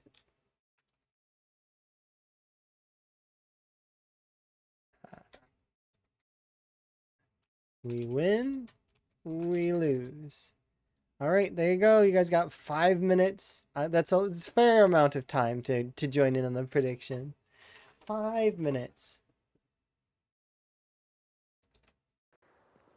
Don't worry. Right here, I'll just... It's out of the way. Gamba. I do like these kinds of gambas because it just feels like it's very random. Oh, 10K on yes, we win. Wow, somebody's gonna win a lot of points because this one's gonna be a big one. Is there a shortcut? Yes, you hold E, but be careful near windows and doors. I love the optimism too. That's incredible optimism. 10K though on winning. That means somebody should go in on losing a little bit at least. Because you never know, you might win. Like real big. Maybe. 2.9K in on lose. You guys got plenty of time. You bet 10K. Yeah, super interesting. Give me a bit to activate the VPN. Yeah, you got 5 minutes. I don't control the timer now that it started. It's already counting down. All the bread. Yes. Where you go, you might win a bag of gold. You never know. Go big or go home. Yeah, that's true. Go big or go home. So yeah, so several folks have voted on the yes and managed to get a lot. Okay, so that's crazy. I thought it was just maybe one person going all in on it, but no, it seems to be several people that went in on yes all at the same time. You really believe him lucky? That's kind of interesting. 2.9K on no still. You guys got easily like 3 minutes to feel free to jump in there. But I'm surprised that we didn't get a scratchy ticket earlier. You only do gambling on Twitch. That's fair. That's good. That's the best way to do it, in my opinion. It's that way. It's harmless. You know, you get your free channel points and you throw them at stuff. I do sometimes. I gamble a little bit with the Twitch points as well. I went to a casino a couple of times with friends, but I don't really generally like to go very much. It's okay for fun, but remember to be mindful that it's a place you're going to lose your money. So you need to set extreme limits, and if you beat the house, just walk away. We have a couple of friends that were like last year that got into some like they thought they were getting lucky at the casino and then they lost all of the money at once. Like it's like come on.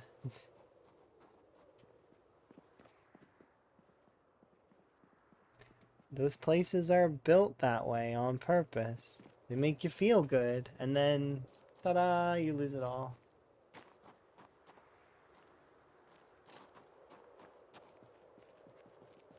Okay, I'm gonna go get some water from inside here. Got about 2 minutes left.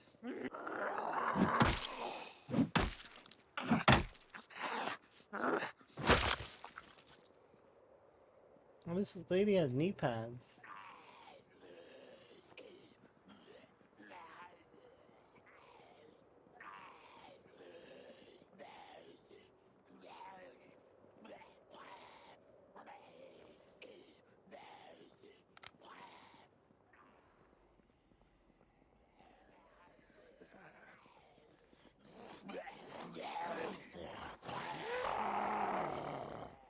It's scary how quickly they come out of the darkness. Yeah, that's the thing. Casinos are meant for fun. They're not meant for you to win.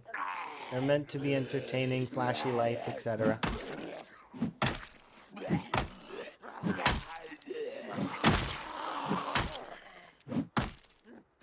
I have not managed to come across colored knee pads, but I did come across magazine armor, and it got ripped off in the rain, so which was kind of cool. Hello. Well, thank you very much for the raid. Do very much appreciate you. We're doing a gamba for but you're gonna miss it. Unfortunately, you're gonna miss the gamba. I'm sorry. I apologize. Hello, a fellow SE streamer. Yeah, special effects. Yes, yes. So you're doing the special effects as well? Nice to meet you. I'm doing special effects too, because you know it's really really cool. Yeah, the fundraiser is going well. You're We're doing really amazing. good. Look at us. We're already at 6.3K. We did it. We're getting there. We're pushing forward. My stream is gonna be kind of like reaching a close for the day soon because I do have work to do later. But I do stream long hours sometimes. It just depends. But I do appreciate you for rating me. And like I mean, here in a little while I'll probably wrap up. But until then. I'll do a little intro-y thing, and then we'll do the special effects thing, and then we'll scratch the scratchy ticket for the gamba, okay? So for those that are waiting for the gamba, you're gonna have to wait a little bit longer. I'm going to do my intro-y thing, and then I'll do the special effects video, so that folks that are coming in, they get to see the special effects and what they do. Okay, intro first.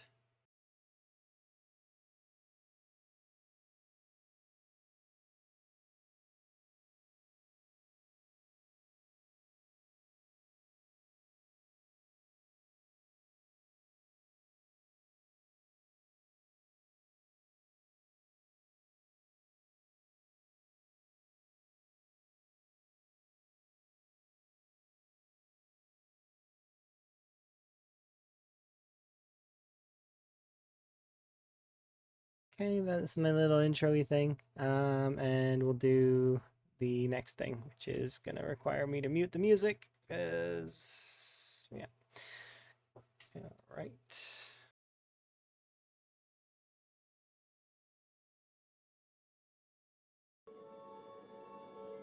Well, I'm Ronnie. I'm Bex's mum. I'm John, Bex's dad.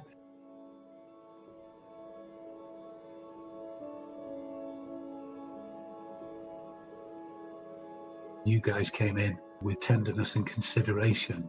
You worked with Becky and it provided an eye gaze tablet which enabled Becky to spell out things. She could play some games on it, and because Becky had such little control of her eyes, it was a struggle initially for her to use it. But because of those restrictions, you were forever making small minor adjustments. Lots of those could be done remotely. When the virus was around, it was the only way you were able to do the tweaking and the modifications that Becky so needed all the time.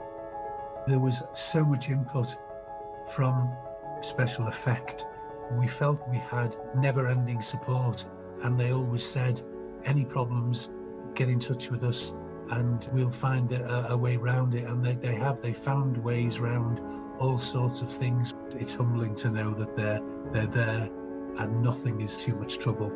And as she got stronger, they started to add the email facility on for Becky. We know that really, really helped Becky's mood. It gave Becky some more freedom to be able to express herself and to do things herself. I dread to think how many emails she deals with in a day, because she's got a fantastic circle of friends and we've got a big, very close family. To have this Higgins tablet with Skype on it was invaluable, especially during COVID. That was the only access that we had to Bex other than emails. They've transformed Becky's life, probably my mental state as well, knowing that I can keep in touch with my daughter, and I can't speak highly enough of them. People use this word amazing, and I've often thought it's used too often. I think in this situation, it is truly amazing what special effect do for their clients, you know.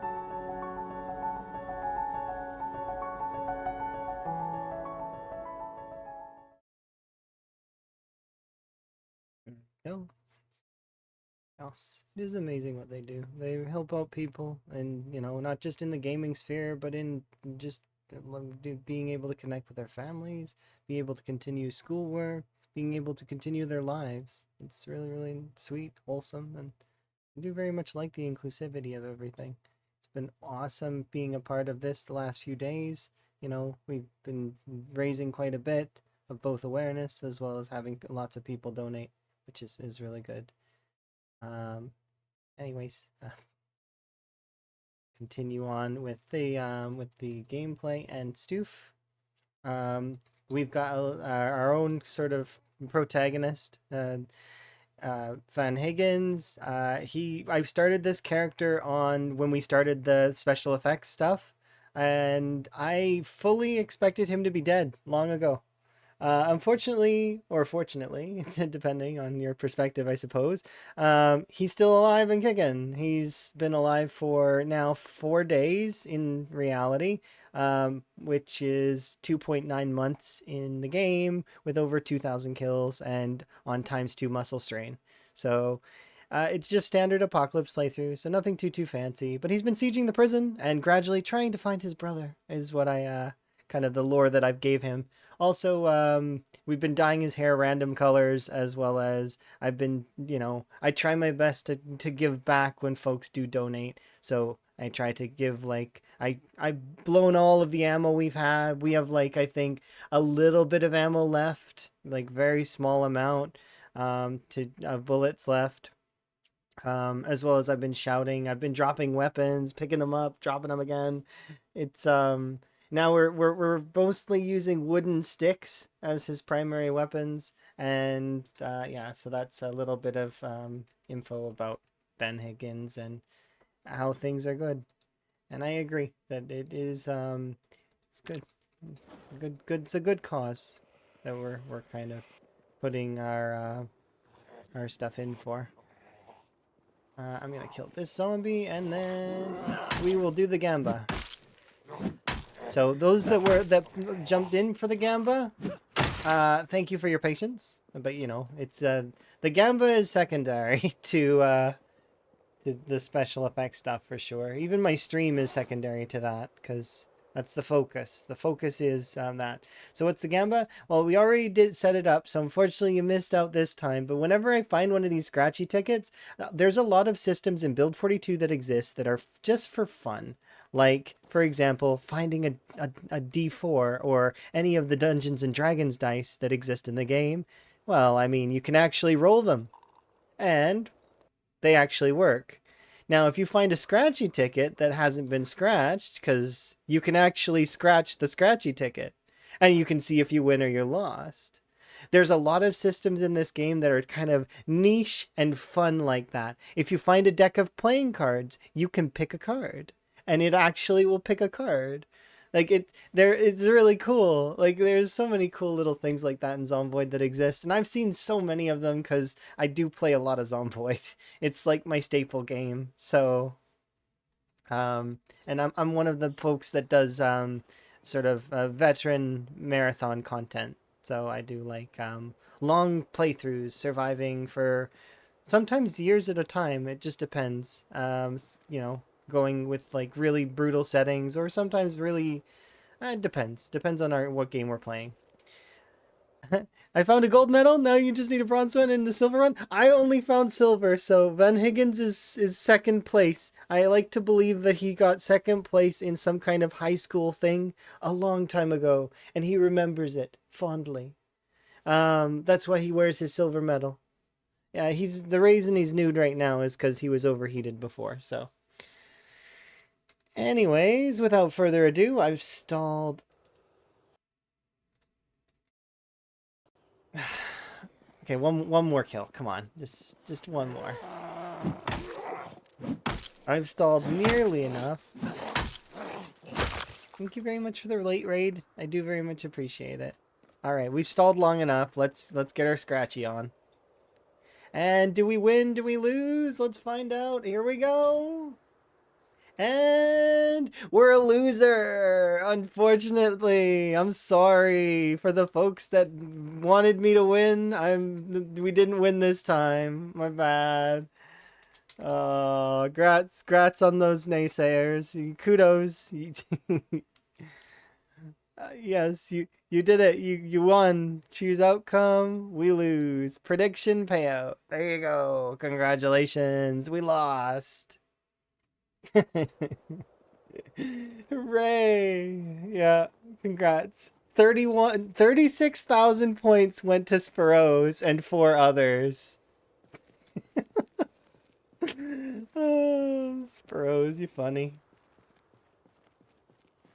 Well, gotta keep that ticket, you know. Kudos to the doubters, indeed. Sometimes the doubters gotta win, right? Otherwise it wouldn't be fun. Can't always win. We did get 3 back-to-back wins. Or was it 3? I can't remember. Was it 3? We've had quite a lot of wins. Like, we won $10, $1, $2, and we lost 1. And then this is the second loss. We've done a few of these gambas. But yeah, the Zippy Mart, the first time I went in there, I didn't see any scratchy tickets. I was very disappointed. And then, well, I mean, I went in there for food and to get a snack, and I was like, oh, I see some other shelves, and sure enough, there's the scratchy ticket. But yeah, that's unfortunate, but you know, it happens. But yeah, I'm very, very happy with our progress in the special effects stuff. I'm really pleased with how things are going. Like, we've managed to raise so much awareness and so much for the folks, so, you know, it'll be better here in a short while for some people.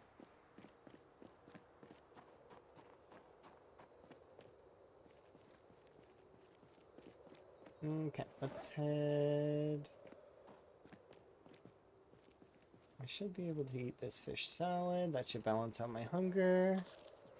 Oh yeah, absolutely. It's definitely a worthy cause. And I'm very appreciative of Mr. Atomic Duck waving at me and saying, hey, did you want to come participate?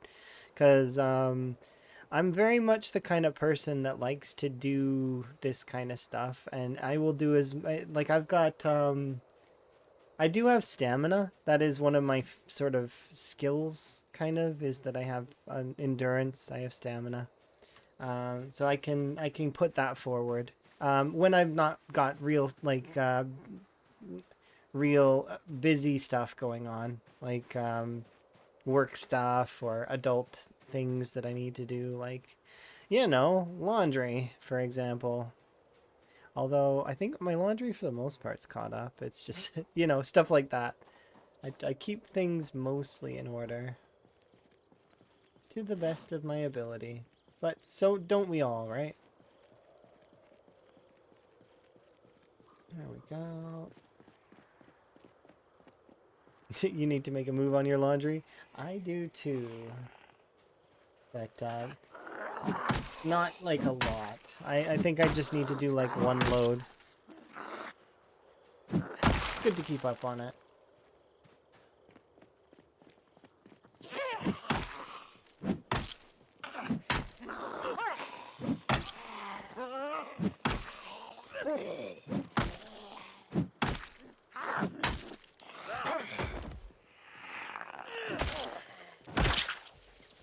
Okay, we gotta put Higgins to bed though. Thank you again for the raid. I'm not. I definitely. I figure you probably are a Zomboid enjoyer as well, and you like to play a lot of Zomboid, maybe, or maybe you're just enjoying it casually and you do variety content. Thank you very much for the donation. Do appreciate. I'm not sure which you prefer, but I could pick up a weapon. I could have Grace or some other stoof if you want to specify. If not, I'll just go get 2 kills with guns here in a little bit, because that's the best choice is to shoot stuff, at least at the moment, based on cost.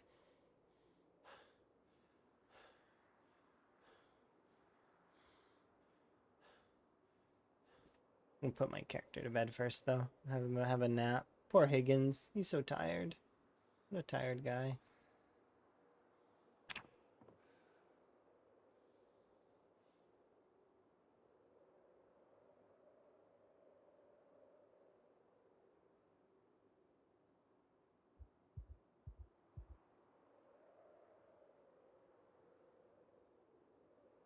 Woke up with a nightmare. It's okay, Higgins. Don't be panicky.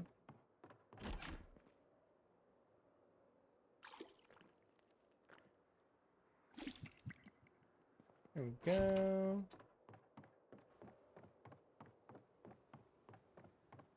Yeah, I'll go kill 2 zombies really quick with guns. And then let's see.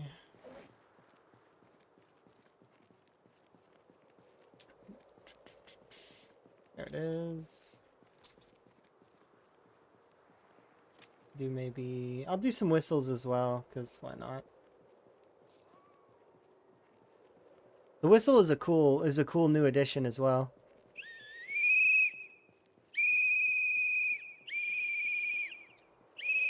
Somebody told me that it gives off gym teacher vibes, which I mean, kinda. Makes me think of track, like doing track team stuff.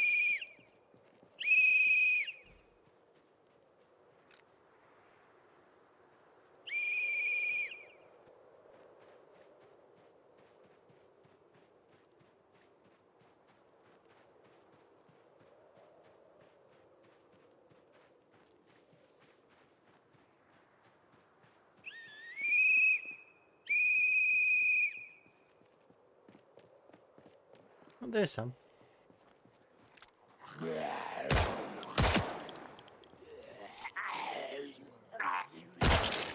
One. There we go. Oh, thank you very much for the donation. Very much appreciate. Is there anything specific you want, maybe? Or if not, then that's okay too. It's your call. If not, I will blow the remainder of my ammo, which is the 14 shots that I have left, because I don't have very much ammo left. That'll be all the ammo I have. So I don't have any more ammo after this at the moment, anyways.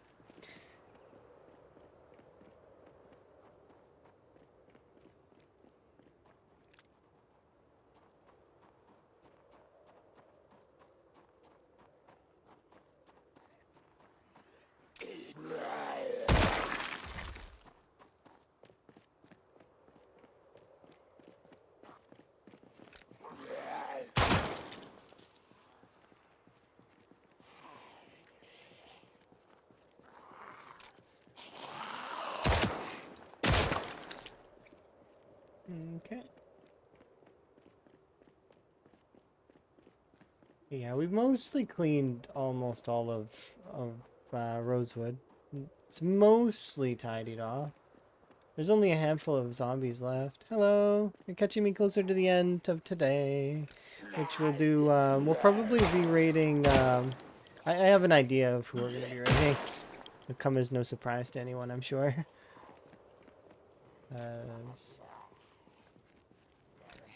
I do very much believe we should raid somebody else who's doing the charity stuff.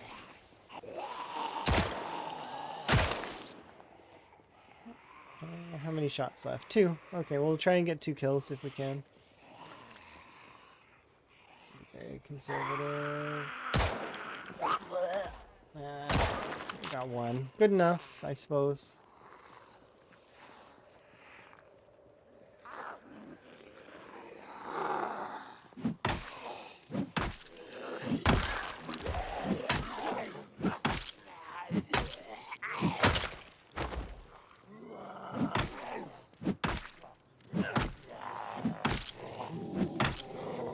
I have work stuff that I gotta do today, which is important, but I am glad that I managed to stream a little bit, at least.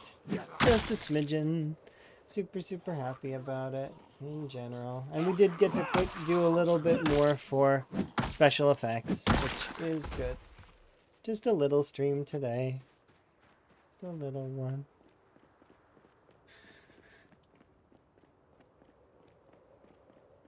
But yeah, we'll send Higgins back here, over here. And I'm gonna write a little note for myself.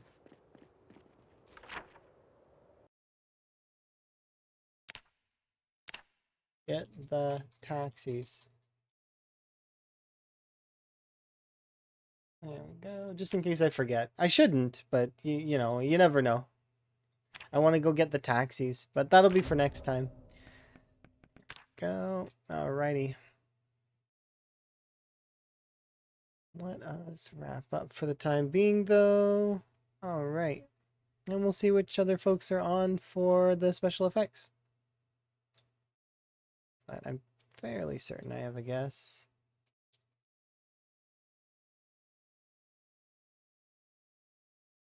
There we go.